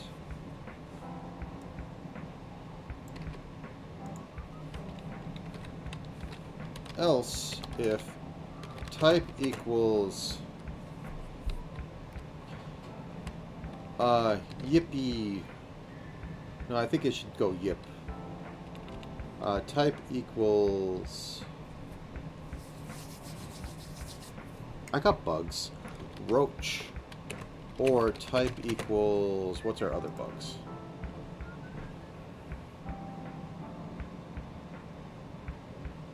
Type equals inverse rat. Or type equals... this is for the, like, the tap, tap, tap.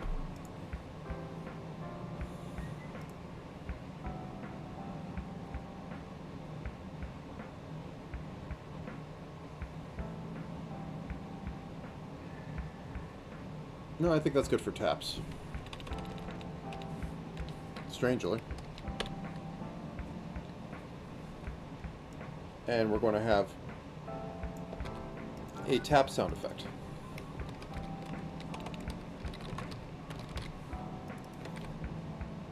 How are we going to make that tap sound effect? By just slapping it on the end.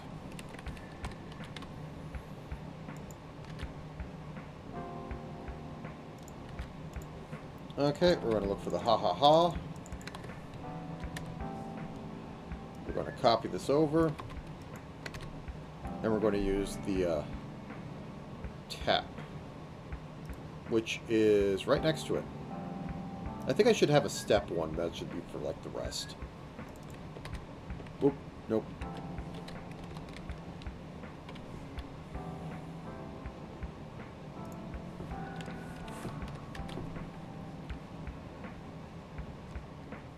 And then we go back up here.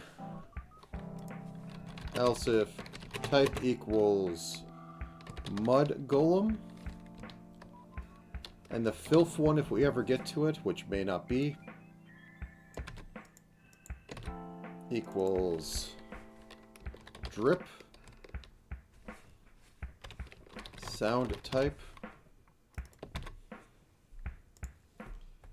We go down here, go boop boop. I don't know why you're so mad at that. Why are you mad at that?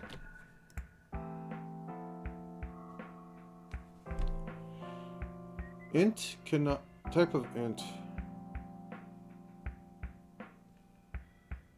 Oh, okay, because I have to coerce it into the proper thing. Or, no. Or I can just go down here and go...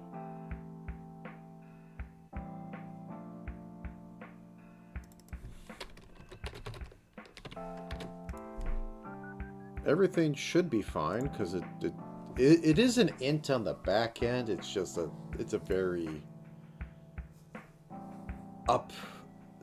upgraded int.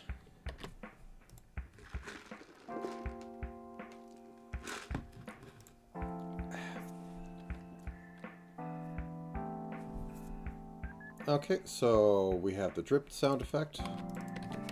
So we get down here. We move over one. The boring stuff. The boring stuff I should be doing off screen, to be honest, but not today. Else if randbat or type equals imp, because it flaps. Do I have anything else that flaps in the night?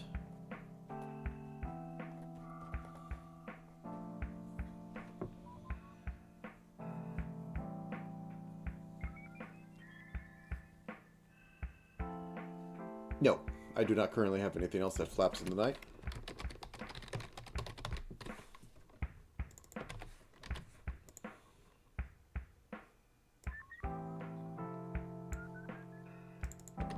Flap.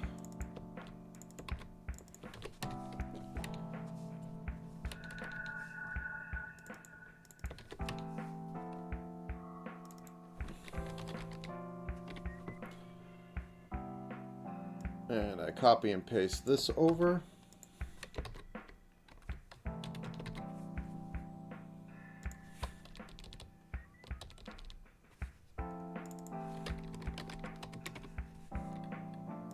And I think the last one I can just kind of have a generic step.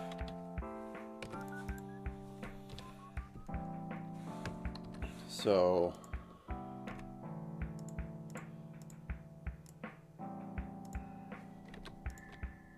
micro font.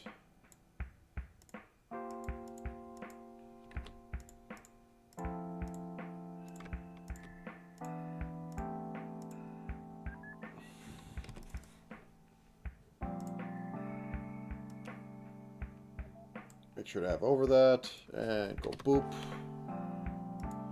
Yay. Clean up the edges a little bit because I don't need it there. Move this up so that it registers as higher. Step can be lower. Drip can be in the middle. Tap, tap.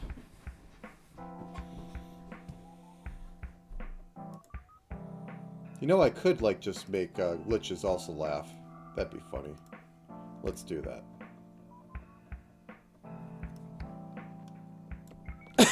Oops, sorry.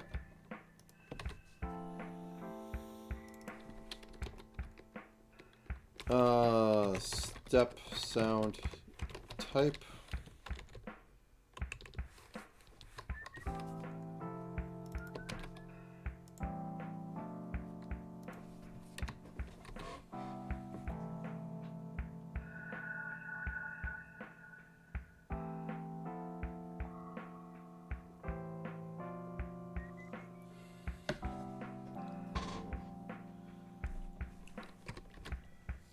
And I think that should be good for now. Okay, so we have that.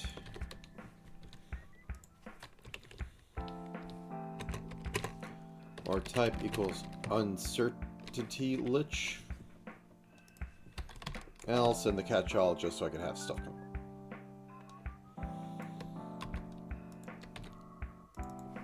Step.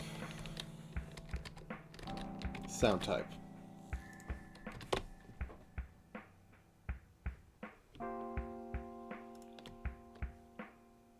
Oh.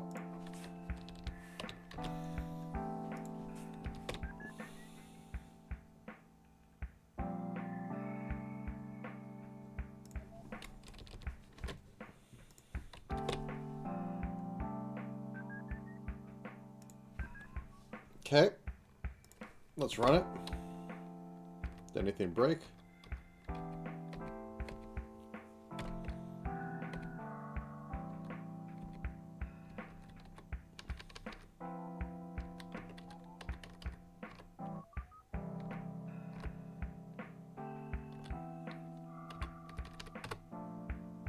Your damper suit does not protect against magic.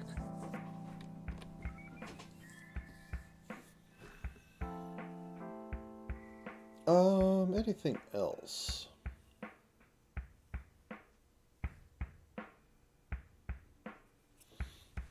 I think I'm going to make a sweet cane a possible drop from the goblin.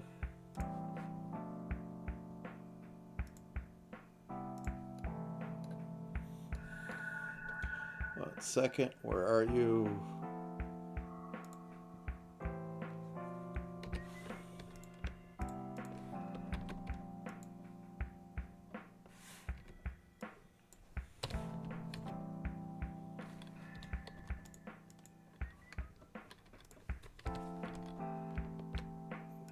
That too late. Okay, put that up there. Shrink.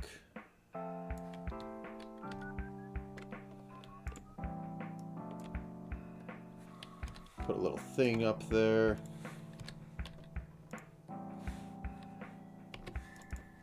Outline it. We're going to call it the Dapper Cane. Make it a 4. I'm not going to add any special effects right now. I mean, I could, but I'm not. It's going to be a weapon type.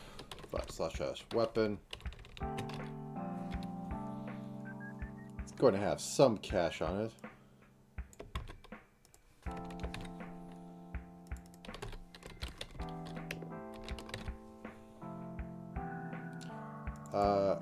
Dapper Cane. This is going to be 40.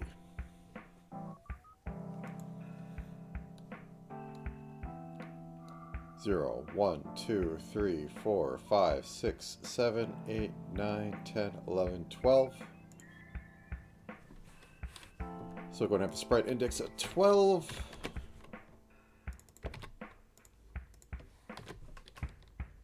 Set lich. Okay, we're up in here. Else if entity array target enemy dot x entity array target enemy dot y. Oh wait, no, what am I doing?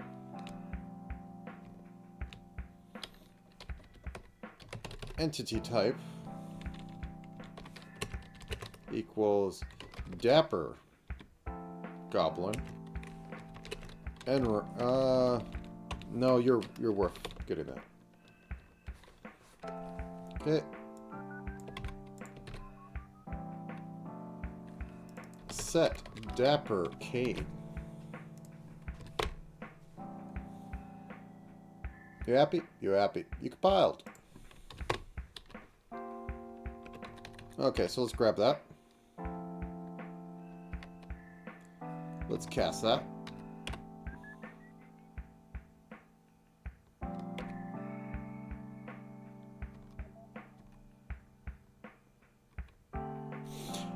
I think I kind of burnt it up in fire. I may have burnt it up in fire. Fire staff. Staff of fire. Set staff of ice.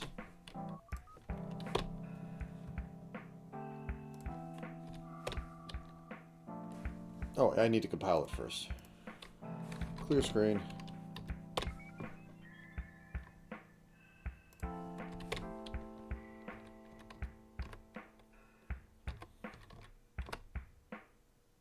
Yep. There you go. Look, he dropped it. And I got a sweet cane. Also, you know, I should probably clean this guy up a little bit. So, entity sheet.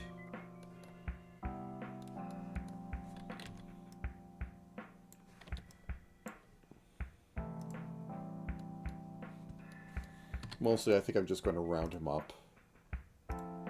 Maybe give him a white outline. Yeah, a white outline would probably be good to distinguish it from the rest. It was good enough for Soten, it's good enough for me.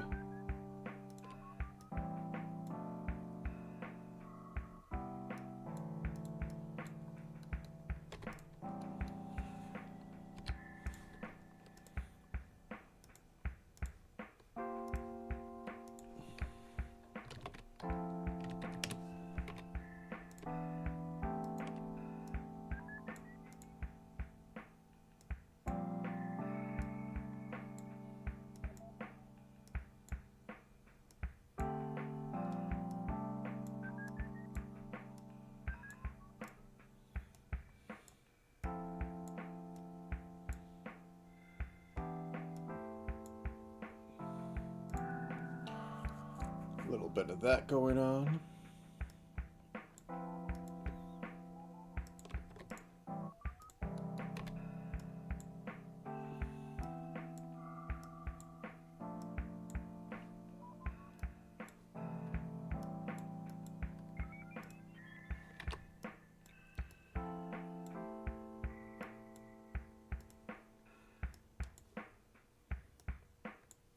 Okay.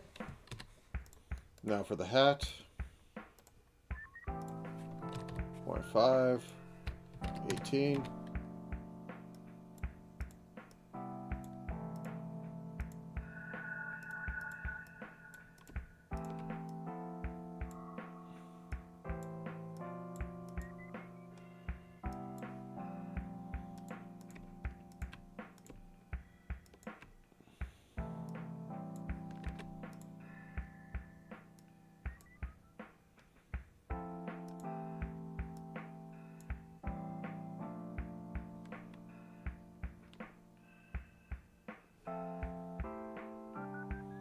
I feel that these hats, because this is turning sideways.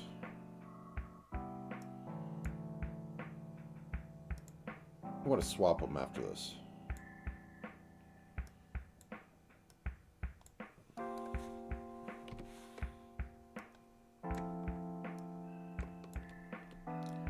Whoop. Oh no, he's bald. He doesn't even have the top of his head.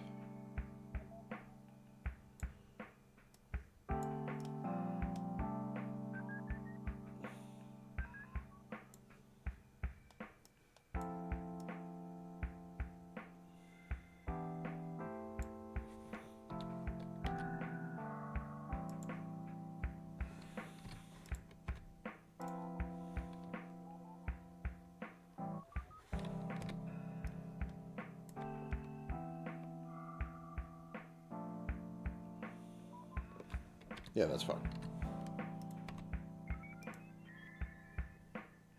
So 1, 2, 3. 1, 2. This should be like 2.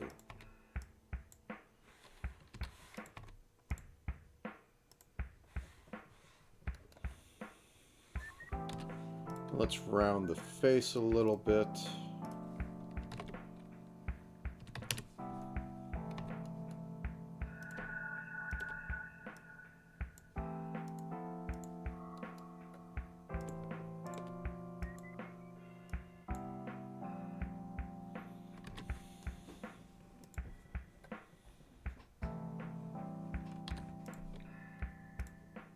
Drop this down.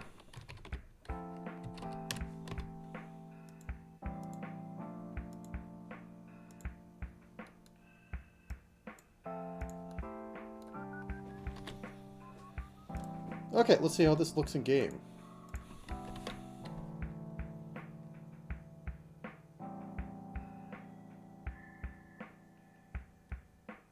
It doesn't look like his head is turning as much as I want it to. So let's emphasize this a little more by pushing this back a little bit.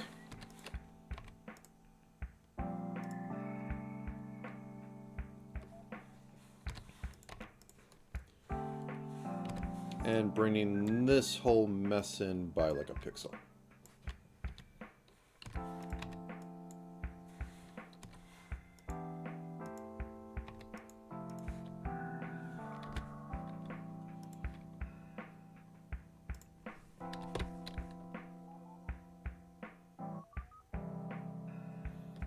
The hat's got a little too much movement now.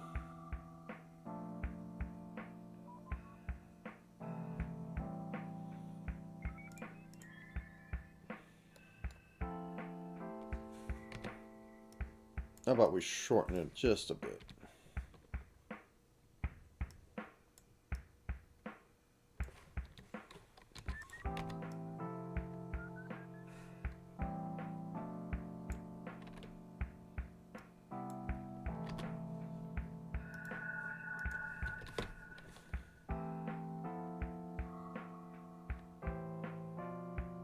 It's not as annoying as much, but he's very bouncy. And I do think I'll take the middle gray for his outline,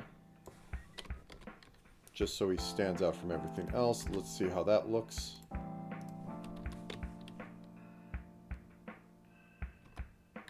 You can definitely pick it out.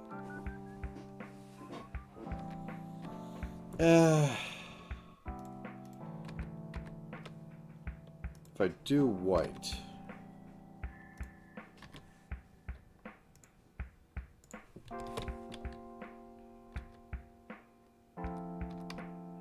it draws your attention, so you know where he is. So there's that.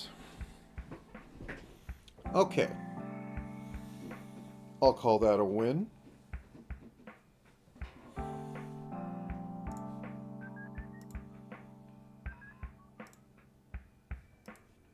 So what more should I be doing here?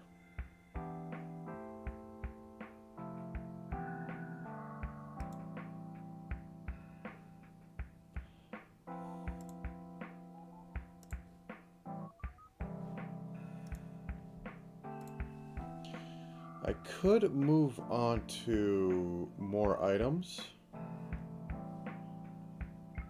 That won't help me. I think I need to start diving into what is wrong with my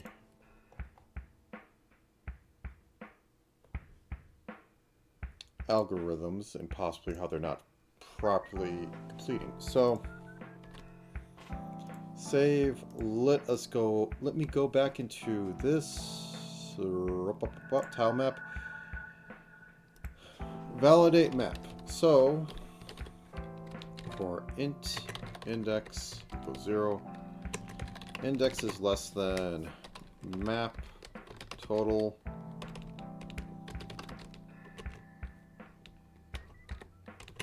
index plus plus.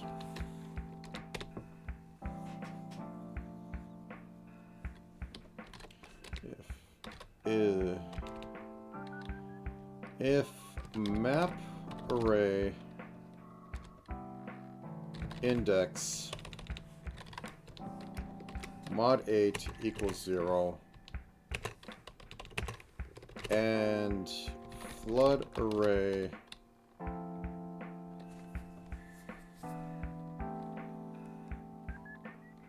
index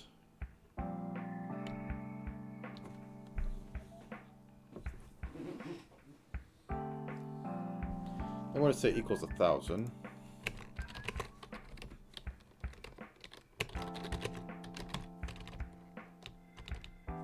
No, I'm just going to go into here. If map array equals 1,000, that means it didn't explore it. Oh no. Yeah. If flood array index equals 1,000, return.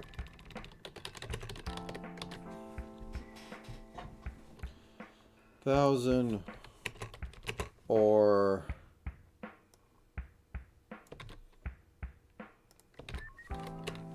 equals 0. Okay, so we have that.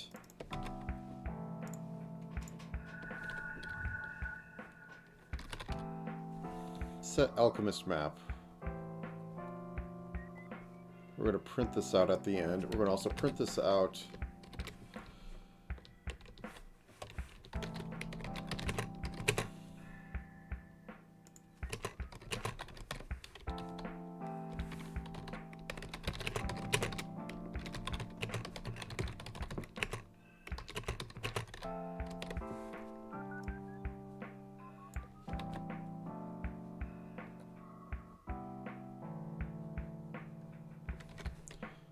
Make maze. Okay, set up maze. Map.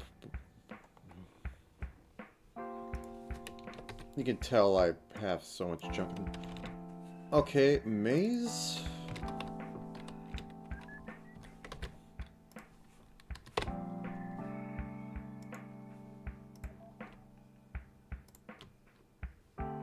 Oh.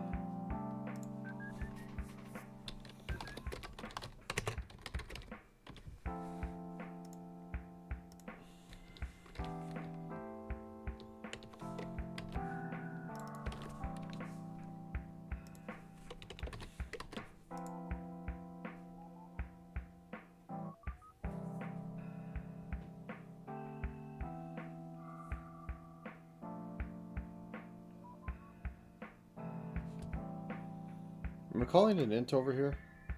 Yeah, that should be cool.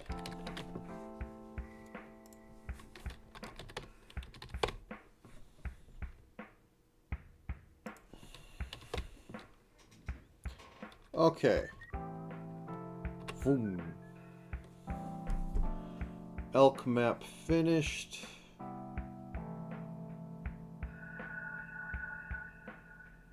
So it did give me a false. Okay.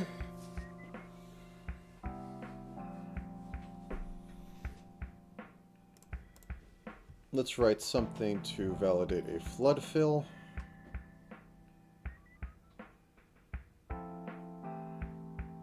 It is Elk Lab, right? Let me just poke my head in there. Unironically, I am able to tell by just... No, this is maze map.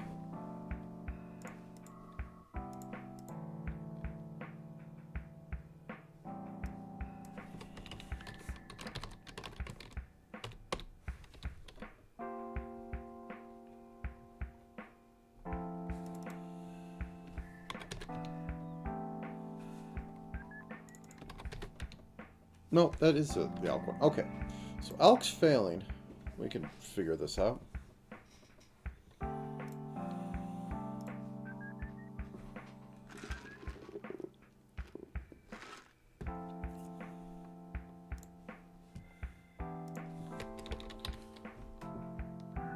Once again, excuse me.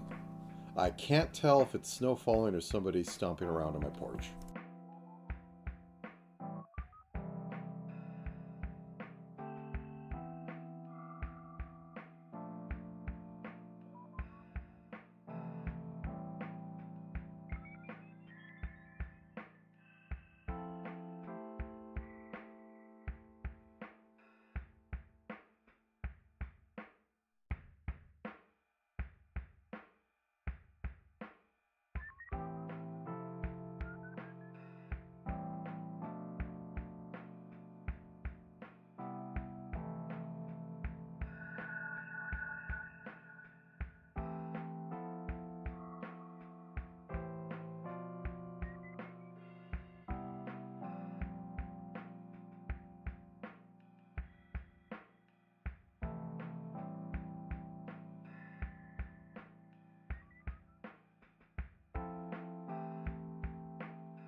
back.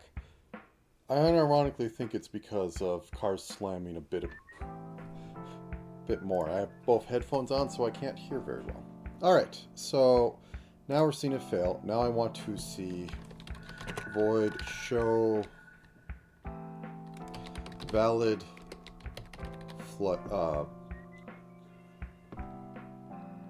fill. Sure.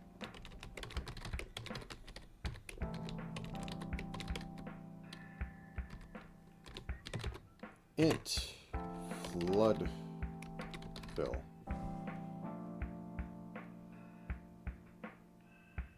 Wait, no. That's the FOV array. That doesn't. What am I doing? I've been working with the FOV for so long that player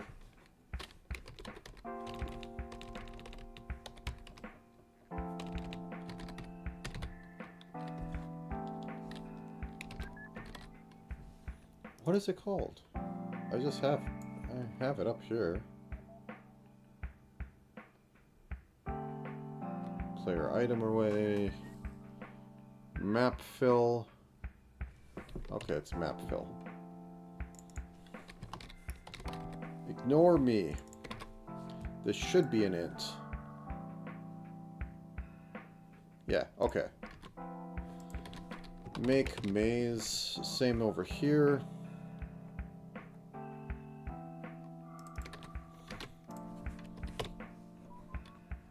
Let's run it.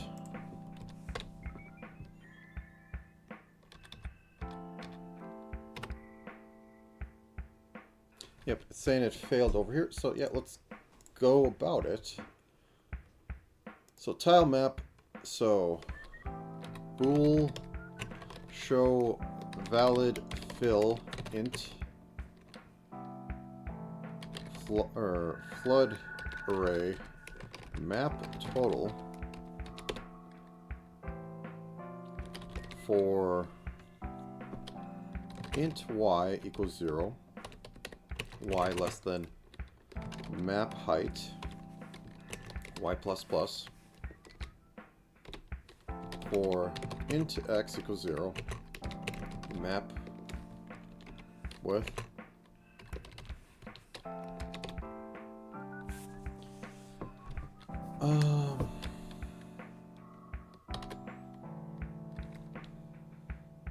if x mod tile stitch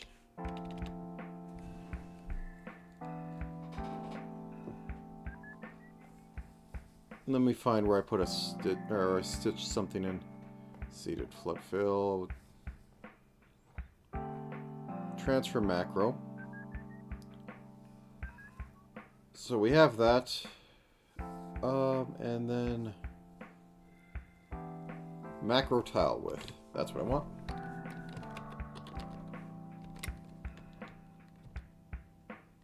Tile width equals 0. Standard cout 1, 2 spaces. Otherwise, standard cout or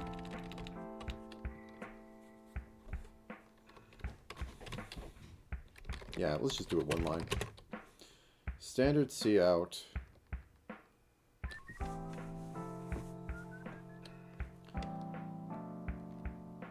flood array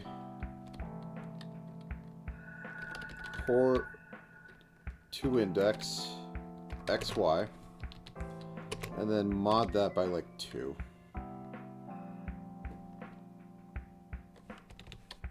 Then say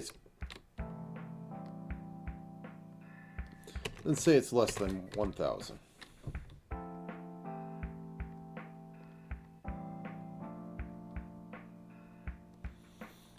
Then walls will be a bit weird, but so what?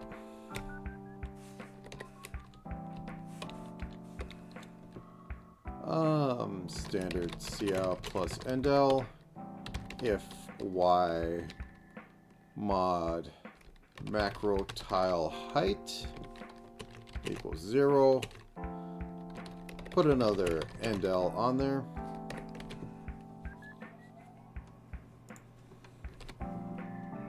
Why are you being weird there? Are you okay? You okay? You're okay. Alk. Make alk. Set up alk.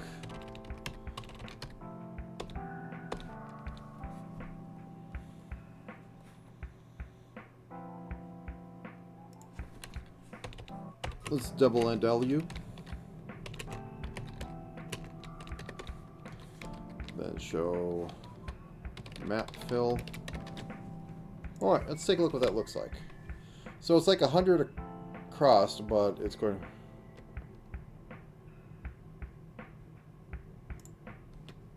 Oh, that should be a void.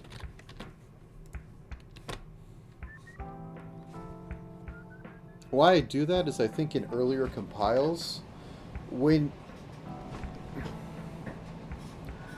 So, function calls, there has to be a place in memory that stuff is put.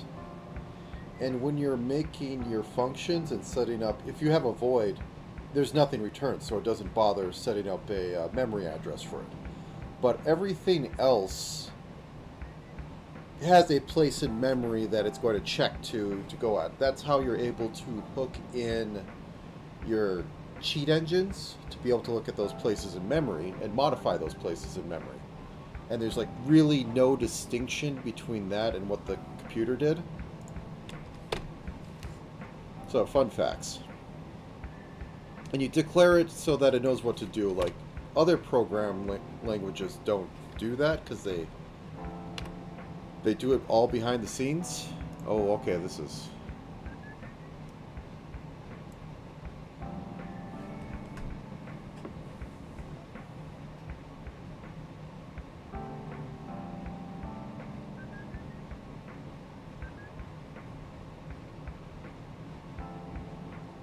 interesting.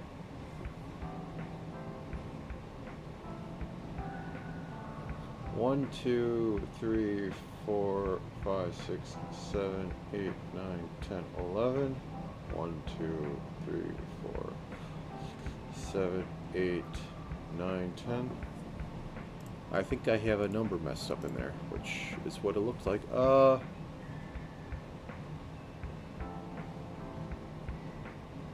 I'm guessing it should be before I run the Y, or the X stuff.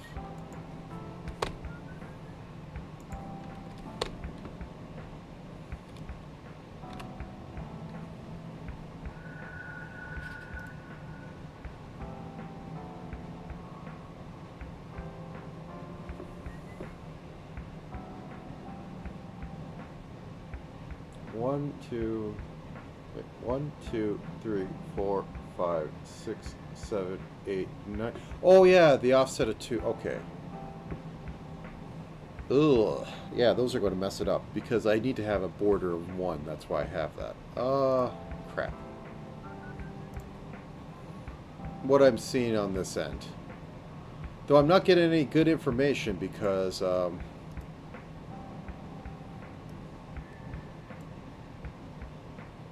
it's not showing a heck of a lot. So let me close out of this for a second.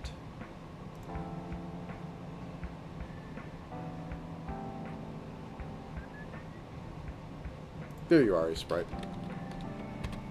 So I'm seeing this.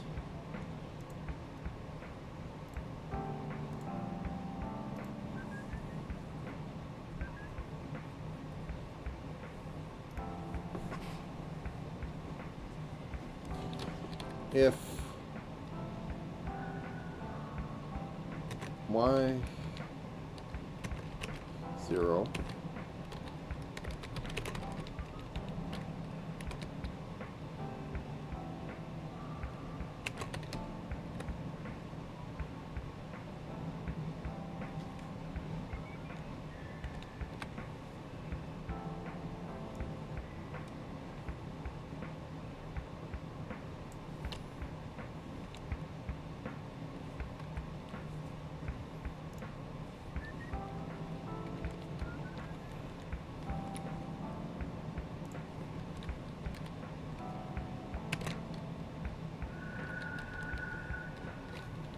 Okay, so we put that there, and then we add like -1 here for the offset. You happy? You're happy. Then we can figure out why everything is looking bad.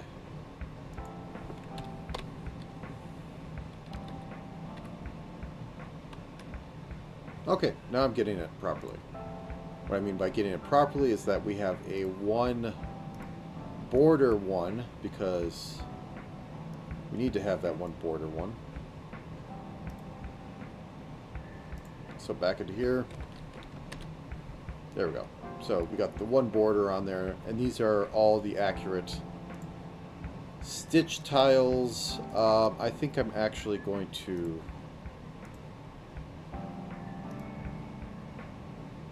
see what's...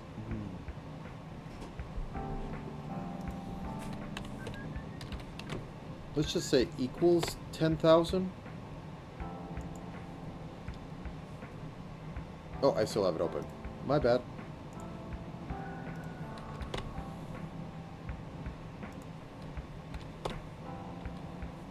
Yeah, I totally want to open that. I don't want to run the exe.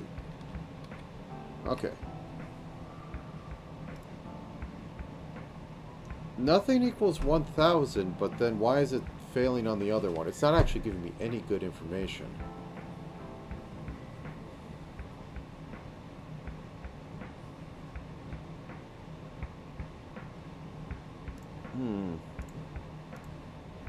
Let's go back into here.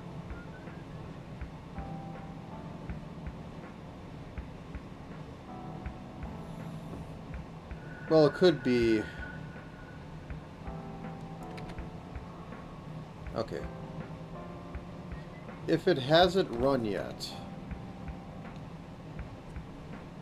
calculate line of sight.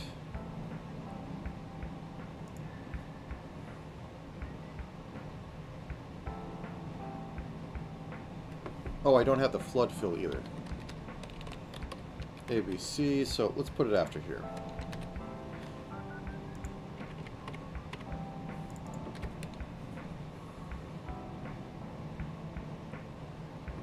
Set maze.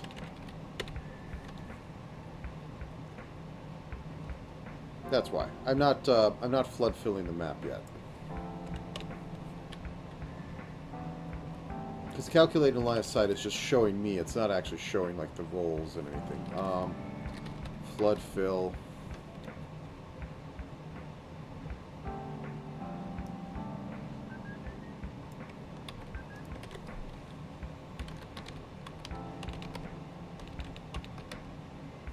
Okay.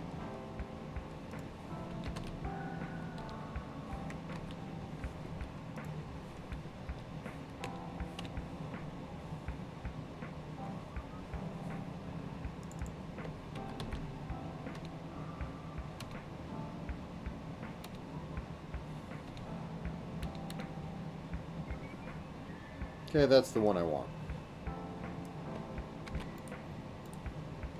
Find ABC. Then I just do this.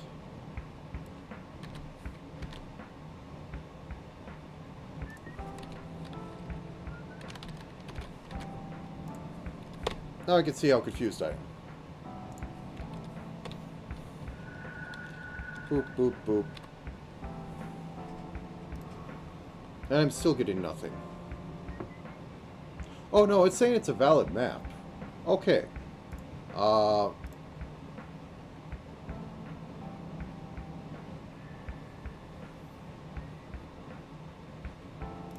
So over here,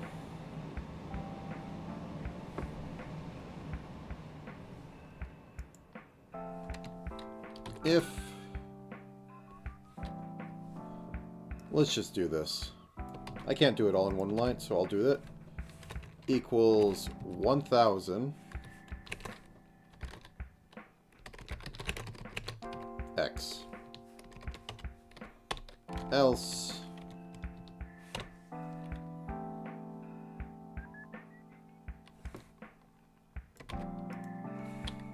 if equals 0,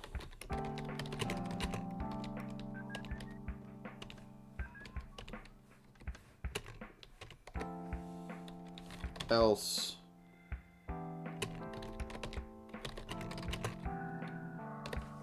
Okay, this should also give us a map of what we're looking at, which is useful. Are you happy? You're happy. Let's move on. Oh, I have it open. I apologize for that. You didn't see any of that. So yeah, I just set this up instead of having it all try to be one line because I'm not smart enough. I just did 3 statements.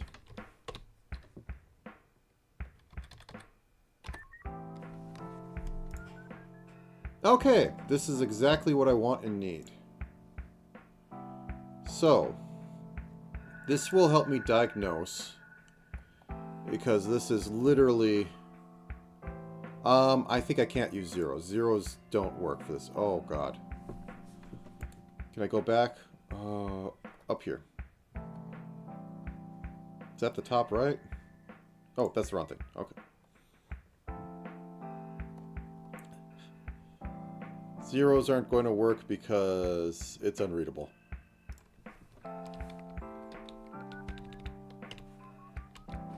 There we go. Maybe we'll get something out of this. I'll show you in a second. Actually, did I... Yeah, okay, I'm good.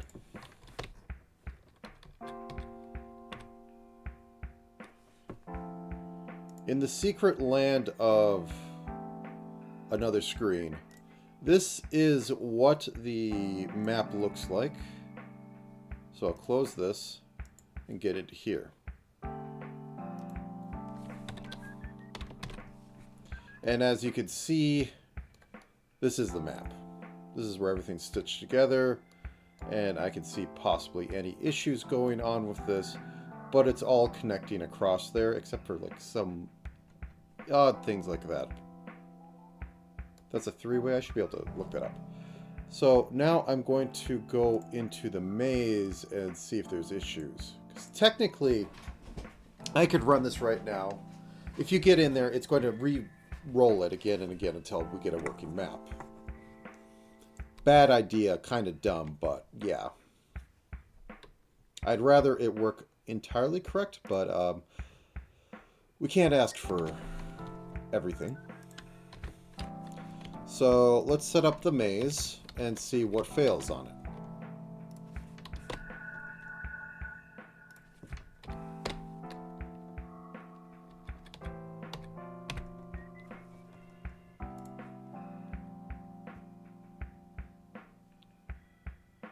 The maze map finished. It says it's complete. I don't see how these are connecting, though.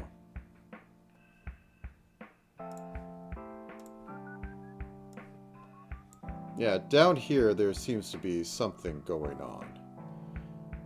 But it says it's, let me scroll up.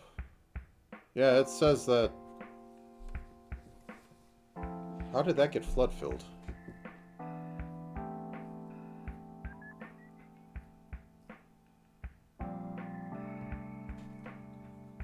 I would think it isn't, but,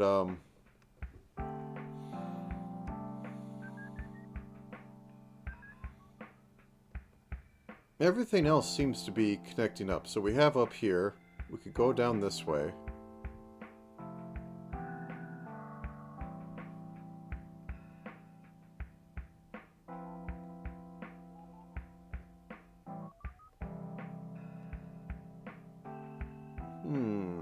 Very mysterious. We also have this one over here, which is just off.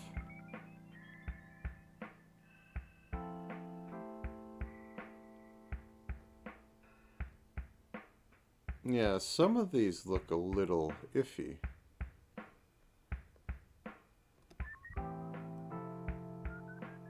Like they were...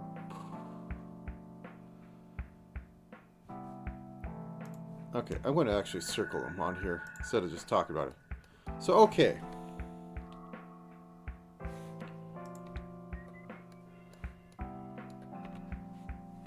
For the most I can bring this up, actually. So this is being stitched from... Oh, no, the screen's up. Okay, let me close it. So this is being stitched from Labyrinth, which is just all this. So if I go off of and go Control F, you can see all here. I have the item stuff messing everything up, but still. We connect here, here, here, and here.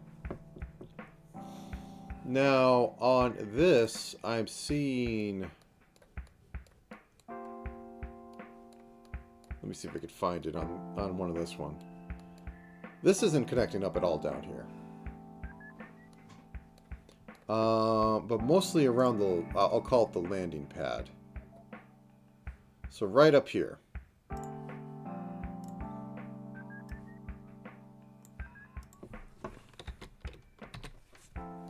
So right up here, this is not how it's supposed to work. There's something going on right here. Let me check on the sizes to see if this is actually slightly too big and somehow it's overwriting it. So this should be macro connect down. And this should be 1, 2, 3, 4, 5, 6, 7, 8, 9 high. That's as one would expect. Oh, wait. No, it's using the wrong one. That's why. Let's fix that first. So back in setup set maze. Let's look down where it starts setting everything up, because I might just be using the old ones.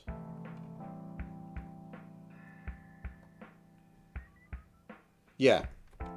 Okay. Maze, start, connect down.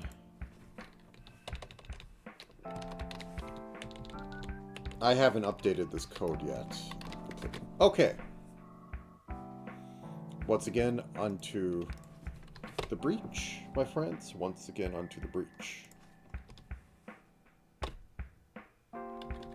Okay, so we go there. Take a look at this.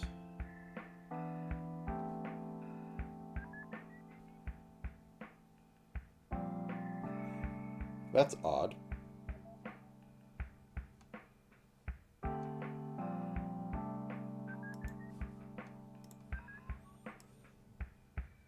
Okay, there's two things in this. So let me bring this down. Let me bring this back up. By that, I mean toss it into the void. So up here, yeah, there seems to be some possible misaligns.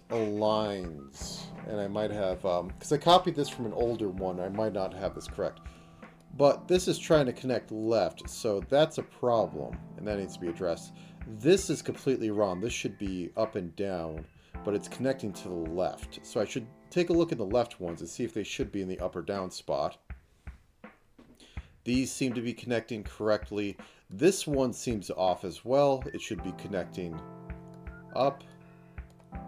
This is correct down here.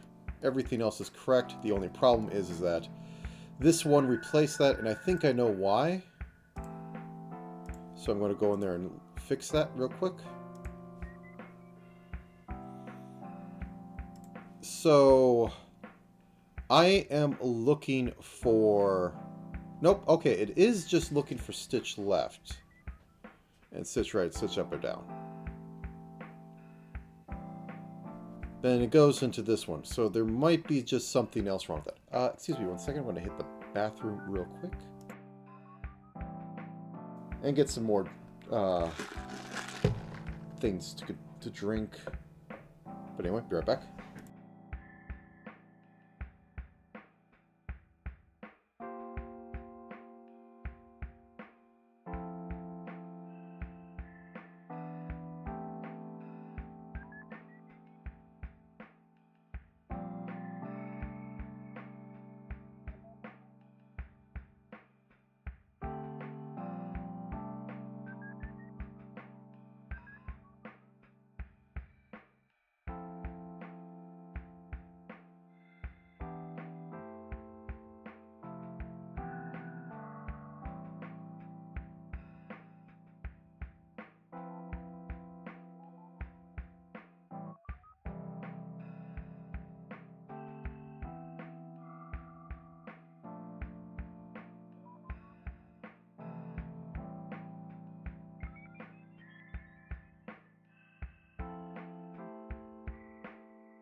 Alrighty then.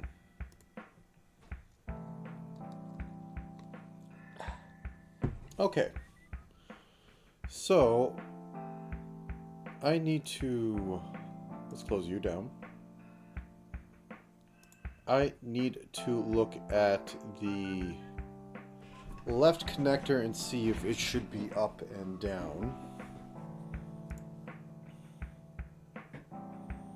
So that should be 4.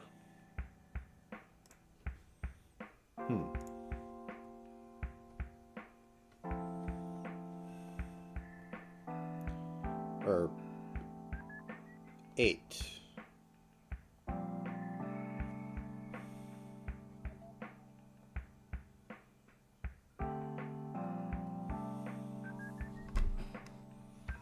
So that is in the right spot.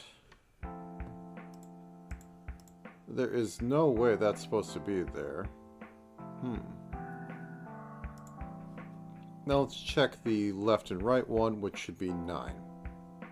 Or, I mean, 10. Yeah, this one isn't being used at all. I have it kind of right. Actually, that said, let us just set this to 1 right now and see if this keeps happening. So this is how I can have some... Like, I don't want to have 2 connectors for all of them, so I try to do something a little different in this. Maybe that's what's screwing it up.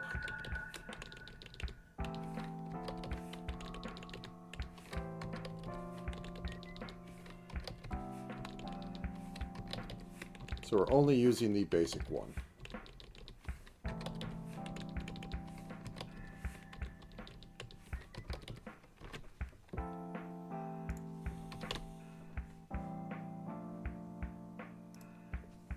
Okay, run it.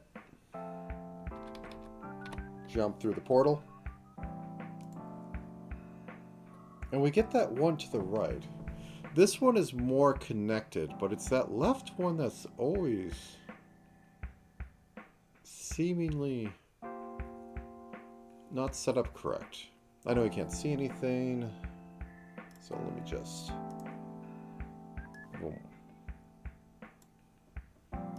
This is the deep debugging, the kind that probably should be off stream. I need to look at it. So yeah, we have this one right here that should be connecting down. Everything else is sorry, working, but that one.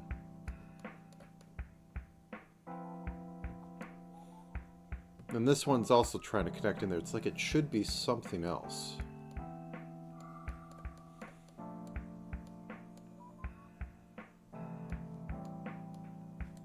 I'm going to check the stitch stuff in a second and like put that underneath here in a grid.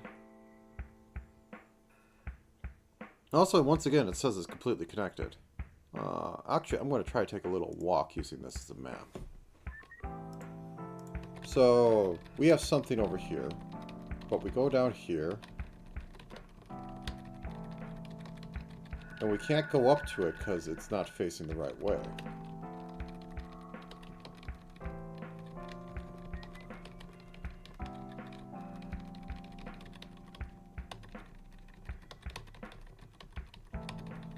Also, this is the maze tile set. Oh, it's actually working properly now.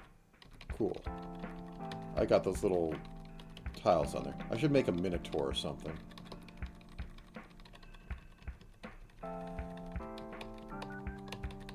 Oh, I should actually make the Midas hand. And it goes around, and when it hits you, it can turn one of your items into a gold bar, which might be good or bad depending on what it is and what you're doing with it.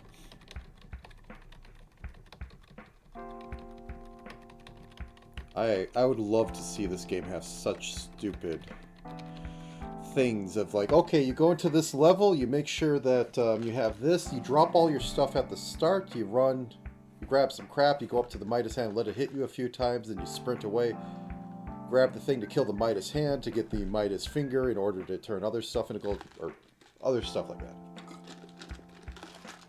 I wish it could get that complex, but I don't think it'll have any pickup. Yeah, this is basically what it was supposed to be. So, real curious on why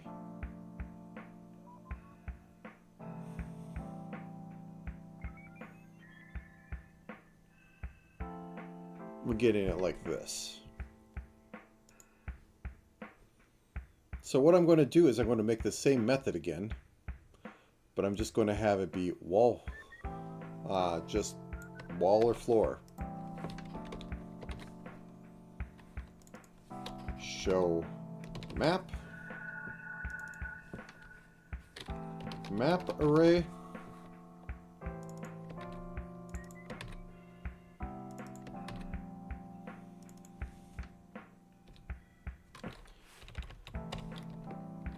mod 8 equals 0.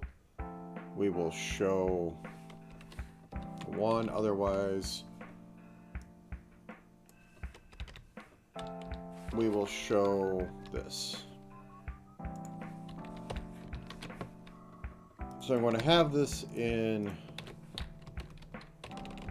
make or set maze map.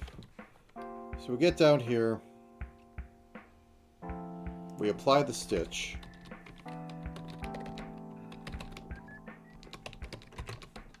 room, just putting in this junk right now so that I can understand it later.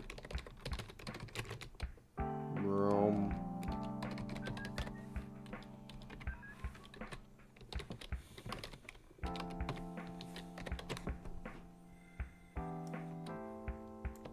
Okay, we take this, and after all this, before we return,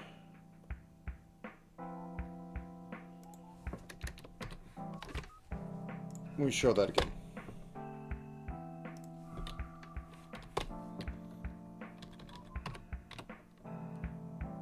Okay, let's close that.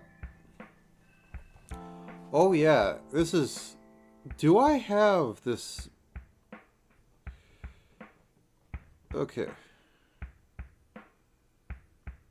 I think I have the left and right one mixed up. But also definitely that left one is messing. And also I should turn that from 0 into something else. I think the ones were fine. Because that's a little bright. You can't see it. I won't blind you with it. Okay, let's run this again.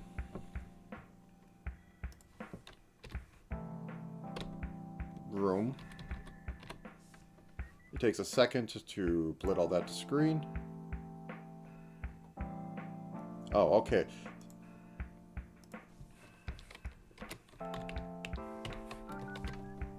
Please ignore my indecisiveness. There we go. Now they're all matching in the same sort of thing. So this is what it's spawning in as. As I said before, I think there's something up.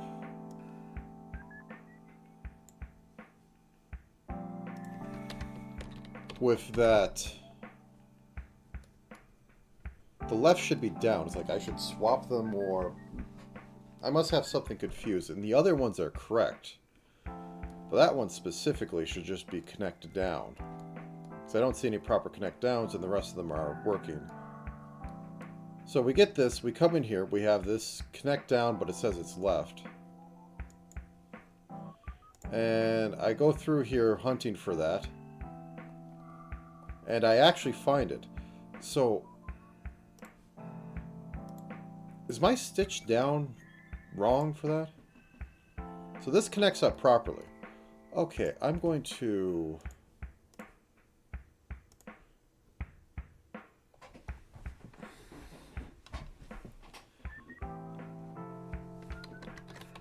connect down.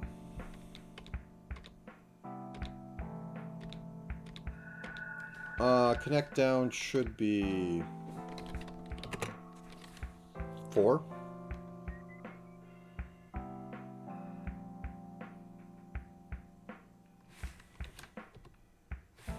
Yep, I have this wrong. Okay, I could fix this. I can fix this. It was me. I had it wrong all along.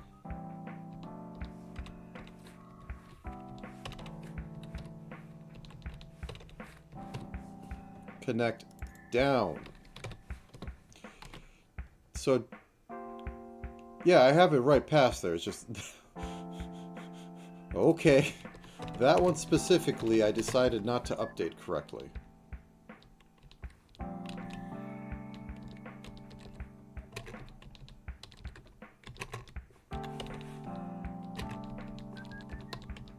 Okay, I might be in the money after this. I need to go into the Stitch one and make sure that I have that marked as down this time. And I'll run this a few more times to make sure that it is properly set up. But for this one... Whoops, that's the wrong button.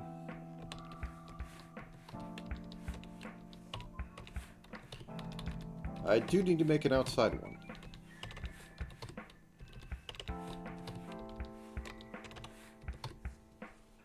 Okay.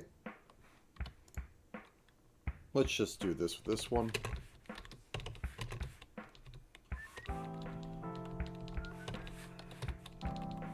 I am happy I did all that debug stuff. That was exactly what I needed to solve this, and it has solved, and it should solve it. So let me redo that again.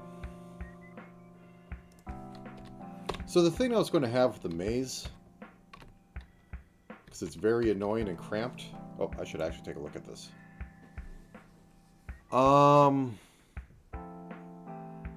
Up, right, and down should just be up and right.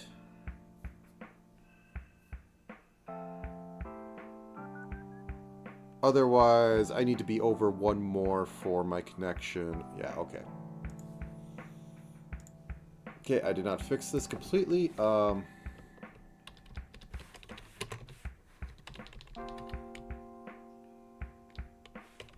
It was 2 off, not 1 off.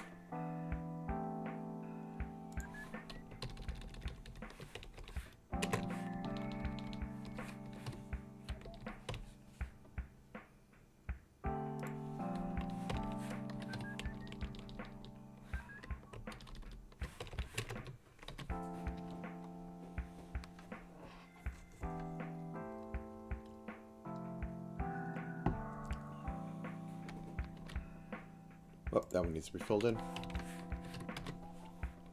And then I said down and right? Or down, up, right, and down. So 7.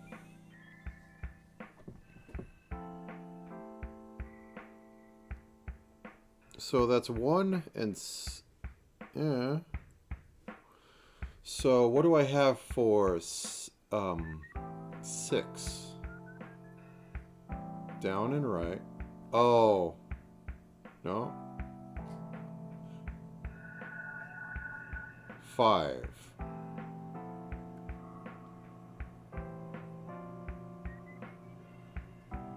That isn't even right at all. So I'm looking for up and right, which is 3.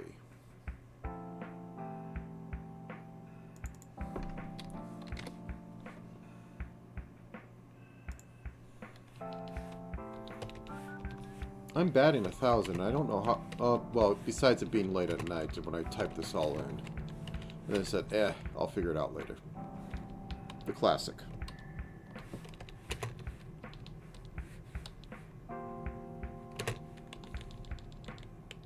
Don't need it for that one, so let's roll you again.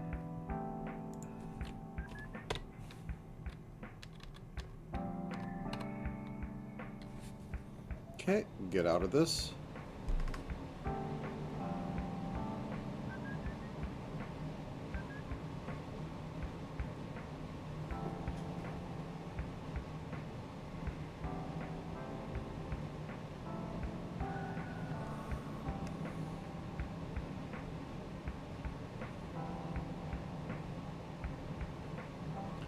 So up and down, which should be 5, is up and left.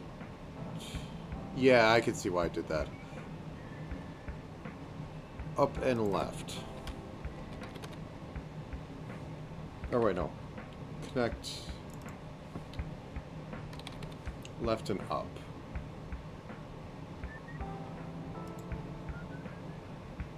Or no. Down and up. I did not like, oh, painstakingly I thought for a while on how they should look. It's like, no, I did it. I came up with random things as I went along.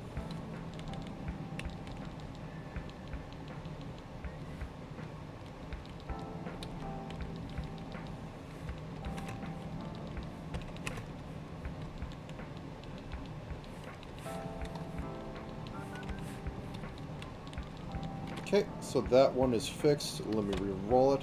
Then I have to figure out why it's doing something a little weird. Apologize for this being complete debug mode, and I will quit apologizing in a minute because that gets annoying.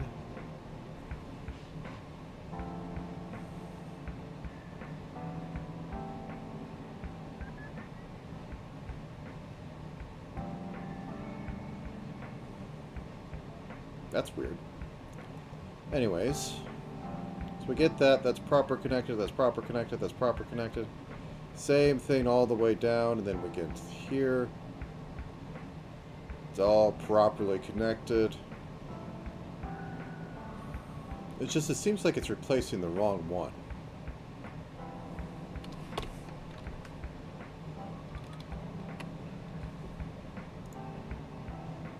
This one worked properly.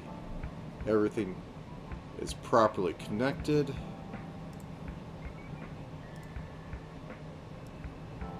What I mean,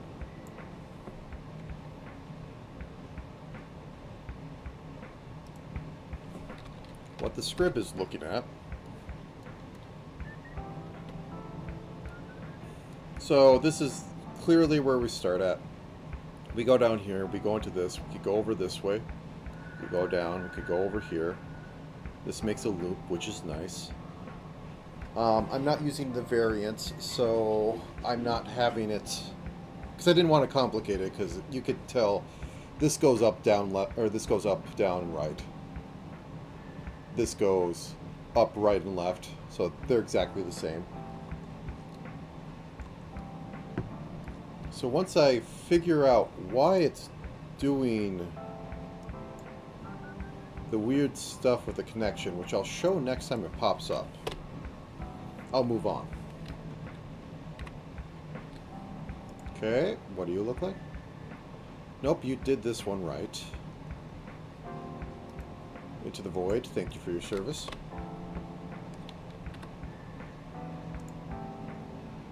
Ah, here we go. So this is what this one generates to begin with.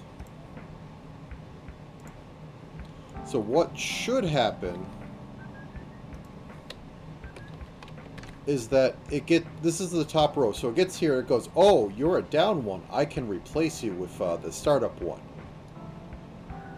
What does happen, though, is that it replaces the one below it. I'm going to check to see what other debug I have on this. Okay, this is what it looks like. Yeah. So we have this orphaned up here.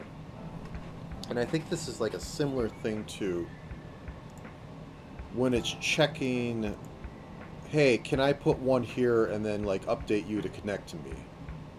Is what I think is going on with the other ones, but is there any other debugs? So it says replace with going down.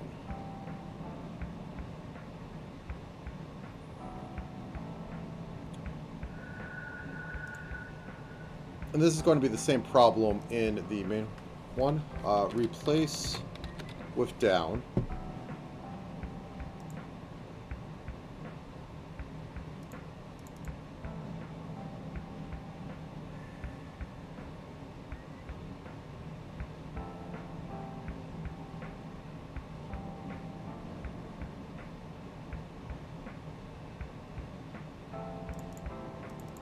Index is less than... Is that the right width?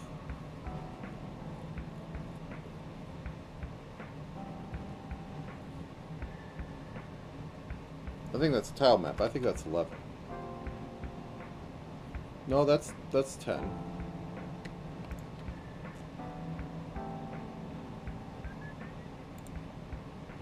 Okay, so that's correct. So, if small tile map stitches that,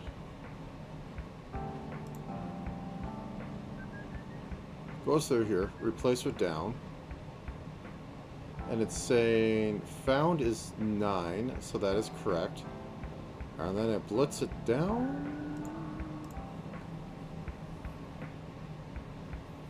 If found equals -1.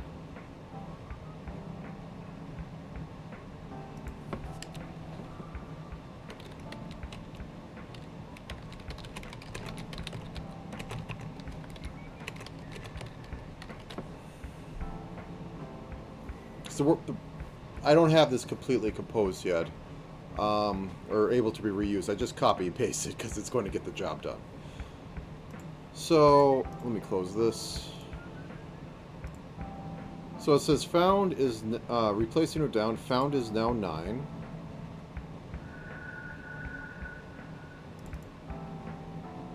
With X and Y of 9 and 1.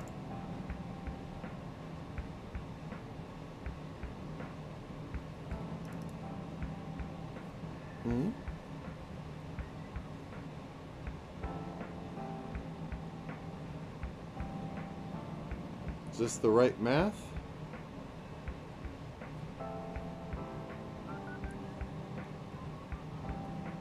Small tile map width.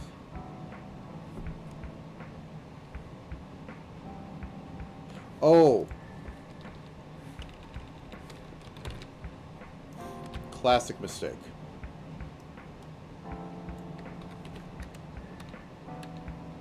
Yeah, this should both be width. My bad. Now let's see if that fixes it, and if I could find that other one where it seemingly is replacing it wrong. That might just be because I had it bad before.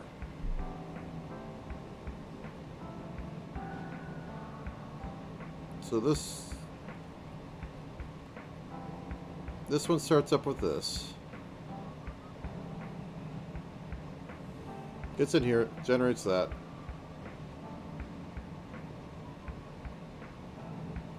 Wait, what's going on with this sucker? Is there a connection at the top here? No.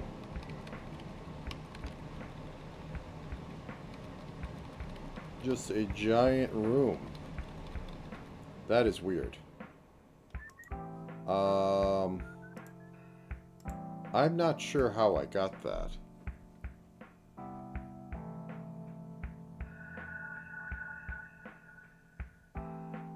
Because up, down, something completely different.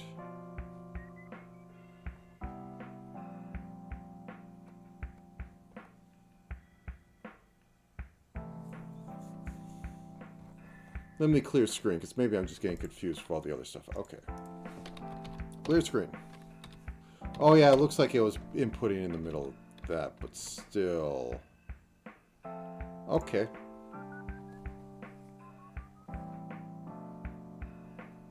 This looks correct. It's iterating through and then it drops it right in at the top and then makes that one.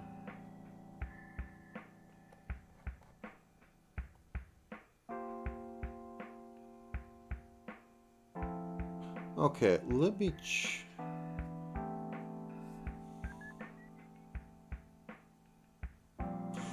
Oh, is it I think I know what's going on and why I'm being so confused. When it connects to one, it's replacing it with alchemist tiles. Set maze.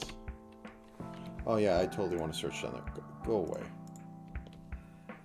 So when it goes through and it tries to replace them, it's using the wrong things. So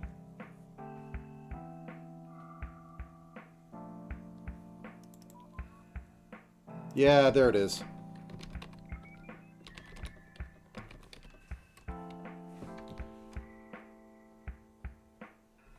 labyrinth. One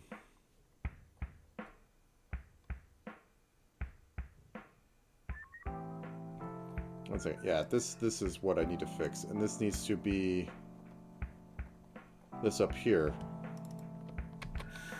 That was confusing.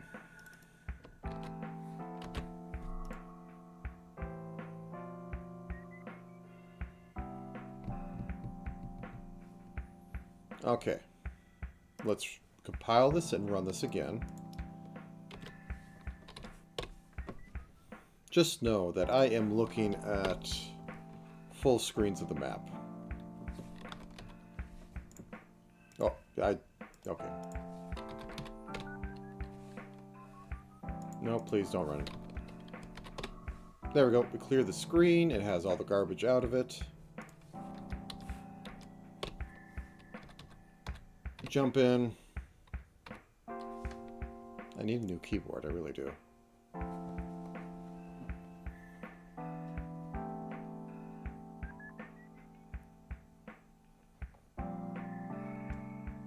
Didn't I just fix this? Did I not hit it quick enough? I must have not compiled it correctly. Yeah, I did not. Okay, stretch. There we go. Now it's compiled. So one problem with this system, or I should say like kind of a problem, is that this does not generate. It generates from the middle of the map. And what happens is that it can get kind of unwieldy. And the only one that's checked to directly connect is from the top row. And then it just has to like go like, hey, is there something below you? Because otherwise I don't want to try and figure out stuff. So I only check one down from like a search tile that there's nothing in it, and it says, hey, is there something below you? Because eventually I have to find something that's below me. Because there should not be a map that can generate that doesn't have something below. Maybe I could figure out one where like it goes up and then it like goes to the right and then it just starts connecting down. Maybe.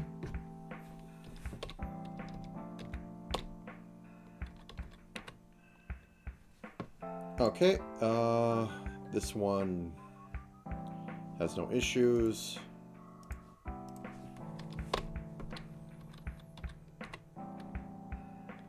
This one has no issues. I'm going to be doing this a bit until I can find the variant I want where, as I said before, you had to go down like... Okay, here we go. Yep, it has a normal connect right, and then it throws on top of, right above it, and that becomes a connect up and right. I'll take screenshots of this. Close you.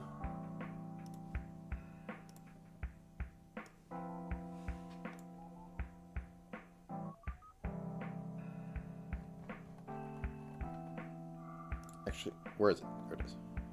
Up 1, up 2, up 3. So this is the center tile of the map. It's so that I can give it the most direction it can go at any given time. So it generates there, and it walked right, and then it walked down.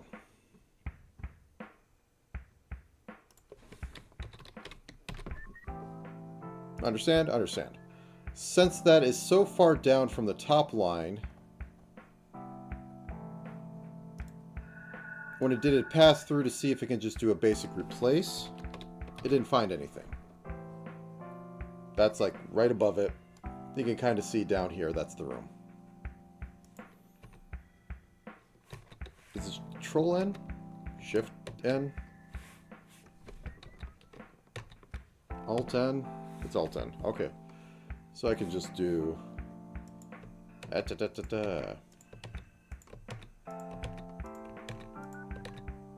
Okay.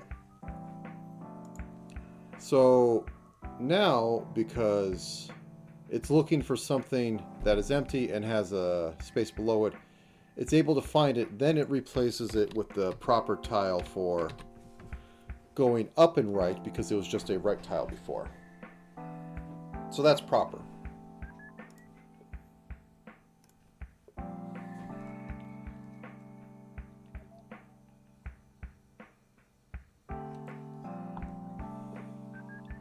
All right.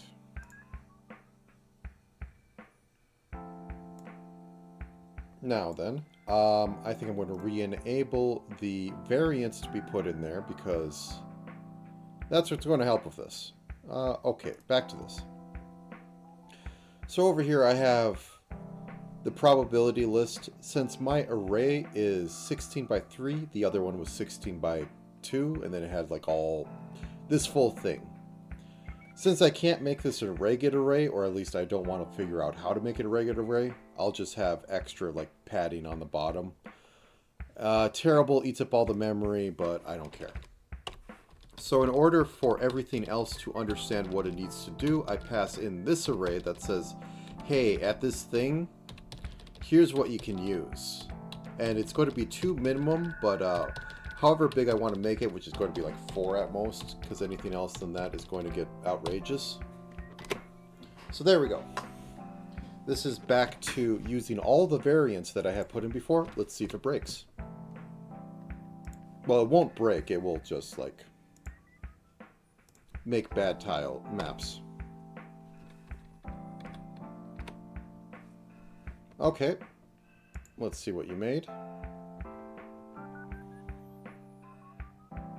So this is the top because this is all that we care about. So this one doesn't reach the top, so it's going to have to scroll along from the top. Let me put it in here.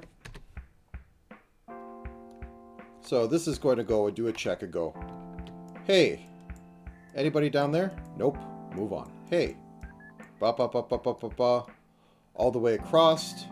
And then it's going to hit this. Hey, anyone down there? Okay, you have to connect up now. And it will make that, and then it will connect up. Like this.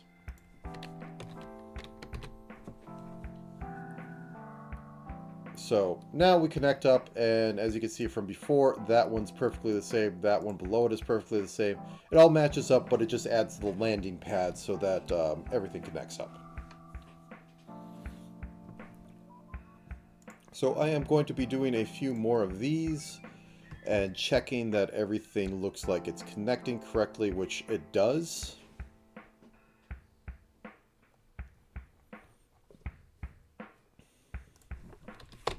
And then I think I will make the forest one. Alright then. This is another one where it didn't go fully down. Came in, dropped something in, connected up. All the variant tiles look like they're coming in nicely. Let's do about... Realistically, I want to be doing hundreds of these. But I can't automate my thing because it's saying everything is connected when it wasn't before. So I can't trust it. Another one that it's had a bias towards down. Oh yeah, 1 second. So I added a bias direction system. So the labyrinth has a bias for going east and west. That's because 0 is up, right is 1, 2 is down in my coordinate system that I have set up. So this has a bias to go east and west, which it gives it some flavor.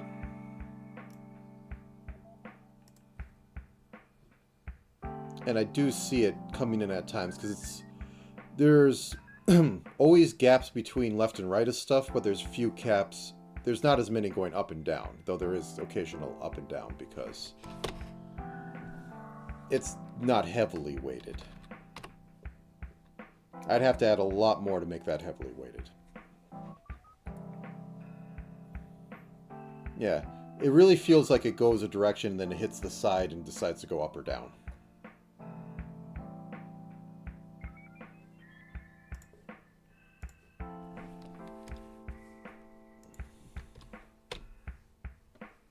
Okay. And this one connects up there.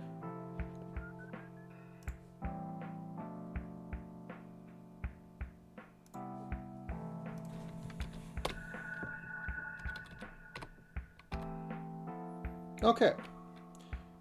Just because I think that's enough for now, I think I'm going to go back in and make the forest one. So first I'm going to make the forest tiles, which shouldn't be too hard, at least on the basis. The question is, what should I do? I mean, like, I can make a bush or something. I'm sorry, buddy, but you're moving down another one. And I'm going to hit grids on again. I mean, I could just do giant rock or silly tree tile. I mean, silly tree tile is probably the JRPG standard. By that,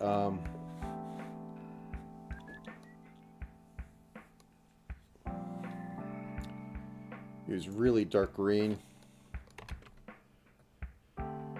This one isn't going to tile pretty, but like something like, you know, this. And like I figure the base color can be, let's make a light but desaturated. So let's like make that 90 or 80 seems about good.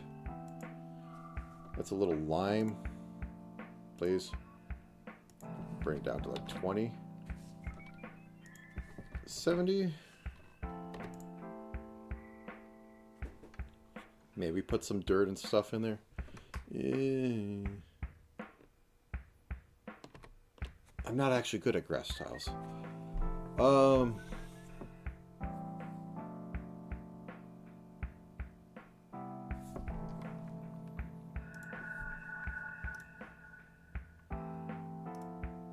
Yeah, let's go with that. Okay. Now what we could do is just go, hey, there's a big tree here.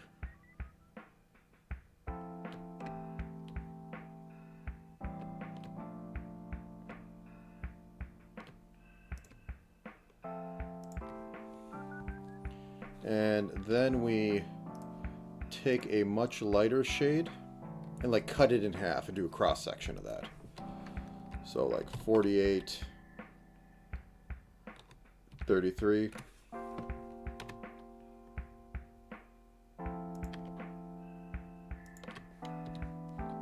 Then I could put like some rings in there. But first, like, you know, roots. Then I can gnarl that up a little bit.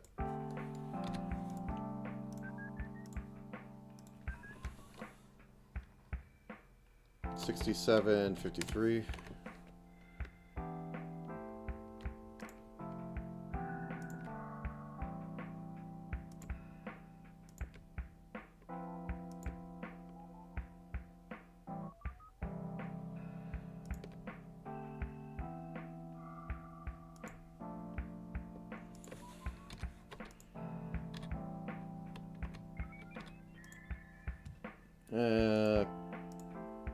Contract to inline. Nope, okay. Going to make me do all the work.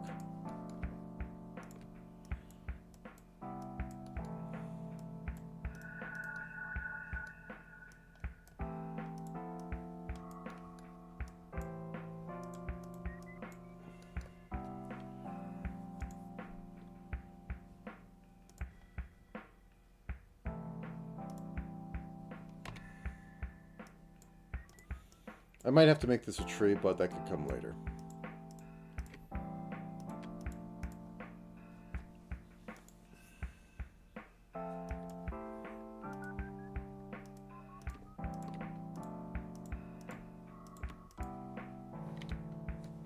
Okay, and then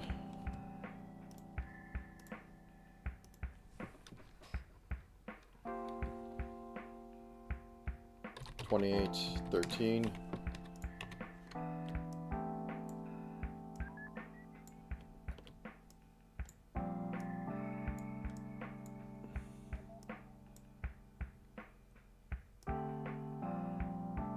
Just get something in there.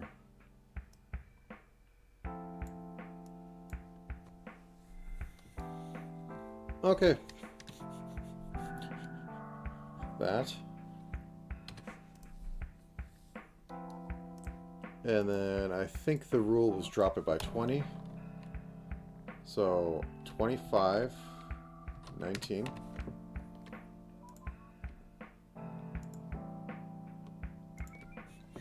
Grass tile. No. I will put that over here, though.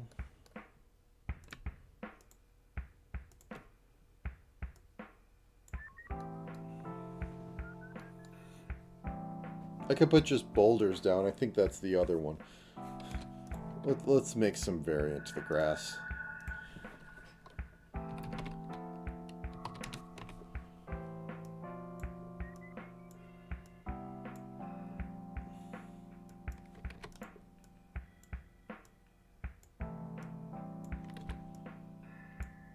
There are stylized ways, but I am not one to think too much about grass. It's terrible to touch. Have you ever tried touching grass? Some of it can cut you if it's really woody. There's bugs in grass.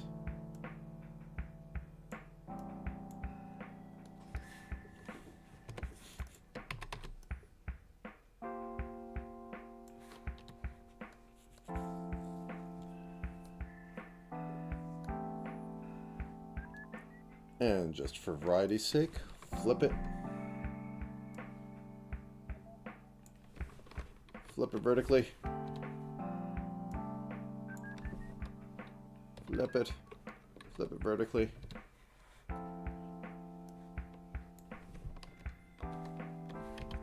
There we go. Because at some point, it's not going to be for...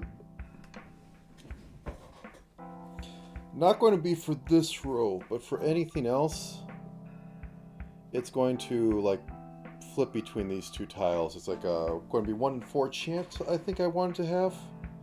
That would choose this alternate tile over here. Just to give a little bit of variety going on. Anyways, let's go and try and see if I can't make a good forest map. So this is the thing, and I have to make sure it is properly up to date so I don't have that kerfuffle again. So not used. Connect up. So this is 0001, because 1 is connecting up, 0 means there's no tile going on and we're not having singleton tiles. 2 is going right, because that could be masked with just 1, so it's 3. And that means it's going up and right. This is going up and right, not down and right. So 0011. This is connecting to left, so it is 4. This is connecting to left and up, so 0101. This is connecting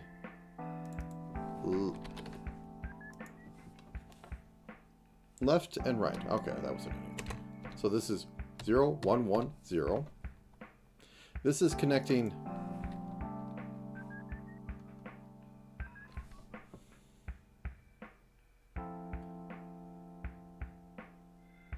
no, wait. I'm doing it again. Down is 4. Down. Because I'm thinking 0124 and not 1248. So this is down, right, and up, because it is da-da-da. Now we connect left with, whoops, 100. We connect up because it's 101. We connect up left and right because 1011. And 11.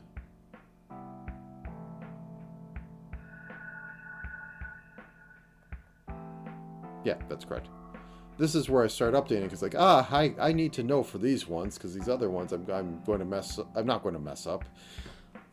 Spoilers, he messed up. Okay, let's go back into the files. Whoops. And we're going to call this forest. Forest.h.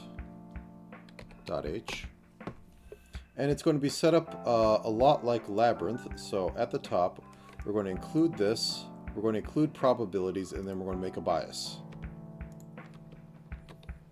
For right now, I'm going to stick to 2, 2. So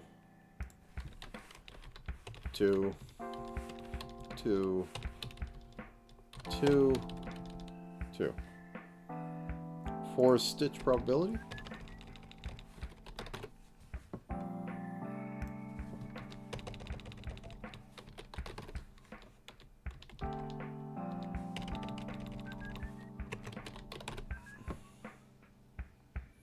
And I think that the forest should have a right or a left bias, or no. Yeah, let's go for left bias. So it can keep that, but it can keep going up and down on that. So right's only going to be hit 1 out of 8 times. Otherwise, it's going to be moving to the left and bunching up. I mean, technically, I could just do this. So it has a real left bias. Half the time, it's going to just go left and smash into the wall. And then just going to kind of move around until done. That's fine with me. So over here,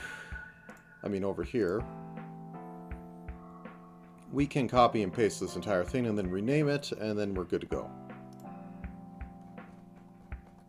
This is wall land because everything is a wall. I'll fix it up afterwards so that it is using the proper tiles that we just made, but it'll look ugly as heck. Okay, let's put you away. So I don't...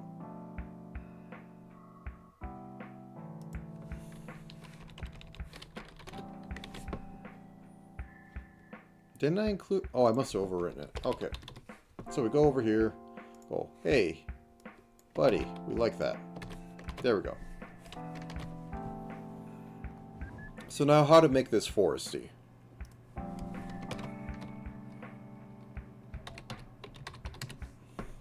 I'm thinking that... So, let's pretend that this is the... That's not the best color for this.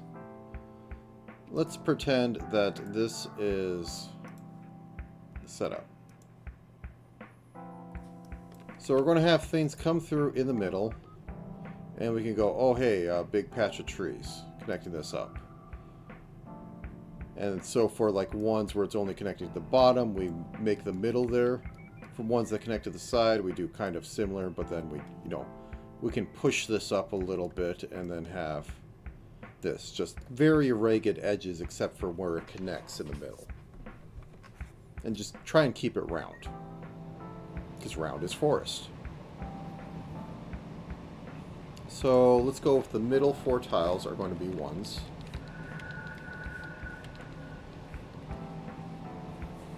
I'm going to select the 0.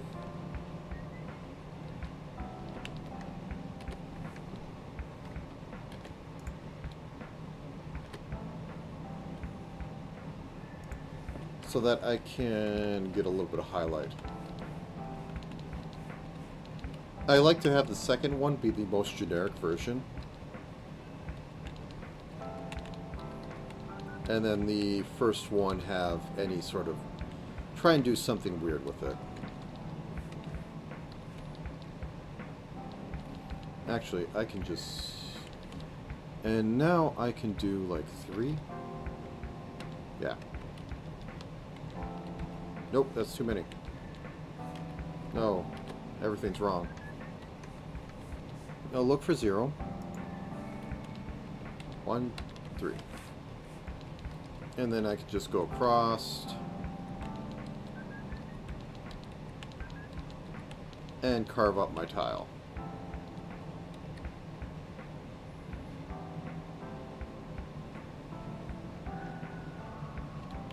Nice. Fix you. Find 0.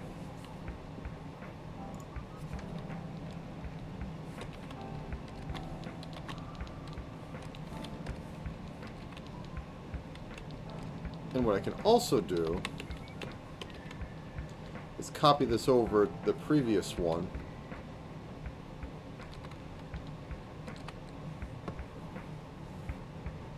So that I may muck with it.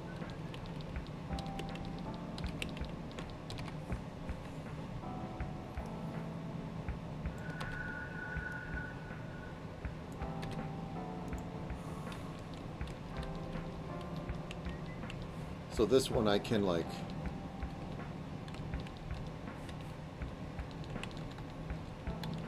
make an outcropping like this. There. And if I'm really sadistic, I can like have this be moved down to connect up and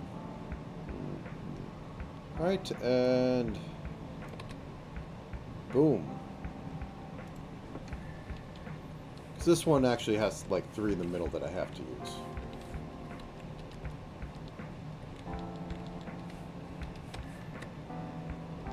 There. Simple.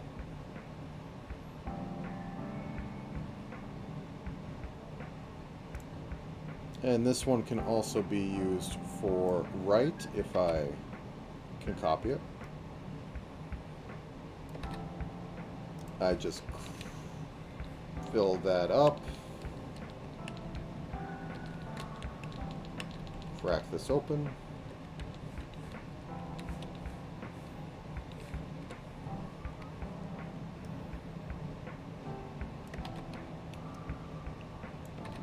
And there we go.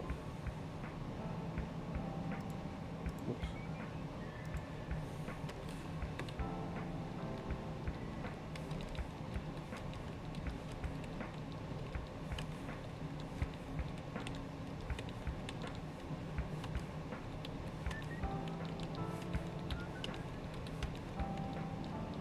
I can reuse this stuff later if I want to confuse people, which I kind of do. But enough that they're able to, you know, like actually understand it. Okay, so we got that. We got the... We want the connect up and right, so we can just copy this one, as this is a generic one.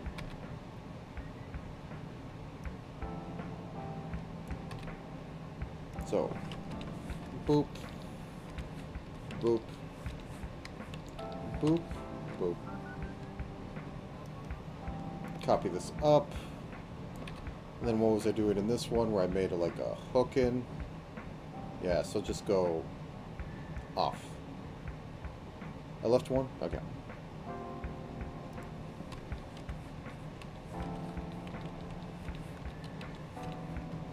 How far in did I go?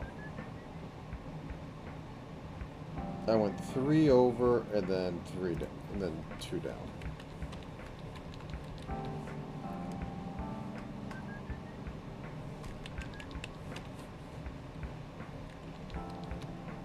If I was doing something that had proper like replacement tools, it'd be a lot easier. Anyways, grab connect up, replace it with the down version. But this is just getting it fast. If I want to mess with these later, I do.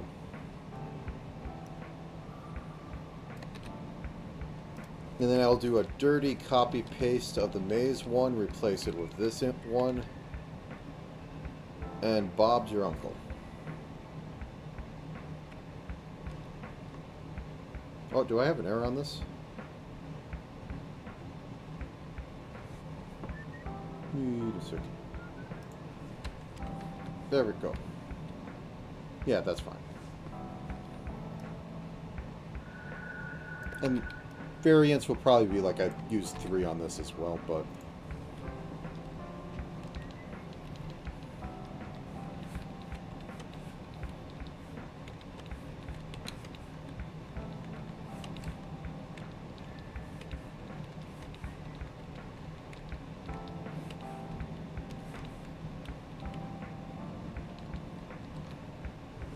And a little choke point in there. Copy this over, flip it. I think I mentioned before that some people will make like actual tile maps they can draw on, which would indeed be the correct choice.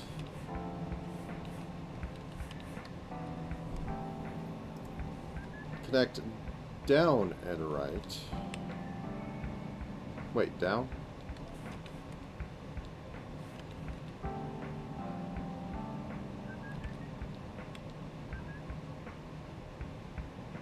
Oh, that's fine, yeah.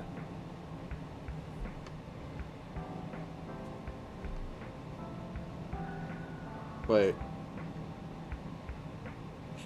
Why do I do this?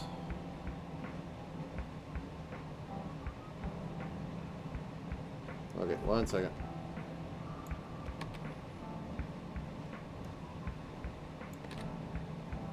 Mistakes, they were made.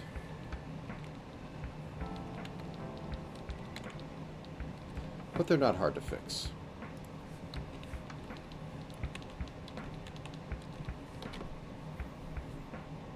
Connect right and down. So let's get the right one.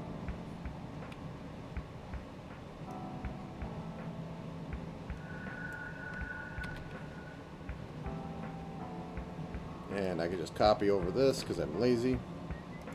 All good programmers should be lazy.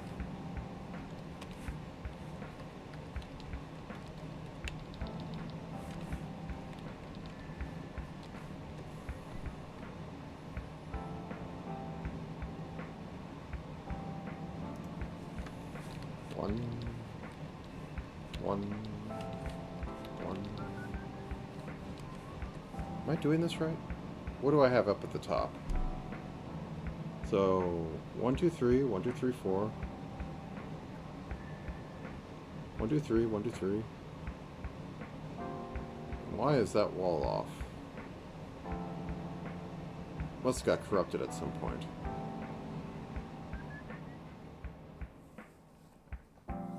Well, I can fix it. It's not like... Yeah, everything's fine. Don't worry about it. Connect down, right, and up, so I can basically reuse this one.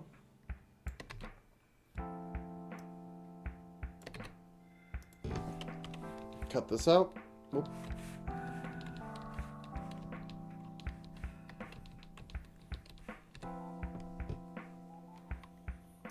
Copy this up.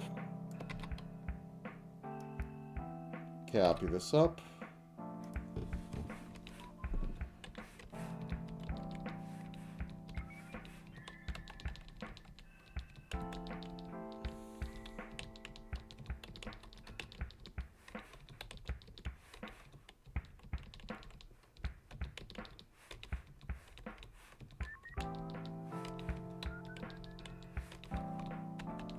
Something like this. Make sure there isn't like any spots in there. So connect left, let's grab a connect right one and clean it up.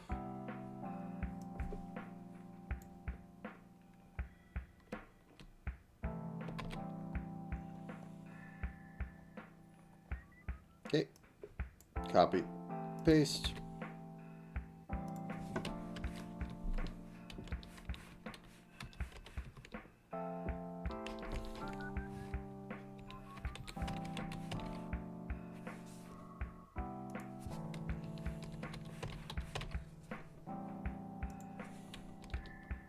Connect left and up. Sure thing.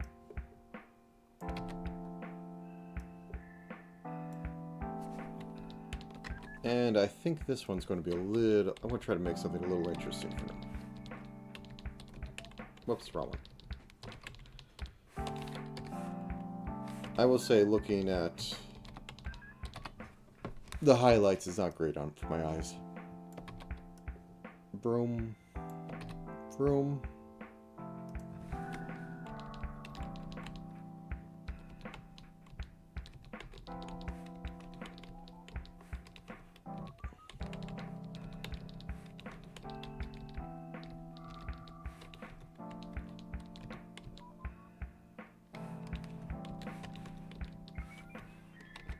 remember, round.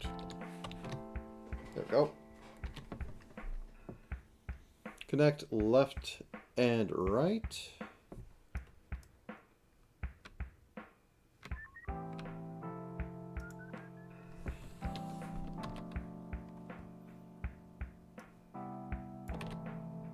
Whoops, that's not what I want to do. That'll cause terrible things because the memory is set up very specifically.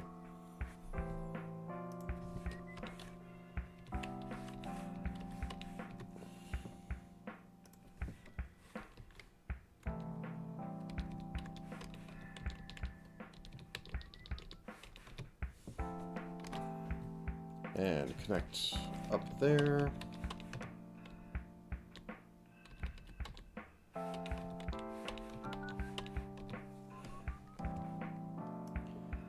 Connect left, right, and up. And I think I want to take him on a little journey for this one.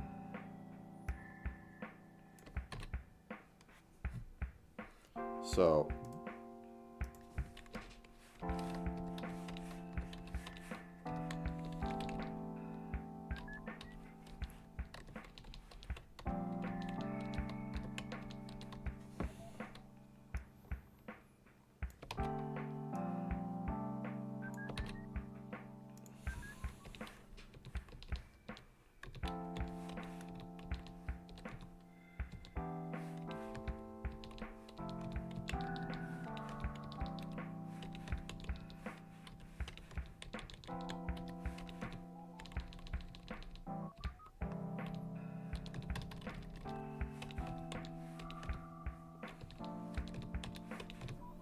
there we go.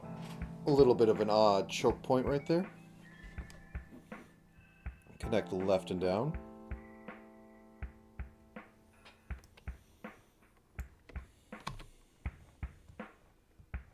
If I was doing this better, I'd be trying to make... Like, I'm trying to make some of it match, but the idea is to have it so you can't really tell when you're entering one or exiting one. That's at least how Diablo 2 tried to do it. I'm not doing that great. Also, I don't have as much real estate.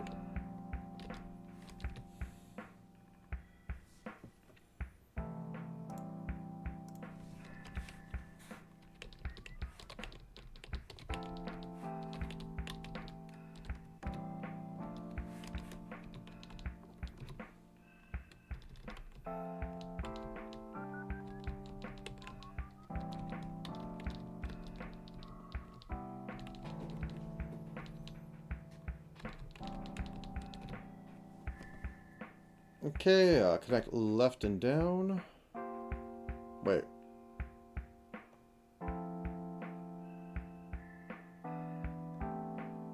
Collect, okay.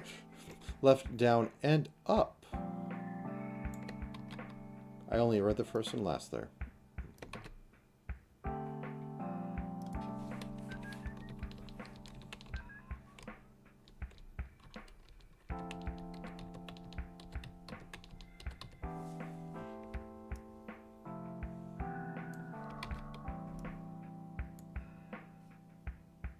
Why are you squiggling?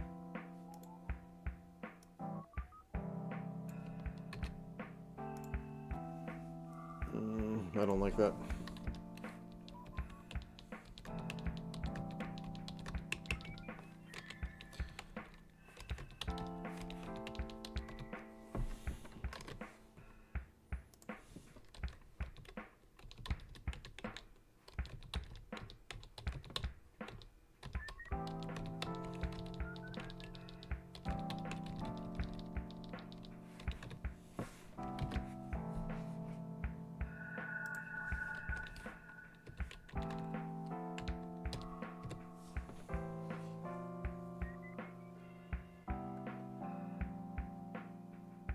I think I have an extra comma somewhere, but...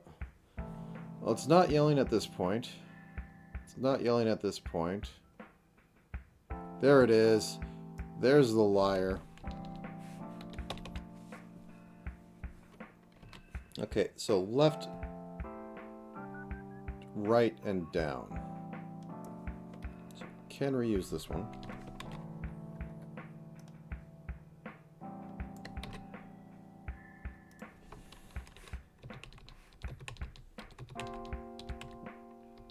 No, no, I'm supposed to have down.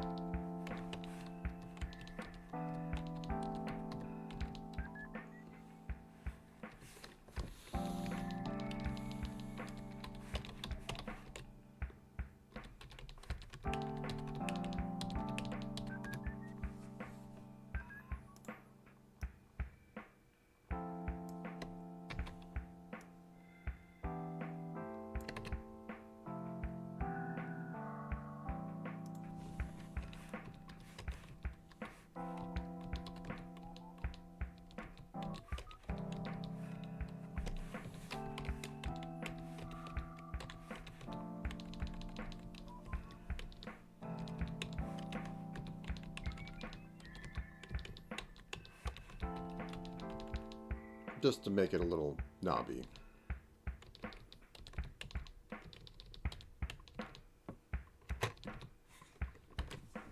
Okay, and all directions.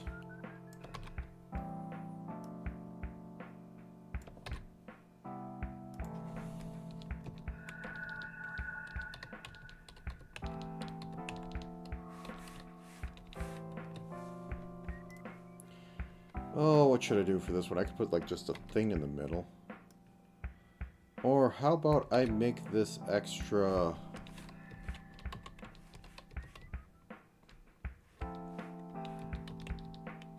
offset?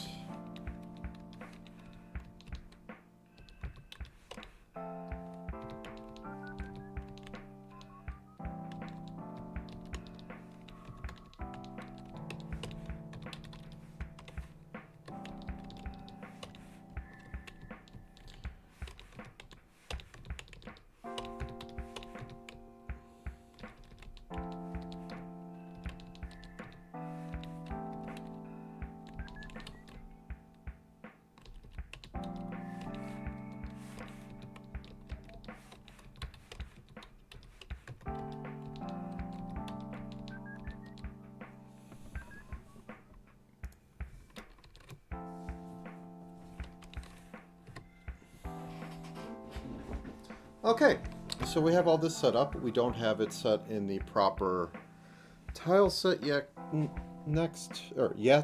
But I will do that next. However, I'm going to copy and paste. Oh no, I need to have the final thing. So like down here, at the bottom,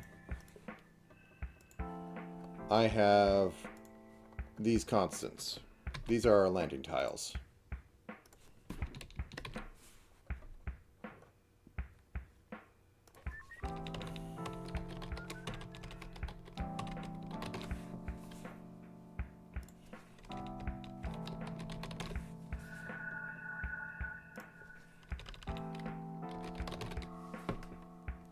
Connect left. That will be 0. That will be 1. That will be 1.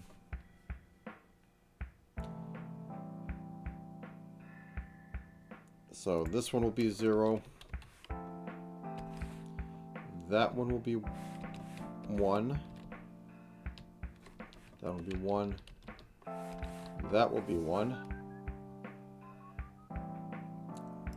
This is 0. That is 1.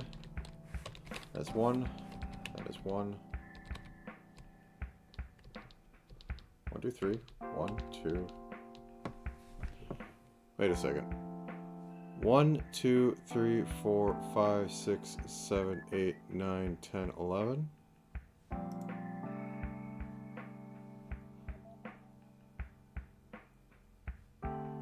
One, two, three, 4, 5, 6, 7, 8, 9. Crap. Okay. All is not lost. I really need to go in and fix those other ones, but I need to add an extra row.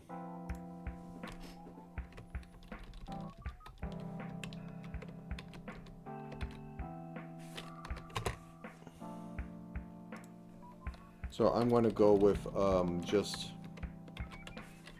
copying and pasting one side and then the other.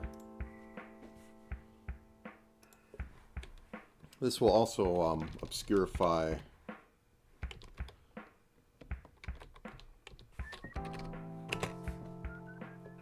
some of the tile edges.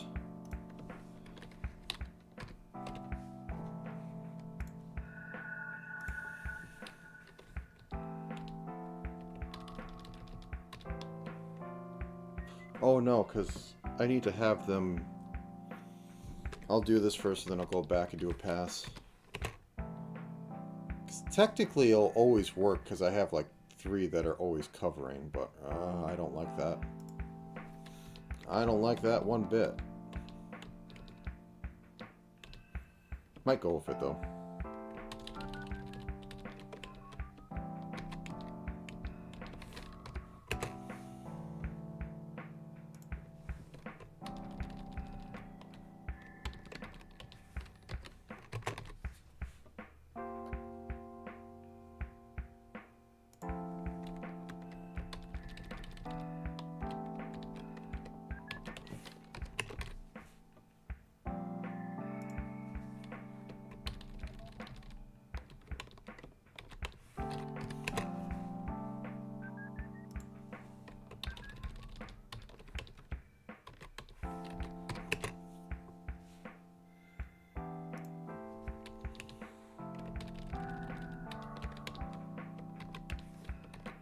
Whoops.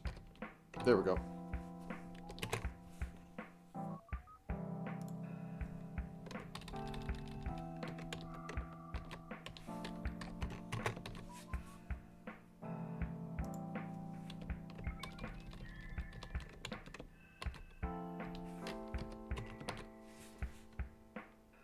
Yeah, let's go with this for now.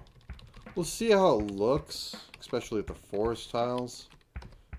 It's supposed to be inorganic and it's supposed to be organic and imperfect. It would just give me a little more room to play with when I made these originally.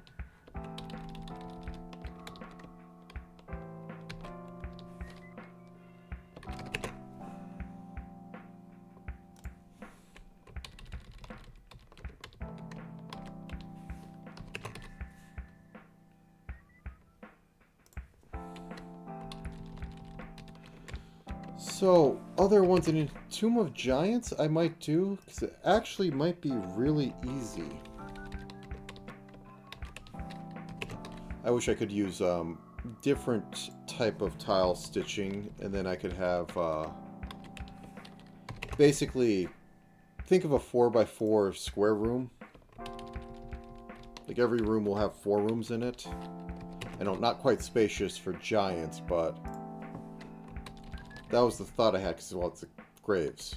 Well, no, then you could have central corridors still. Okay. Maybe that isn't too far-fetched. Like big 3x3 ones going down the middle. Yeah, that could work. And then the various rooms would be...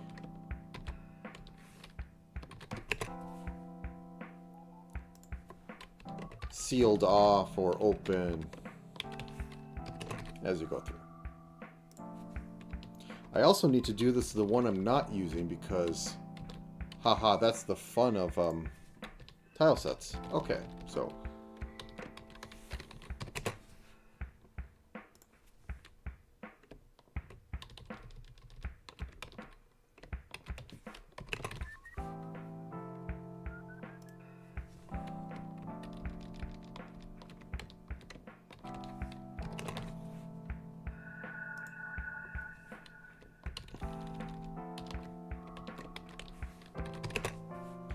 and then these don't matter. Blah. That might work, but I don't want to test it.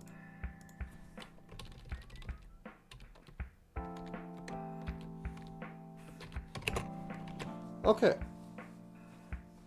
Just to look at it again. Activate blind mode. So we have them.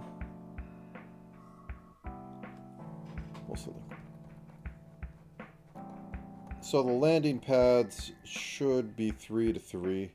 The left and right is fine. It's just the down that, yeah.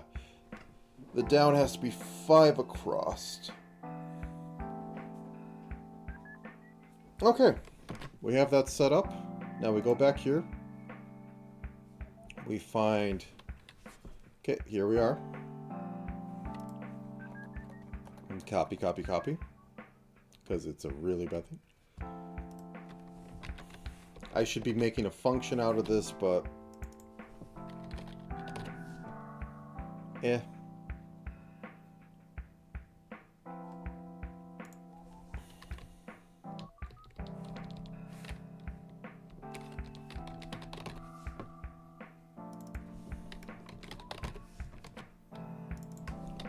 I need to...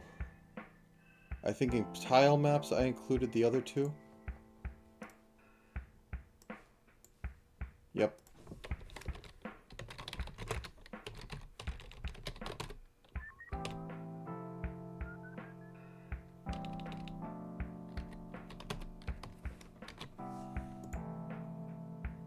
Okay, you're fine with that.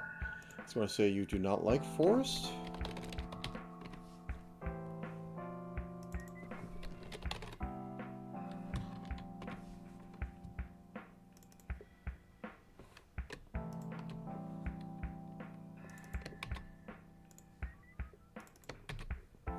I actually don't know what I do with that in there.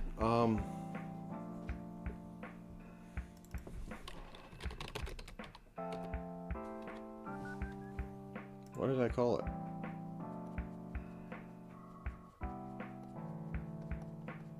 Broom. Forest stitch data. Yeah, let's go with that.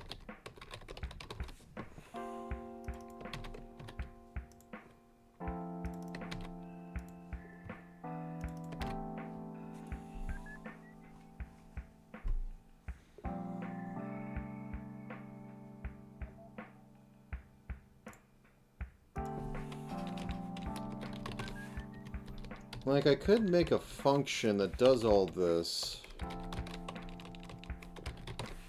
And then you pass through it, yeah, that'd be ugly. Anyway, I have to see what's going on with the whole... What does Fey Forest do?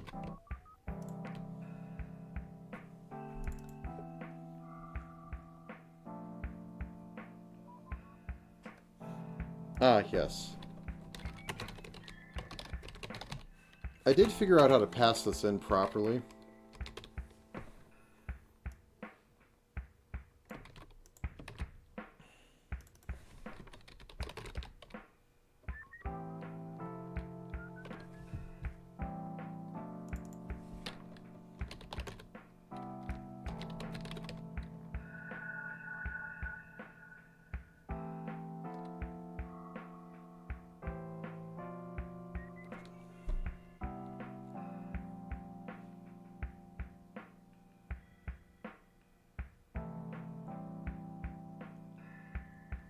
Right, forest, what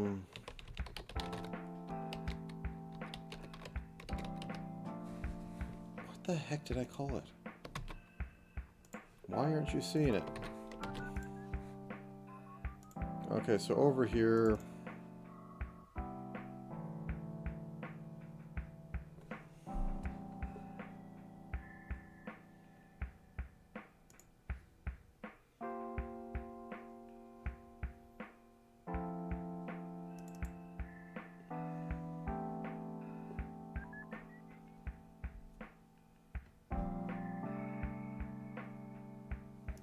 Okay, this is fine.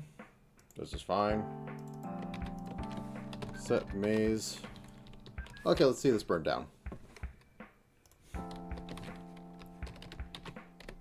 Let's see how bad this is.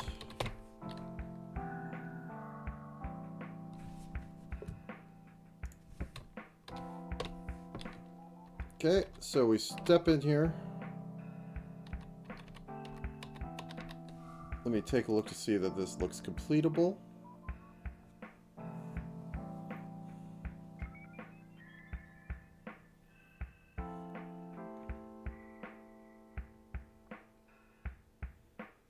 Instead of having that one bias, I think I should have, like, just go top left.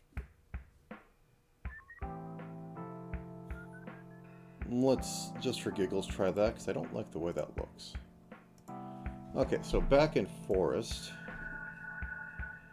make it 10. And instead of a bunch of 3s, 0, 1, 0, 0, 1, 0, 1.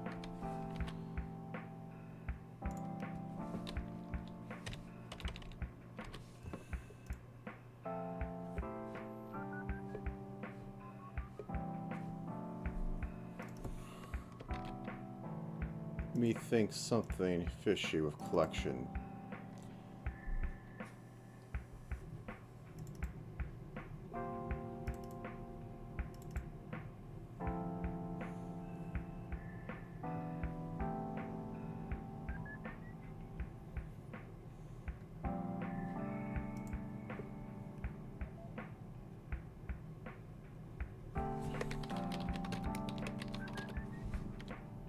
Okay, so the random walk does end up over here. Let's see how this looks.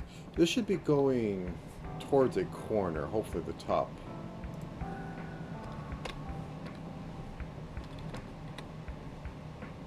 Takes a second. It's doing something.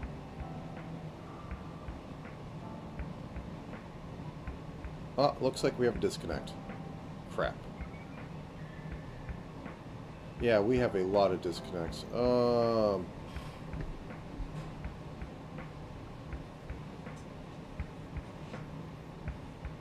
Looks like the left and right might be messed up, but let me go through.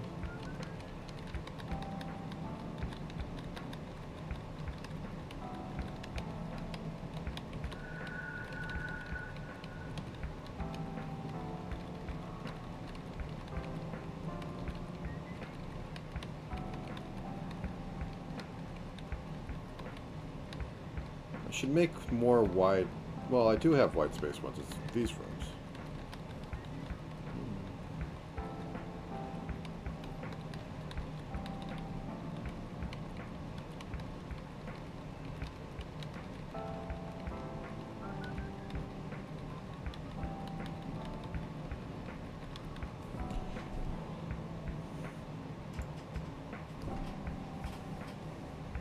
Okay. I want to stand up for a minute. Just a bit.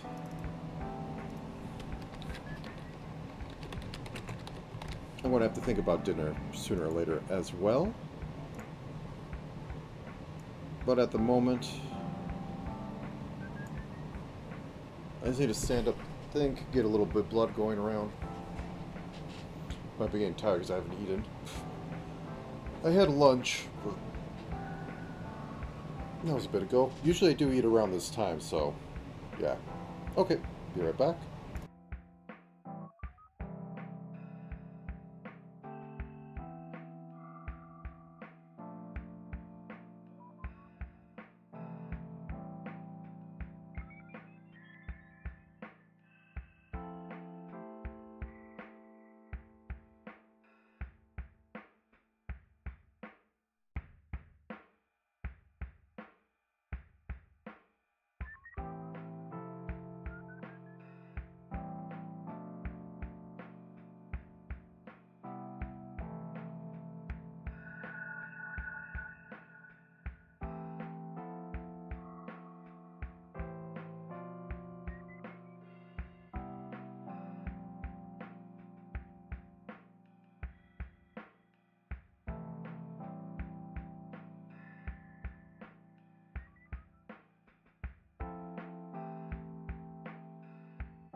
Alright, just a little bit more, but I think I'm going to fix the bugs on this, and then I'll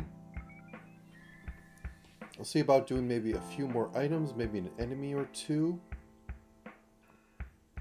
And then I think I'm going to just go off on my own tonight and do the annoying, tedious stuff, because this isn't exactly riveting, but it kind of needs to be done. So anyway, so one more minute.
Alrighty then. Okay, so the current problem I'm seeing in here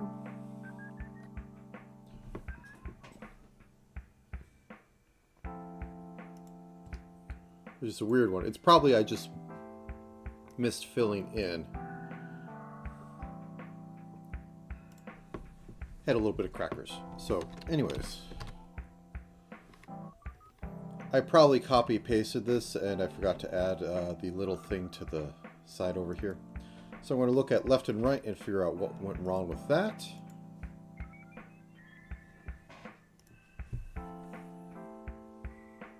Forest.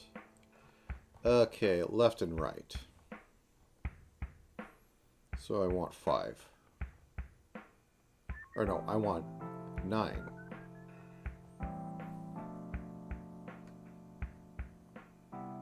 10. Okay, so 5, 0.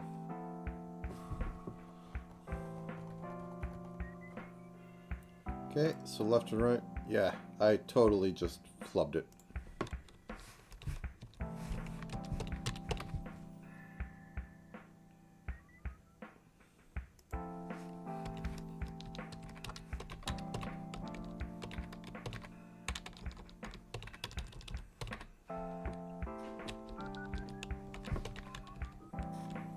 probably happened when I was trimming everything up.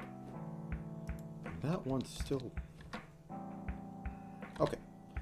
Let's try recompiling again, and then I will check that, and then I will see about maybe finishing off the 26 enemies.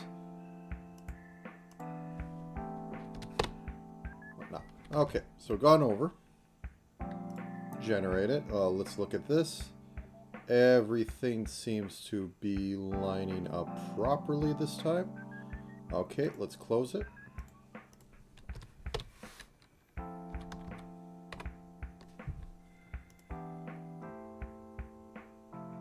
Okay, we got to connect right this time. Very rare. Everything seems to be lining up. Though I should probably be, yeah, maybe in like this sort of one.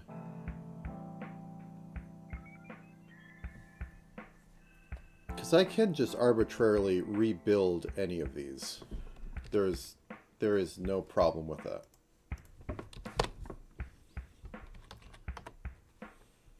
Okay. This is an interesting one. Oh, I don't like that. There is a left...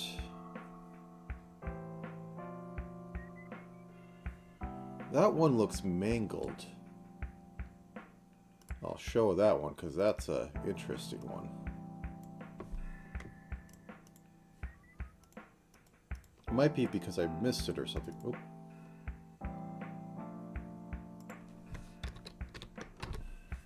This one right here. First off, this is off. This should not be here. Second, this is up here. So I have a feeling that this one has is missing a number on it. So that is left, up, and right. Let's take a look in there. Fours, so left, up, and what do you know? Where I was just at. Looks like it could be this. So 1, 2, 3, 4, 5, 6, 7, 8, 9, 10, 11. 1, 2, 3, 4, 5, 6, 7, 8, 9. Could also be offset. It does look like it's this one. Just if you push something.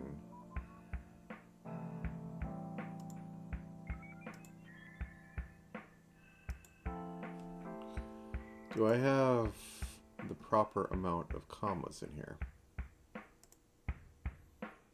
Let's find commas.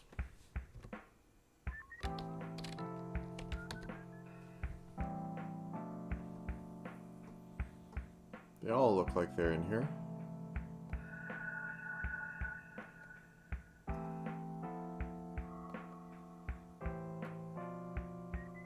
Strange. I don't like this. Let me just run it a few more times, see if any more of these oddities come up.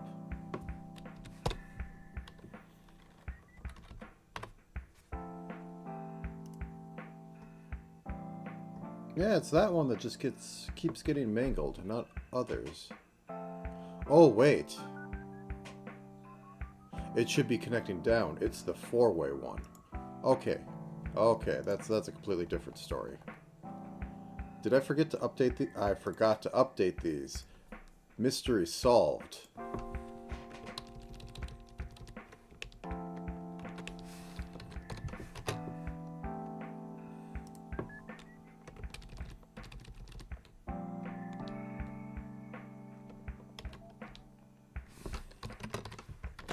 Okay. That also explains why it wasn't as egregious as an error as it could be, because I should really change up my background. Anyways, once again, onto the breach.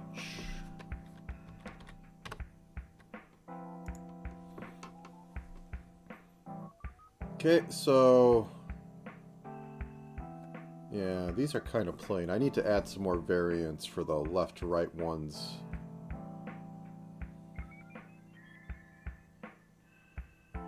if I am going to be, you know, trying to make it go a certain direction.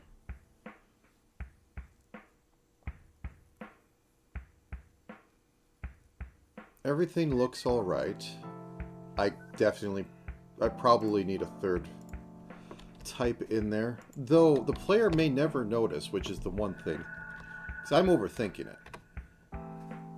I want perfect random everything. Everything is always working.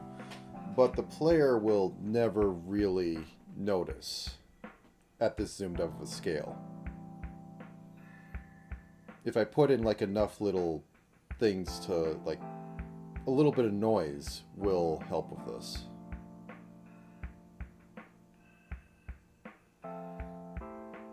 Okay, I just want to wander around and see how does this feel. Because this is completely connected. So we go down into here. It's twisty and turny, and then it's big. Then we go down here, it's twisty turny, more twisty turny. More twisty turny. That was just a loop. Oh, big. Go down here. I'll give a few more runs and then I will change this to be the proper tile set and see how it looks after that. And then see about making a few more characters. Or enemies at least.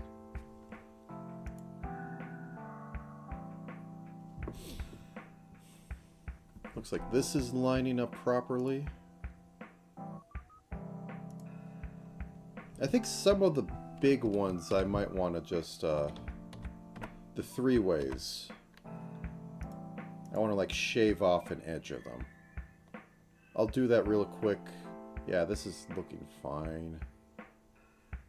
It's fine, there's nothing exploding about it. Catching that 4-way one was, that could have gone through. Okay. Everything looking there, so let's go through... Nope. Okay, so some of these 3-way ones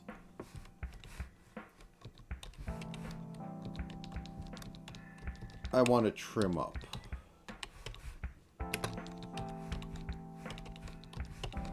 This probably doesn't do anything in the wider scheme of stuff, but it'll make me feel better.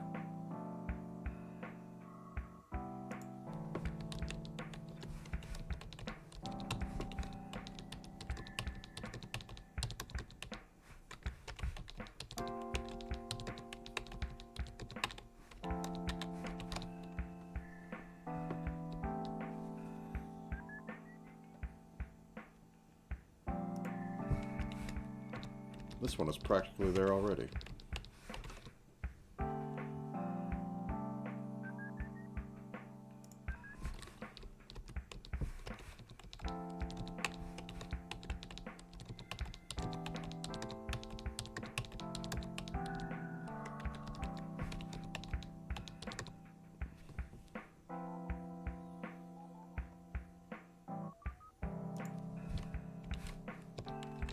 I think this one should be...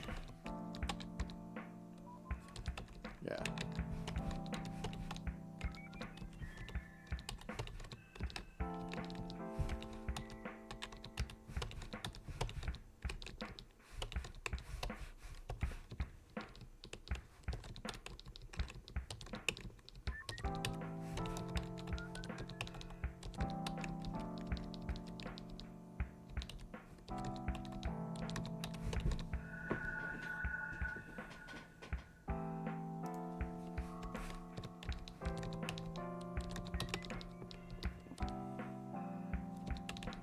Okay, this one I can probably go up like this on and go whoop.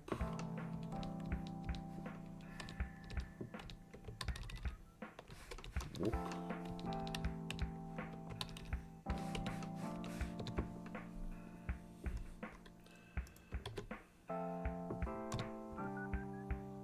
And just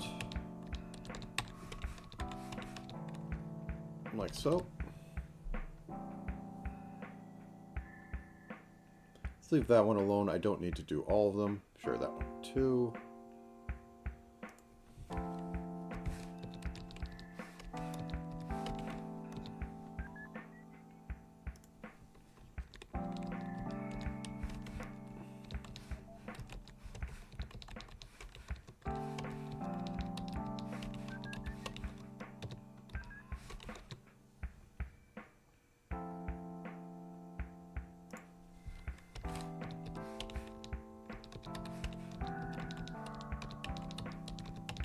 Okay.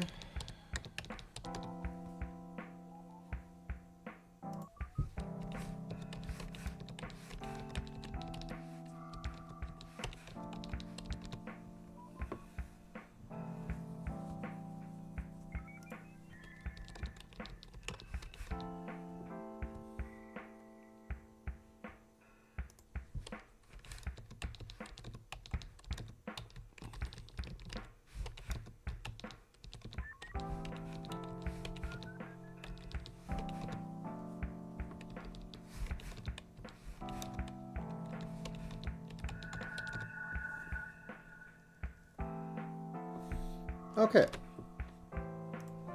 Let's see how that feels.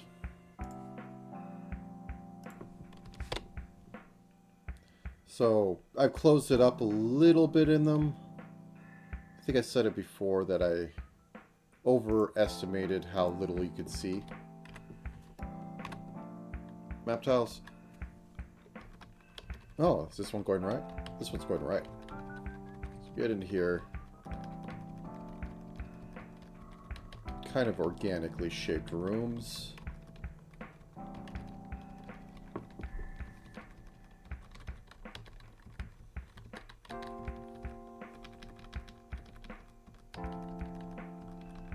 That's a little weird, but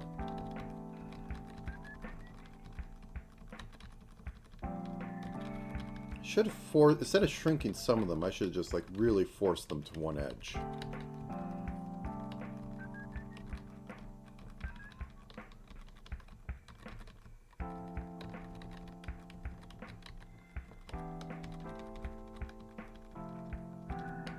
Yeah. Then we got ones that are like almost full view, which I like. There's a lot of variety in here.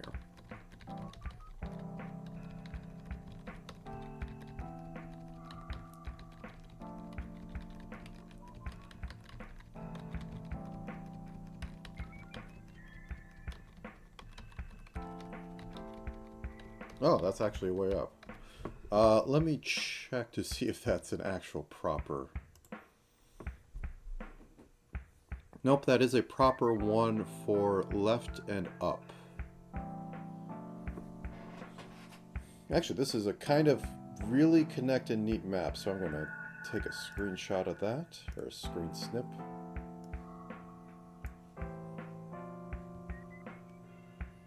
Rome. Alt-N, was it?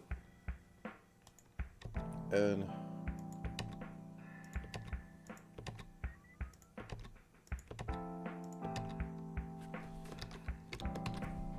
yeah. So, comes down here in like 3 connections. 2 connections. 3 connections. And that's the one I was looking at. I was a little unsure of. I'm actually going to check in Forest. So that is a left and up. So 9. Make sure that's actually how... yeah, that's how I have it set up. Okay. And I'm going to take one of those left-right ones and extend it as close to the edge as I can on one of them. Because those long tunnels were kind of iffy.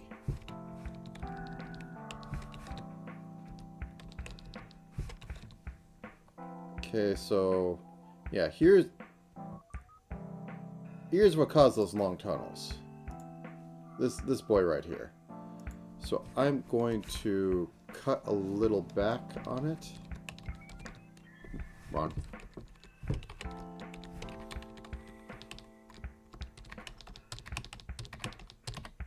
Like that.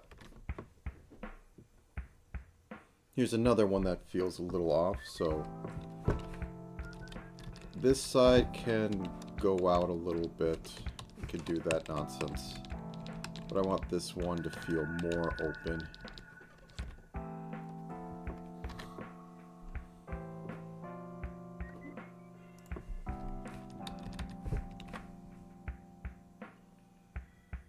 And if I do that too much, it's going to feel too close, but what can you do? Okay, let's compile this, and whoops, I still have this screen. I swear I'm bad at that. I apologize.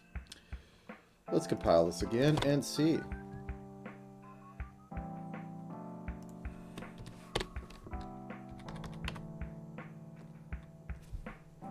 Okay. See if I find anything annoying like those left and right things. Now this I feel properly where is the beginning and end of some of these rooms. This is definitely a room here because of the corner. I didn't expect that to continue.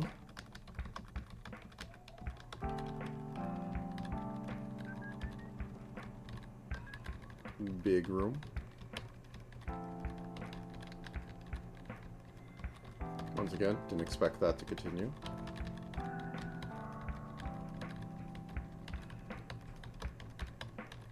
How big is this?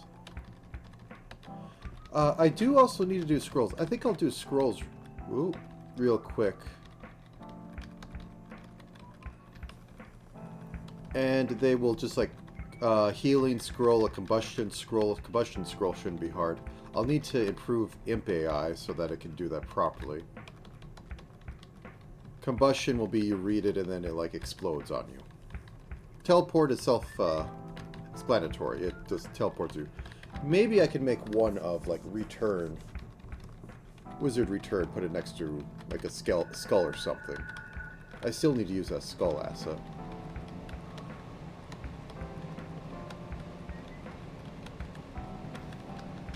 That might be a good use. Like skulls could be like, they have some value, but I could put them like right on top of heal potions. And like escape scrolls, heal scrolls.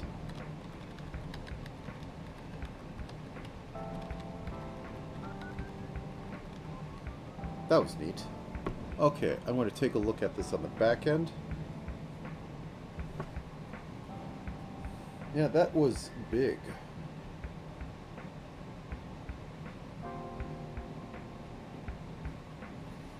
I do like those one connections that kind of just kept going. I might want to make a few more of those in like the third row tiles. But I feel I need to make something that can connect these up more. I have something in there that's supposed to like look for connections, but I haven't implemented it yet. I go around, look between, pick a room, look between two rooms, and go, you have this much chance to connect.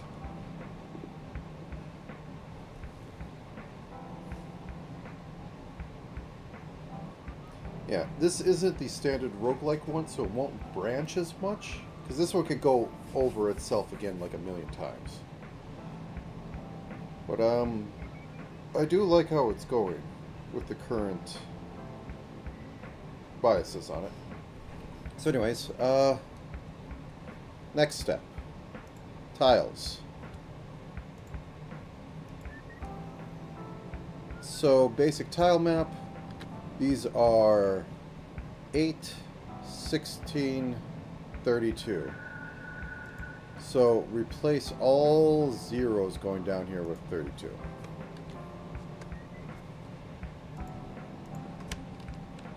Room.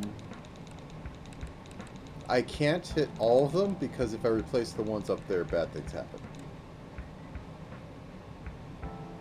So how about that local sports team?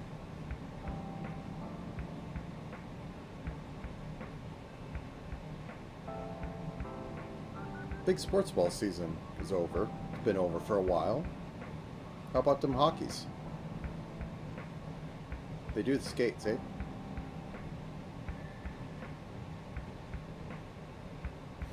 The only thing I know about hockey is some team some fans had a tradition of throwing an octopus onto the rink.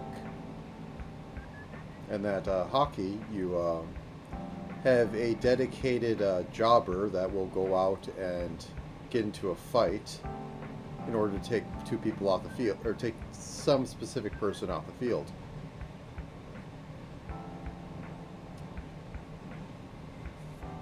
That's all I know.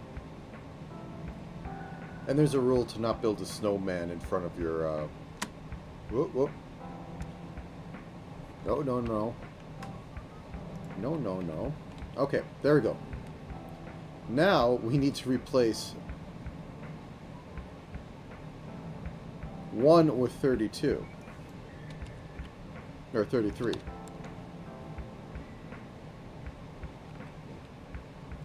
Oh no, I messed those up.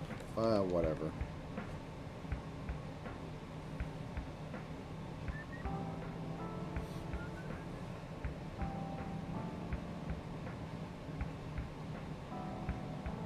At least they're uniform again now. I could use my little trick to see what's going on in them.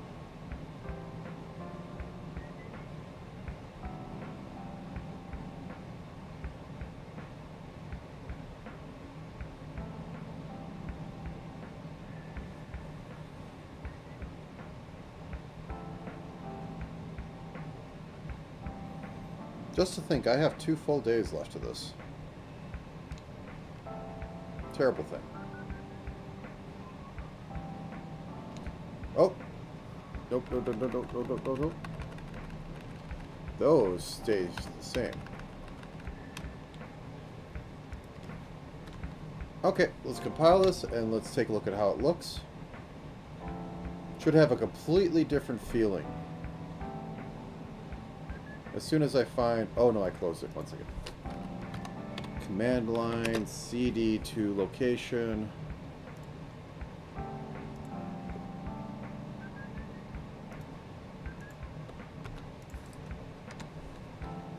Main.exe.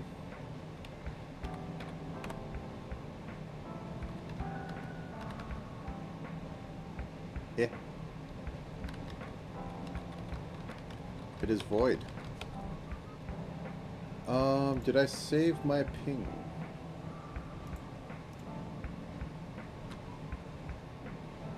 Zero, 1, 2, 3, 4, 5, 6, 7, 8, 9, 10, 11, 12, 13, 14, 15, 16, 17, 18, 19, 20, 21, 22, 23, 24. Okay, I was off by...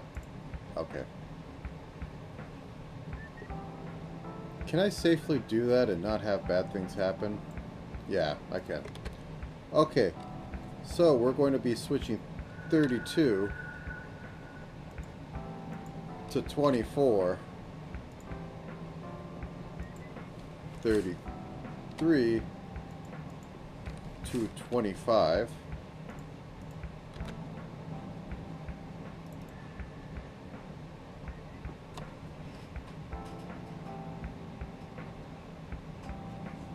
I feel like something bad happened.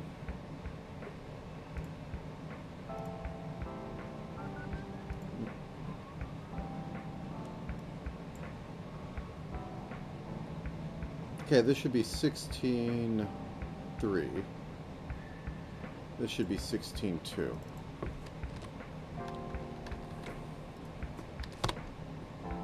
That's probably what caused the problem. Ah, yes. The coding goes well. Let me show you, Linux, what's going on in this. Right now, I am working on a stitch map for an area. There we go. Okay. So this is the forest area where it's stitching together 11 by 9 tiles in order to make this, and I've handcrafted these and made sure they look all right. I really need to figure out a way to make this look less bland. But yes, I have other fun things. Let me set them up in my main area.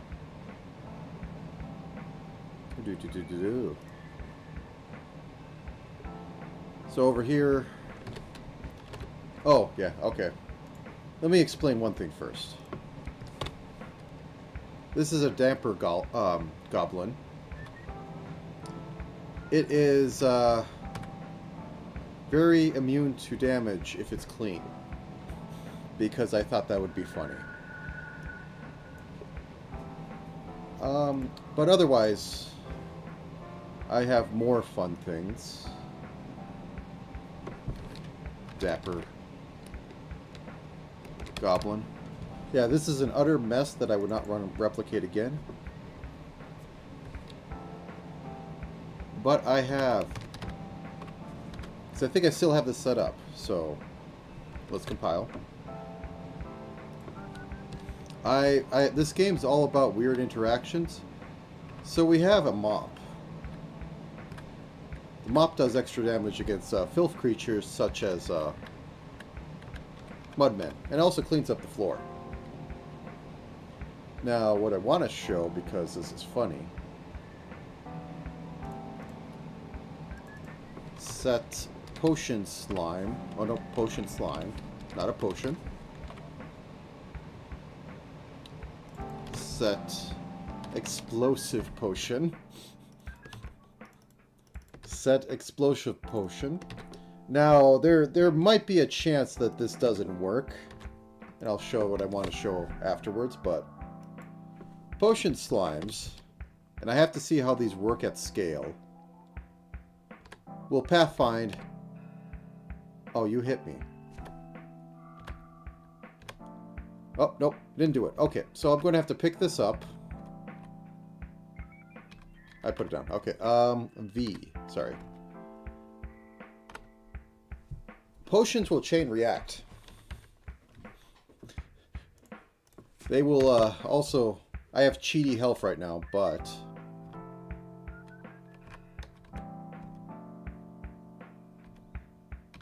Come on. There we go. The monster... The potion slime has a 50% chance of dropping the potion and it breaking, which caused it to, you know, explode. Exploded to other things and then exploded to me. So what else I want to show, because I don't think I showed this off before, was set imp.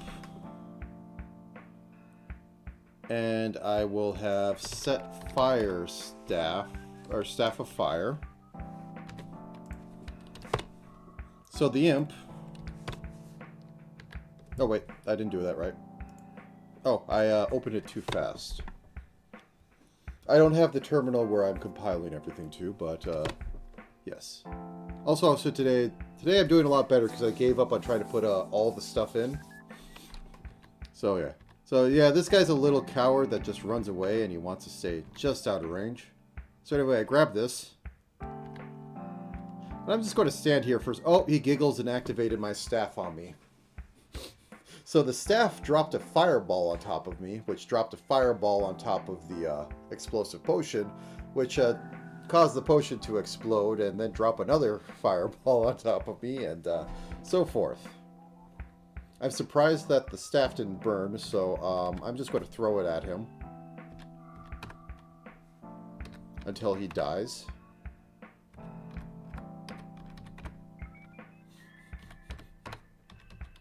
Okay, let's see how this looks. But I have a lot of weird interactions like that. I spent a day making a... Let's just set that up again.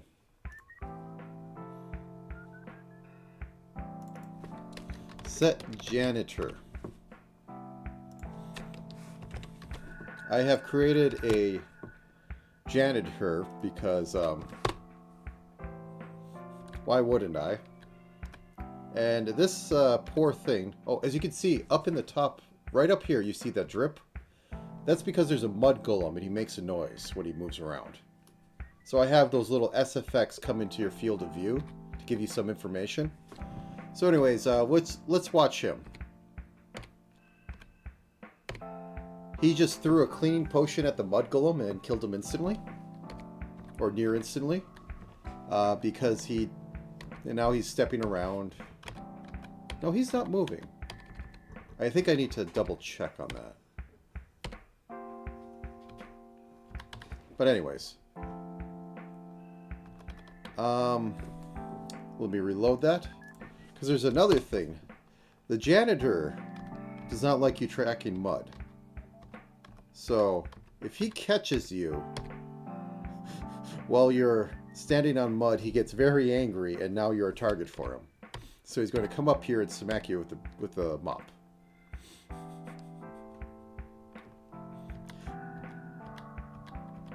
And he's given up on his janitorial duties because he saw how much you'll track around. It's a lot of hard-coded interactions, too. But some of it is net hacks. Some of it is just I have... you'll appreciate this. So I'm terrible at C, so everything is either an enum or a struct that has enums in it. So this is for my little effects that go on. This is for... everything lives in array. I don't want to use vectors. I use vectors for pathfinding, that's it. But otherwise, I have, these are all the enemy types. And there's some hard-coded interactions with there. I will show you the most ungodly method. Void, individual enemy action. So this is where I pass in everything.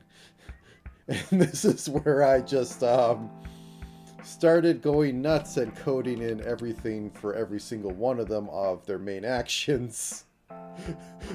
And it goes on a long ways. But that isn't the end of it, because then I have generic actions which go off some of those flags I had set up. And yeah, there's the end of the method. But yeah, everything basically goes off this. I have a pathfinding queue. To try and save so it doesn't have to pathfind every step. I have move chance stuff, and this is how the janitor actually can't tell when an enemy is filth or not. It doesn't like pathfind to them if pathfinds to filth, and most filth enemies will make filth. However, if it does a little check around to see if there's any entities, because it's C++, so I can waste the time of iterating through a 120 length array to see if there's an enemy that is filth in those like 8 times, because it looks around. If it sees if it's filth, it'll chuck the cleaning grenade at it, and the cleaning just goes through the standard throw item method. I have two of those, cast and throw.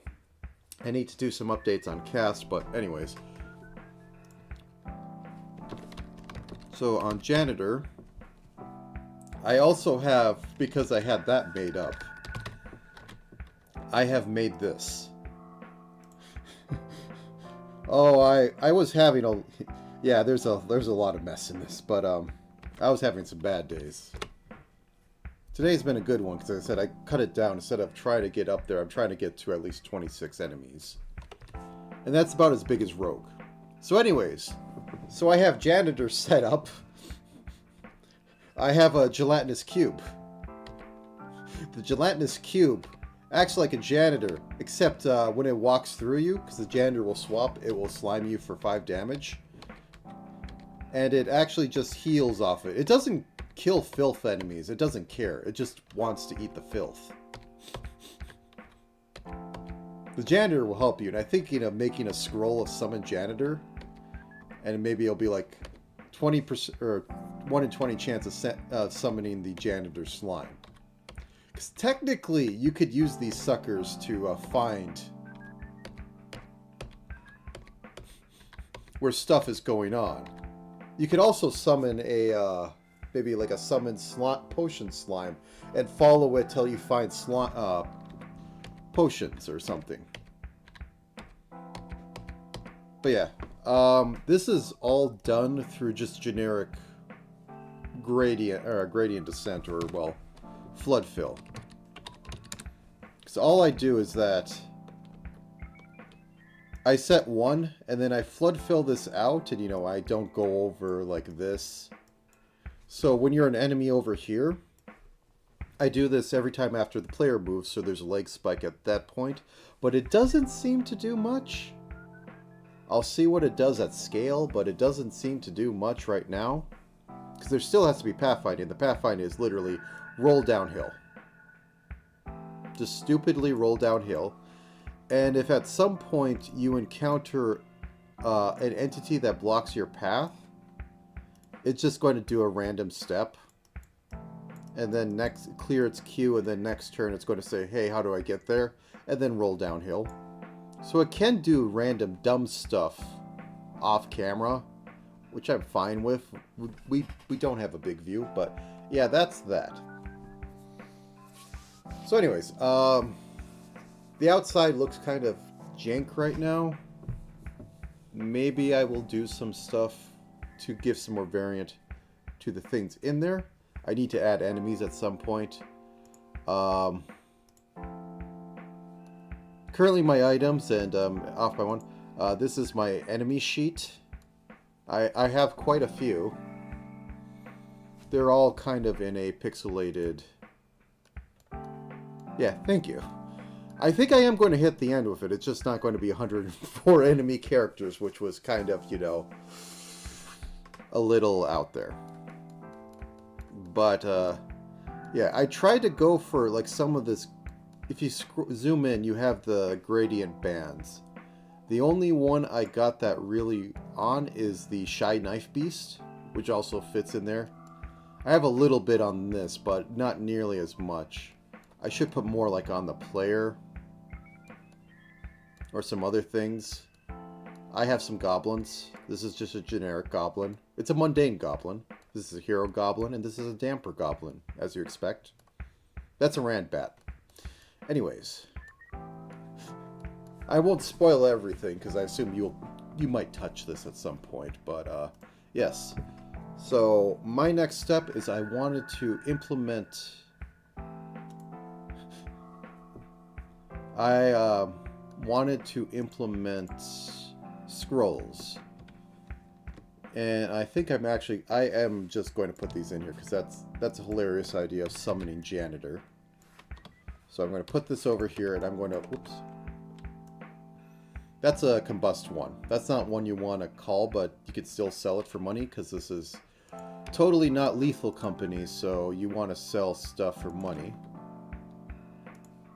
And I'm going to have this. And you could figure it out if you can't tell.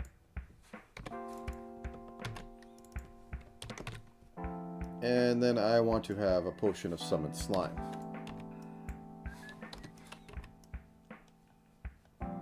Of summon helpful slime. I also still need to implement wands, but they're technically just reskins of staffs, which we're supposed to have more interaction, but we'll see how the hub world works out.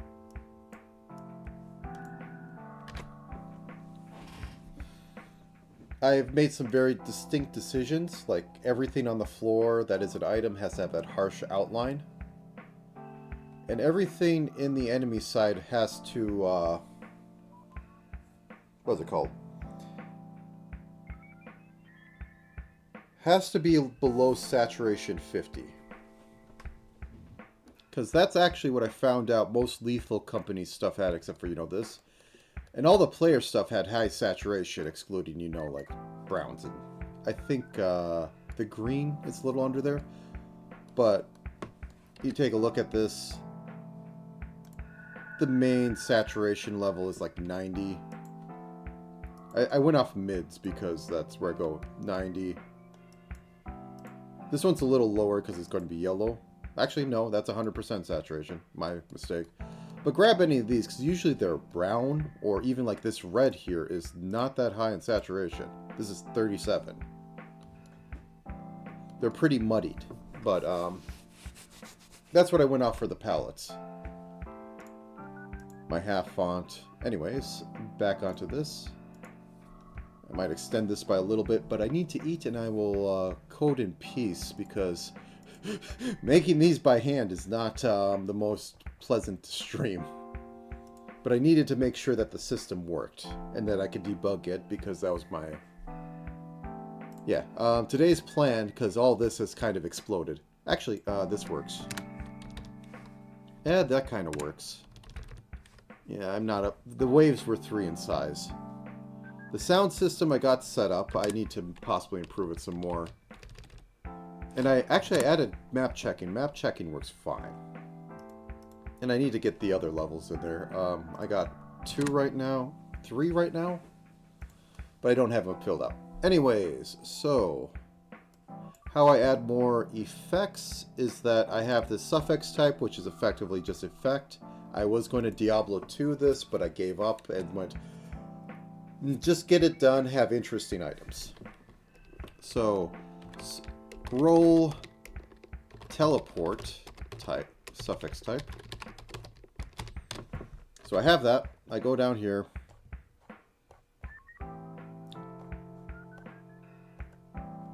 Caster type, scrolls. Okay, here we go. I have everything set an item in an array. I don't have these create them. Some of the philosophy behind this is that I have everything I will ever use made at the start of this. And all I do is I pull an empty one off the array. I set the values to it, and then I put it on there, and then they will render on the map because I set it from no type to something else. That's the philosophy of this. Whether it's a good one or not, I don't have to deal with memory. And when the program closes, Windows can deal with the memory. That's teleport, scroll. This has charges. Charges was a special thing. As it goes down, I change it. But anyways, these are not going to have charges. They're one use, but they're a very interesting one use. Scroll of teleport, and that is going to be a scroll item type. Let's say 150, and it is going to be cloth. Cloth just means it burns. Cloth material type, and cast teleport suffix. So now that we have that, I have to figure out where the sprite index is, and that's back to this sheet. And since this is 16 across, 16, 32, 33, 34, 35, 36, 37, 38, 39, 40. Okay. So I have this. Now I want to have... I think I already have a random teleport underneath the entities. Random teleport. Yeah, this just does this 255 times, and it looks for something that is in the flood array, but an entity or player isn't added. The flood array comes from the player every time he moves to give pathfinding for basic pathfinding stuff. As I said before, everything is just gradient descent to find where it is. If there's multiple things on the map, it's gradient descent to the local one. You pick it up, then it updates, and then you gradient descent to the next one. That's how the janitor is able to go around and clean stuff up and look like it's actually pathfinding half decent. If I were to do this right, I would also have enemies that like stand still for a turn block the thing, but then you would have to redo the pathfinding and yada yada. It can be fixed later. It's fine. Okay. So void use item. There it is. Bool, because it has to be true. Because I think I returned false if it's not an item that could be. Yeah, there. All this is poorly hard coded in here, but technically, yeah,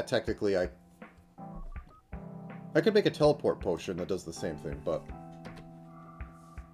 I would have to do it up there. So, scroll item type. Go down here. We can guarantee that it's going to return true.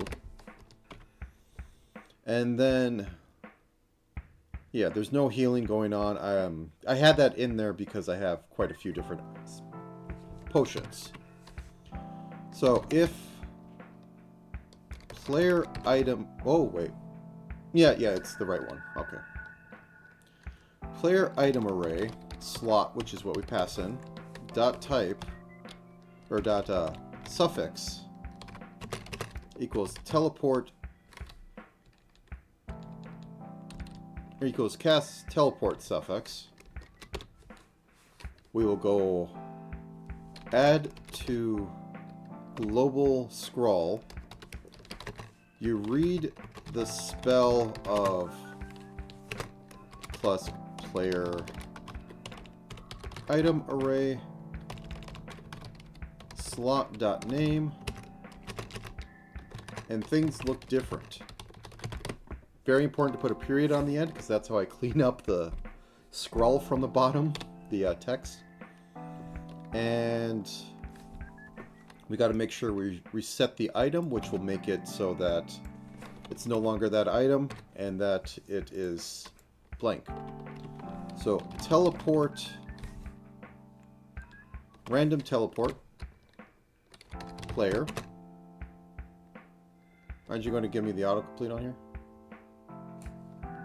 Something's up. Did I break the IntelliSense? Possibly. It's been acting up for me today. Okay, so it wants map fill. And then entity array, I think was what it wanted. Anything else? Nope, that should be it. And there is no path on the player. But after this, 1 second. ABC.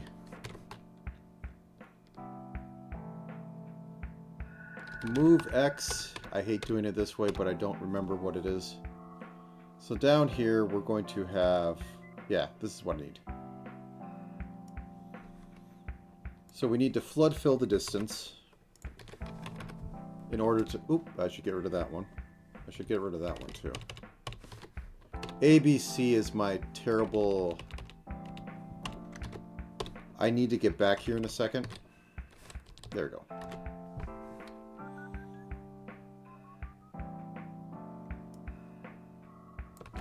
Actually, that should be put up here. Okay, so we have set staff. There we go. Set scroll, or set teleport scroll. Now that we have a teleport scroll, we have to make sure we're able to use it because currently right now it's only potions. And that's under C, so C key, because that's where this is.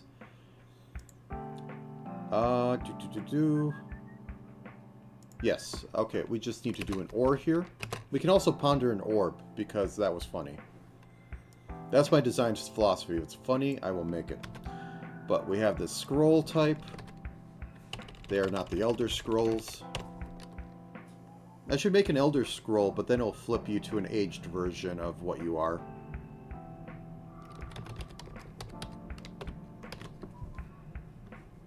That's dumb, and I think I should do it. That's my philosophy so far in this game. Make something dumb. Oop, I did something awful, unforgivable. It's truly a sin. Oh god, how will I ever recover? Okay, there we go. Okay, that has been made. Did I just fix that?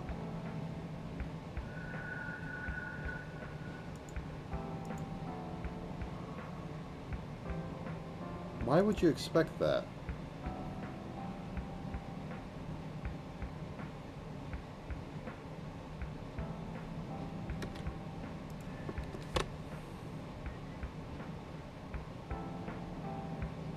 Okay, let's look up here.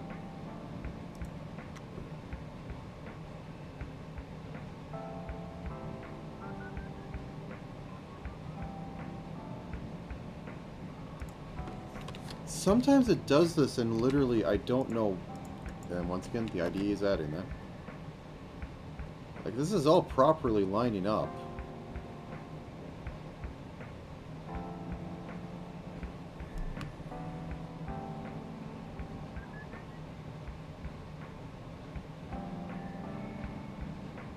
Oh, I'm forgetting an if. Okay, else if.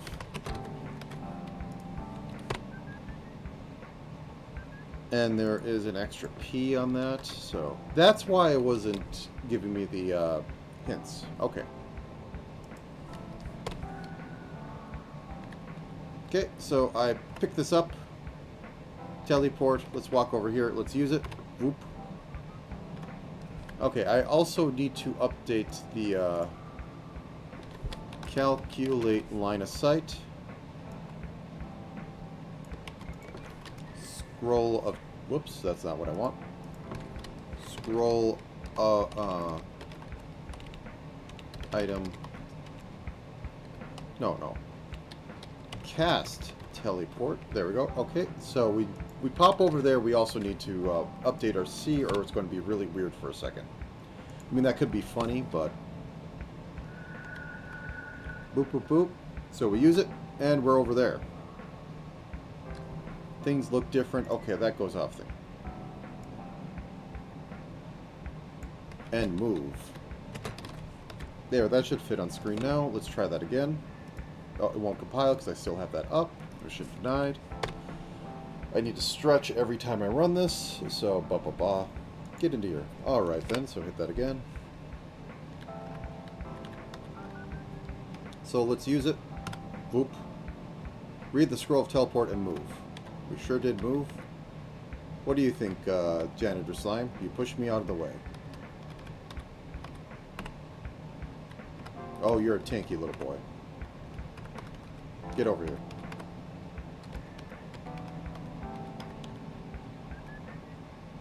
Actually, the Janitor Slime should drip as well. Let me go change that. I'm all over the place, I apologize, but it's like a few days left. So over here, if it's Mud Golem, or type equals Janitor Slime, or type equals potion, slime potion.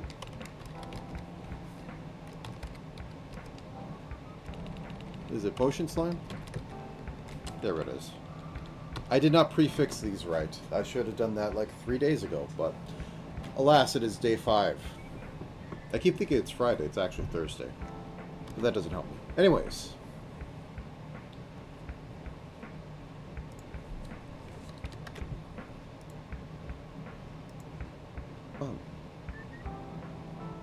Oh, wait. It's not last move.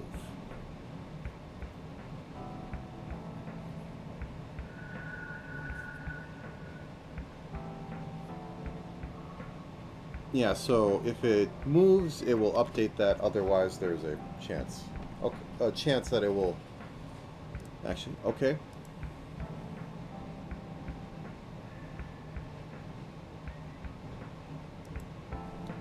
Does not...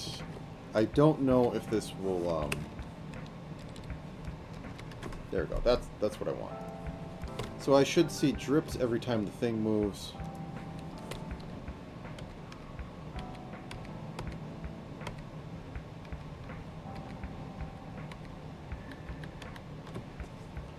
The whole SFX thing is caused by...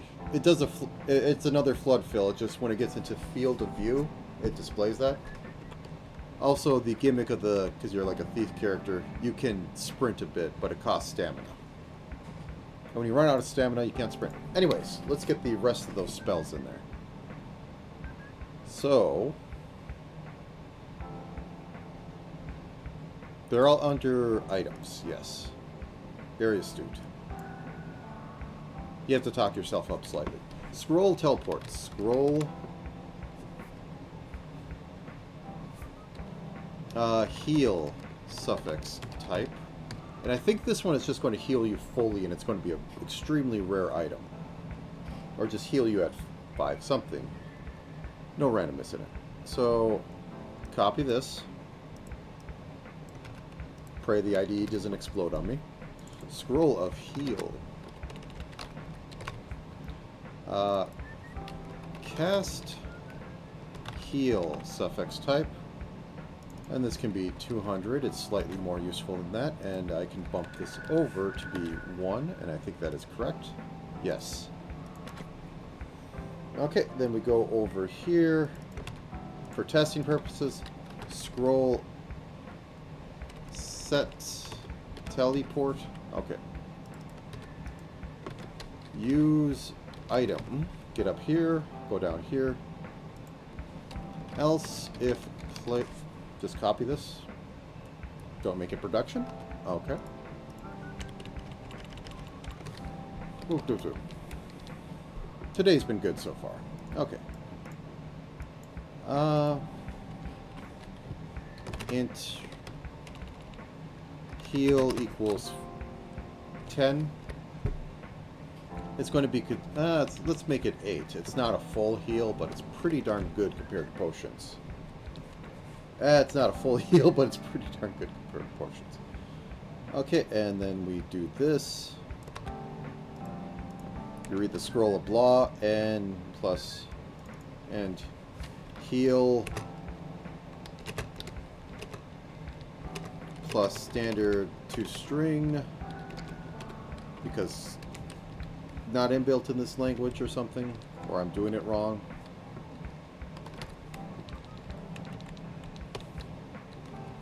Player.hp plus equals.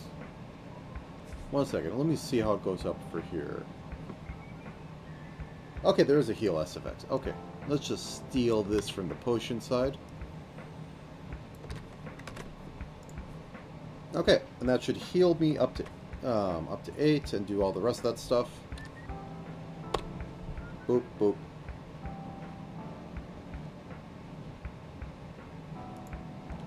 Oh, I didn't call it set. Okay.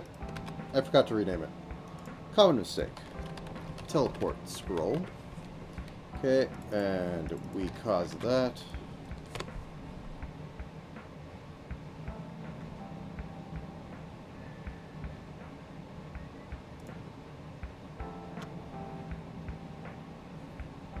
Set heal scrolls. What's complaining? Let's clear this and see where it all starts. Okay, so it all starts. Redefinition of void. Didn't I fix that? Oh, I didn't hit save. Okay. I think my keyboard's dying. Okay, so we get this. Hey, Mudman, can you hit me? Okay. Let's use it.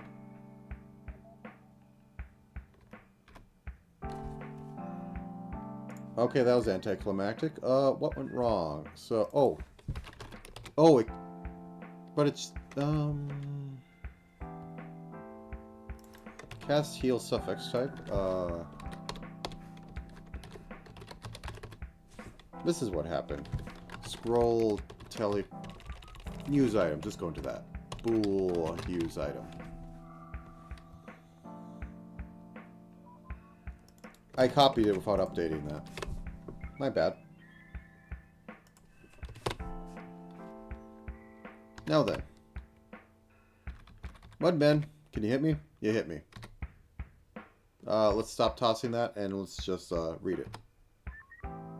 So I healed 6 and it took 1 damage. I should really just expand it to the edge of the screen. I really need to fix up that little toast pop-up. Okay, so we have healing. Healing worked, and then we took 2 damage. Or, we took a bunch of damage, and then we took 1 damage. Either way, we came out ahead. Actually, let me double check. I don't need to do it over here. Anyways, okay. Sorry I'm a scattered brain, but it's probably not the worst in the middle of a thing. Okay, so I use this. I'm at 93. I heal 5, then I 6, then I take 2. So I went up. It worked. Okay, next one we want is the combustion one, which is basically a fireball right on top of us that is... actually...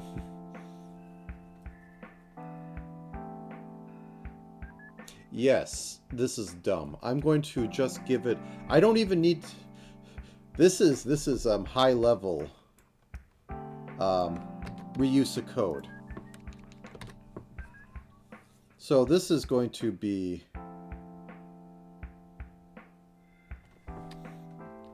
cast fire suffix, because it doesn't matter. It's all just code at the end. So I can use the fireball spell, but I can target it right on myself. Scroll of combustion. Now this isn't as useful, but they'll pay for it. Set combustion scroll. So we're up here. Might as well while I'm here. Else. Boop. Equals cast fire suffix type. You read the scroll of and it explodes. Okay. Oh, sorry, I deleted that. It's back. Are you happy? You're happy. Let's move on. So then we could double reset an item. It's not going to care. It's setting it to the same thing. Now we use cast spell, and the item we're going to use is, or the spell we're going to use is this.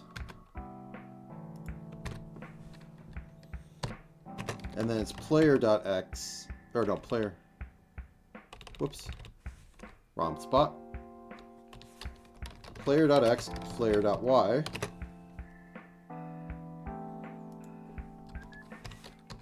And it can recurse. Okay. Set heal scroll? No. Set combust scroll.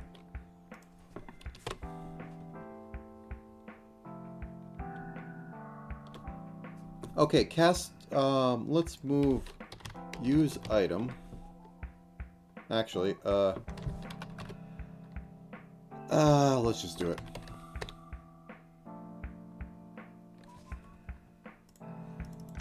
Okay, are all spells, I'm passing that in there.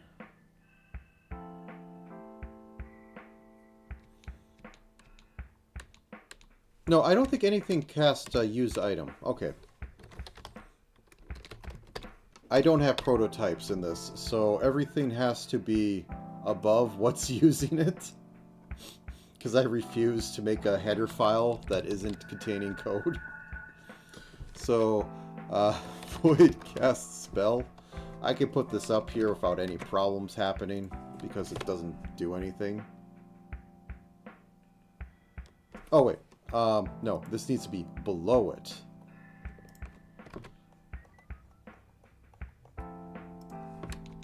Whoops, that would be in it. That would be bad. See, it's happy now. My main programming language is Python, so you have to do everything in proper order anyways. If you have stuff that needs to call each other, woe be upon you. Okay, I got the spell of combust. You guys, why don't you come and take a look at me casting this? Look at that. It explodes.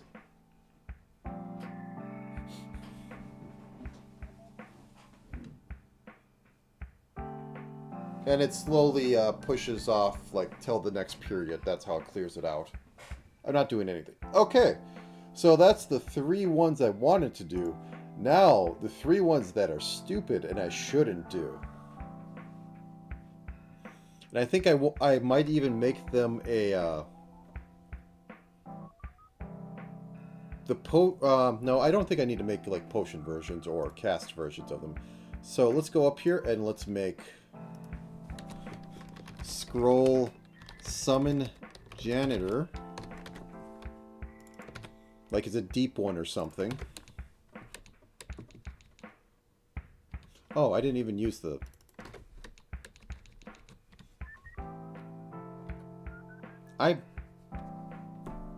Doesn't matter. Just move forward. I've been using the wrong ones. I had those set up already for later. Okay, put that there for a second. Copy you. Now this one is very important to wizards, as wizards are known for, canonically in Harry Potter, for using magic to just defecate anywhere and use magic to make stuff disappear. Set summon janitor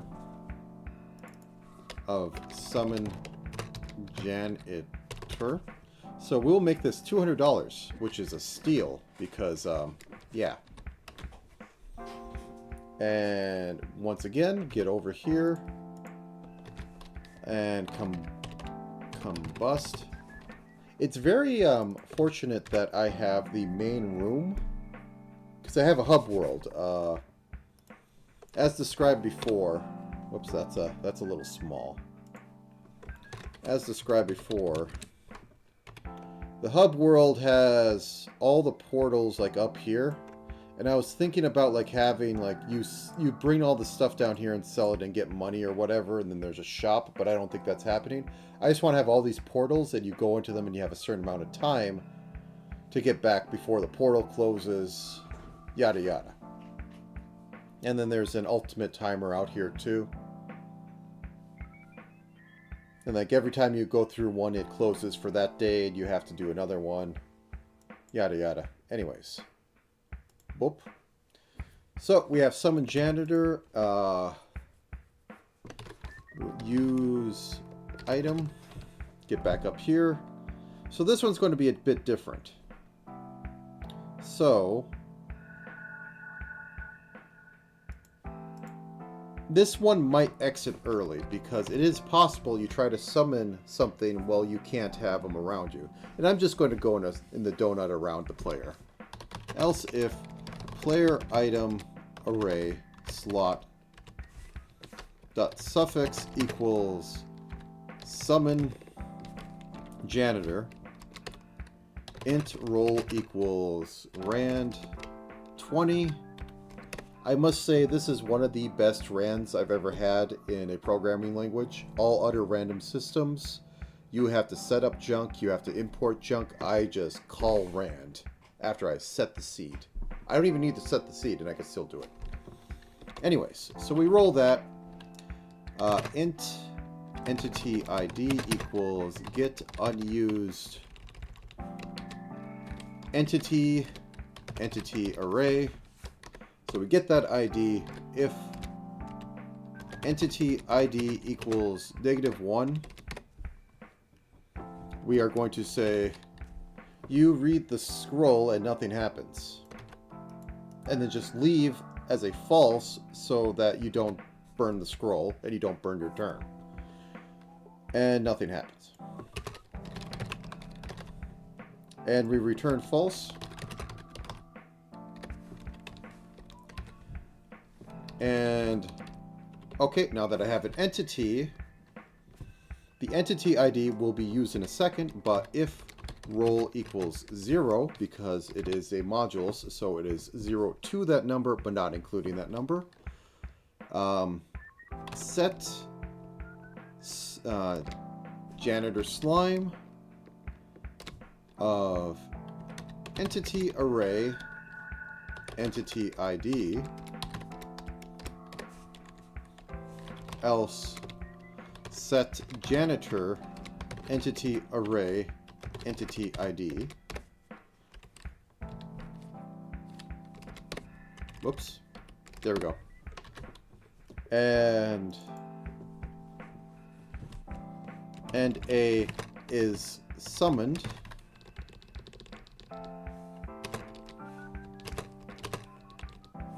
We go into entity array entity ID. Oh no, I still need to check if it's around there, but I can put this in here. Dot name, and I just do pluses. Because you can do that in C++, and it isn't as inefficient like in Python. Are you happy? You don't look happy. Oh, I need an X and Y. Okay. Int offset X equals 0. No. Okay, yeah. Final X equals 0. Int final y equals 0, I do a crappy little loop for int offset x equals -1, offset x is less than 2, offset x plus plus. Usually I do y first, so this is a little different. For int offset y equals, it really doesn't matter in the end. Offset y less than 2, offset. Actually, no. If I want this to be random, it should be random. Int roll equals rand max direction is for int dir equals 0. I'm going to just do it in the cardinal direction. Yeah. But it'll be random, and that's what I want. Dir is less than max direction. Dir plus plus.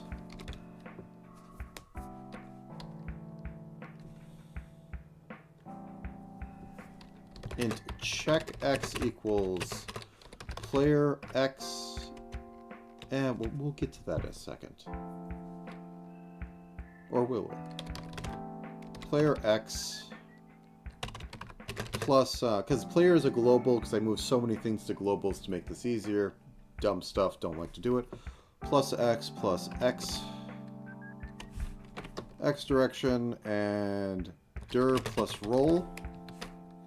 So I have a hard-coded direction that goes like 0 is up, 1 is right, 2 is down, 3 is left, and it will take... So I can just iterate through 4 numbers and get 4 different directions without passing points around or whatever magic variables I want to make. It makes life easy in my head, and that's all that matters because I'm the one coding. Player dot y plus offset y array, dir plus roll. It's actually probably really dumb old school ideas somewhere from something. And also because I can't pass 2 things, though technically at this point, since I am using the same coordinate system and everything, I could make a method that returns me an offset given an x and a y. I should have done that. But I wasn't thinking at that scale at that point. So anyways, so we're going to see is wall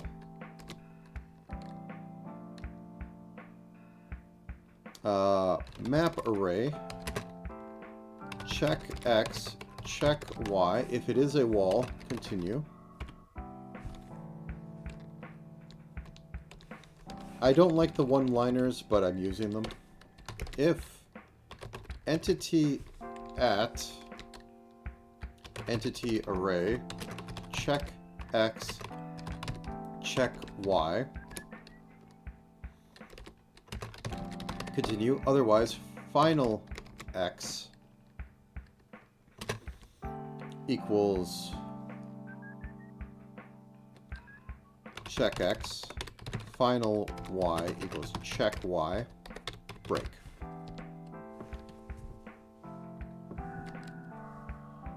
And I suppose this can all be checked because we need to have that before this. So there's no point in trying to find a good array. So if we can't get that, get down here. We could take this roll down here as well.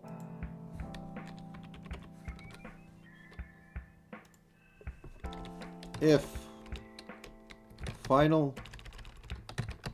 x equals 0 and final y equals 0.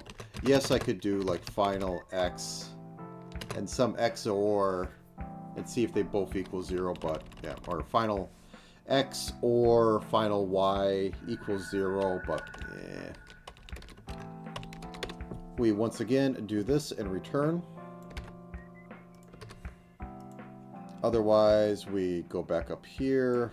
We move this down again because I have been doing this for about Oh, I was going to leave a bit ago. Lenny, you got me to stay here a bit. Okay, so anyways, we have the final X and final Y.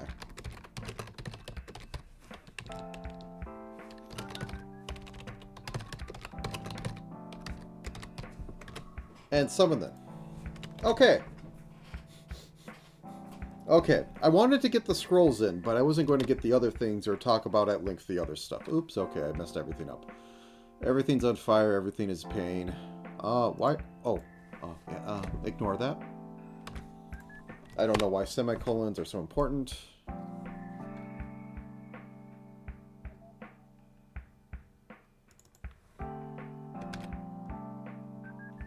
Ah, there we go. I can't spell. This is common for me. Okay, we're getting there.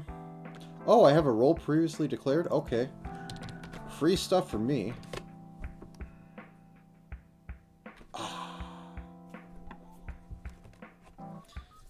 No problem. It actually keeps me more in focus. I think I might, in some ways, I might have done better not doing this. But I think I wouldn't have sat for roughly 8 hours hammering away at this. And I'm still going to do more stuff tonight because the make level stuff, which is boring as heck, and I should have probably just kept that to afterwards, is one of those things that I shouldn't probably do on stream. There we go. Okay, we hit C. Nothing happened. Okay, have a good night, Lenny. I still need to finish this off. I need to do some debugging. So I hope you have a good sleep. I don't know if you streamed today. I was going to check and possibly pop my head in, but I forgot. I try to every once in a while, but yeah. Okay. Take care of yourself. Have a good night. Okay, so this is failing. I'm going to put a standard out here so that I can see a... Yes, terrible debugging. But without integrated stuff into there, which I refuse to look into at the moment. There was a brief moment I considered using Git. But all that would mean is that when I screw up on Git, the project fails because it takes me 4 hours and I don't want to do it anymore. Okay, so I hit this, and it's B.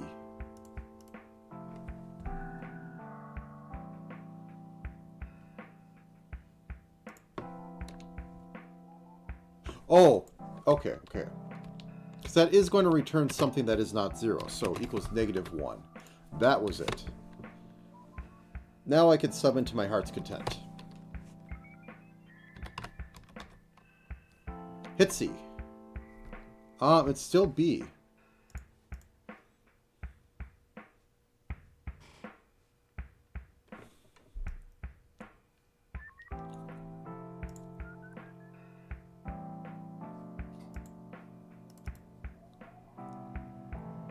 If it is wall, we continue.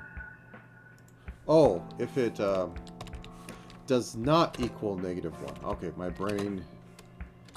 You can hear it percolating a little bit.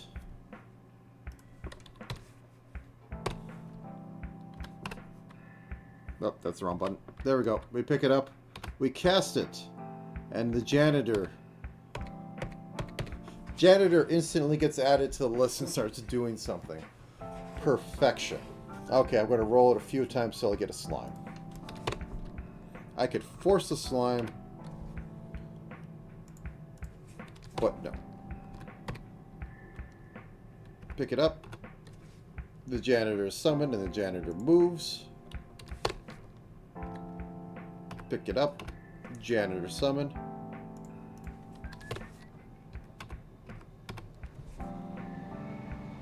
Janitor summoned.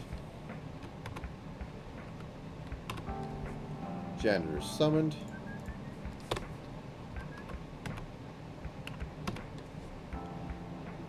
Janitor summoned. Janitor summoned. Janitor summoned. Whoops.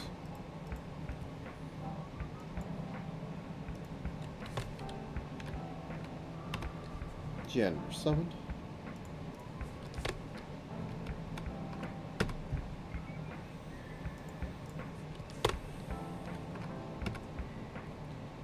I'm beginning to think I messed up the number probability. Okay, okay. Just for sake of argument, this is going to equal 0. For sake of testing to make sure that it properly comes in. I know it can hit 0.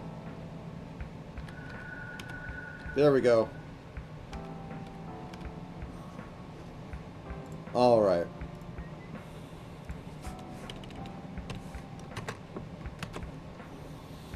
And we have slime summoning.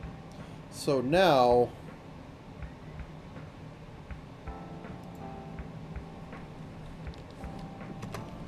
I am going to have this set up, so I'm going to reuse the same code. Shocking, I know, but it's exactly the same, except it does two different things. So summon slime. Scroll summon slime. This is useful, but not as useful as the summon janitor.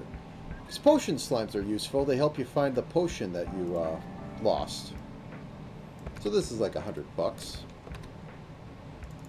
And then you can capture the slime and have it whoops.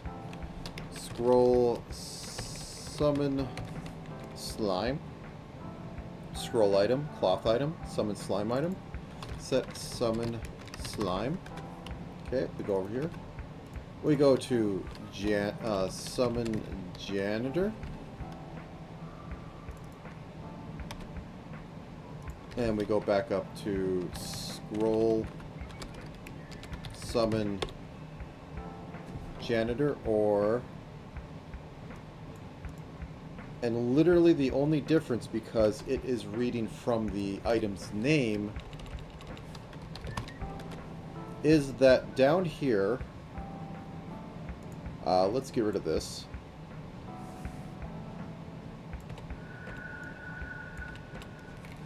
The only difference is, instead of summoning the janitor, if scroll equals summon slime, it will do this one, else it will summon the janitor. Efficient. Set potion slime.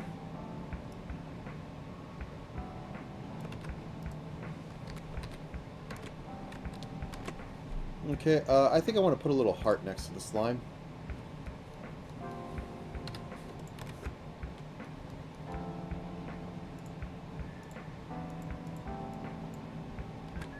There we go. If you see it's a heart, it's a heart. Okay.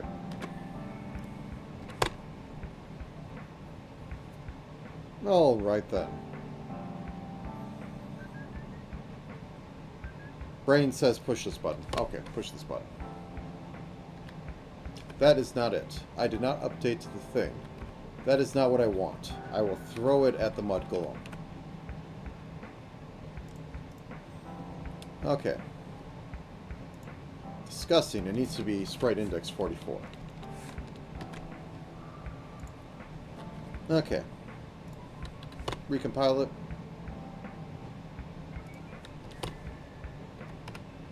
Okay. That's summoned right on top of me.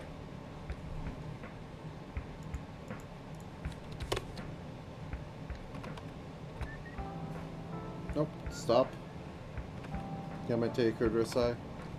Yeah, that's summoning right on top of me.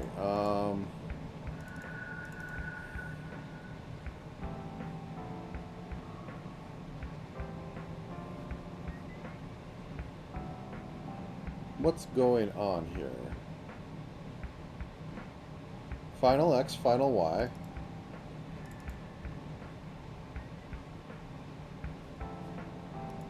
Oh, wait. Does the slime's pathfinding not recognize the player? It probably doesn't. Okay, that's a bug I didn't know about.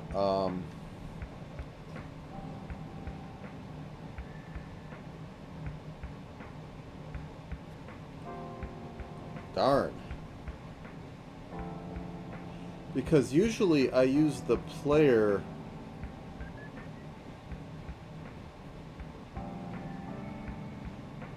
I mean, when I make the flood fill for the potion, I can just put a 0 where the player is. That's a hacky solution, but I'll have to go with it for now, and I don't like it. Set potion.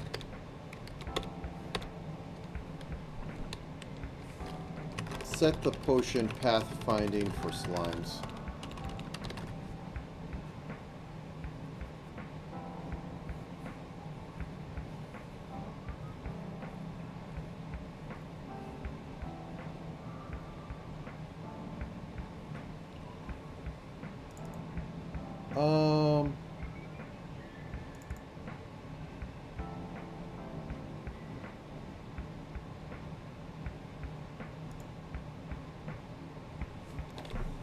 Can I just do this? Chord to index, which was a helper method I made very early on, and it's paid dividends for me not having to say it over and over, or do the proper thing.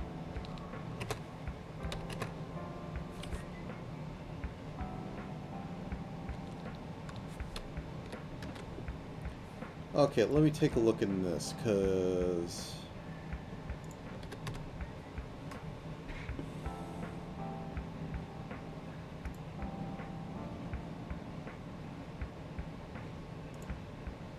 I want to set it to 0.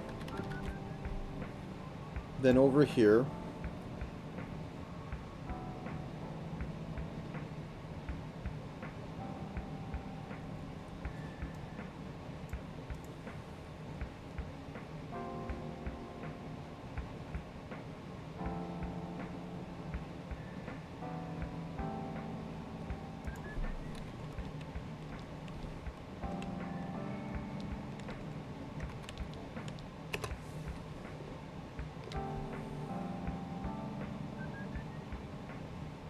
if flood map does not equals 1, and a flood map does not equal -1, because I set it all to zeros. Yes, I set it all to zeros. This can be -1.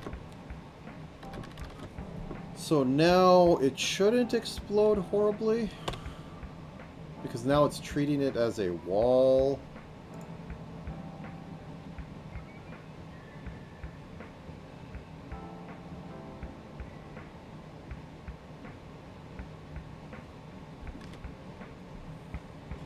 Maybe.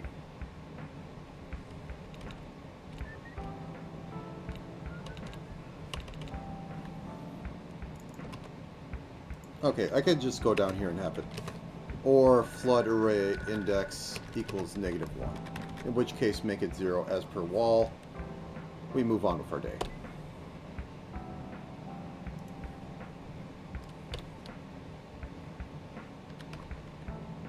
Okay. We summon the slime now. Okay, that was the 1 out of 4 chance it would be summoned right on top of that. Okay, so it's summoned to the left of me, then it went up 1.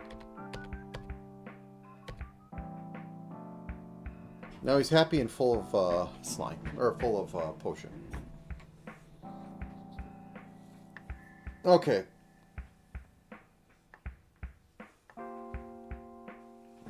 Let me do a speed run of setting up the wands, because the wands are exactly the same as...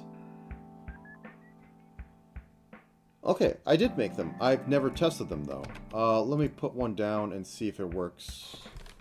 Summon... Yeah, I don't... Set...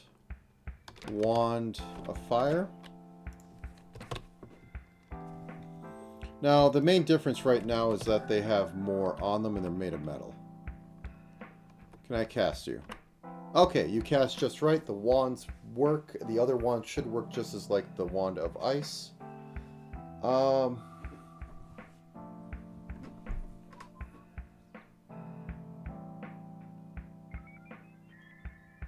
I kind of want to make a wand of, or a scroll of enchant that will go from like left to right, or like random, or it'll start and do a rotate around, and if it hits a wand or something, it will a usable item, a staff or a wand, it will increase, it will refill it.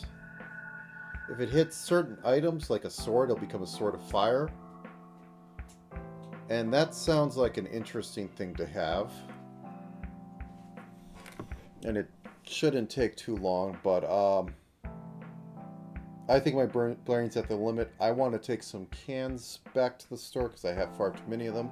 And they get more cans to bring back because such is life. But with that said, thank you very much for coming in today and watching this. I will leave with a celebratory throwing of an explosive potion. And I bid you a good time of day. I will see you again tomorrow at the same time, same place. Hopefully I should be in same good spirits, because midweek I was doing pretty bad. But I'm doing a lot better now. So, yes. With that, I wish you a good time of day once again, and leave you to your own devices.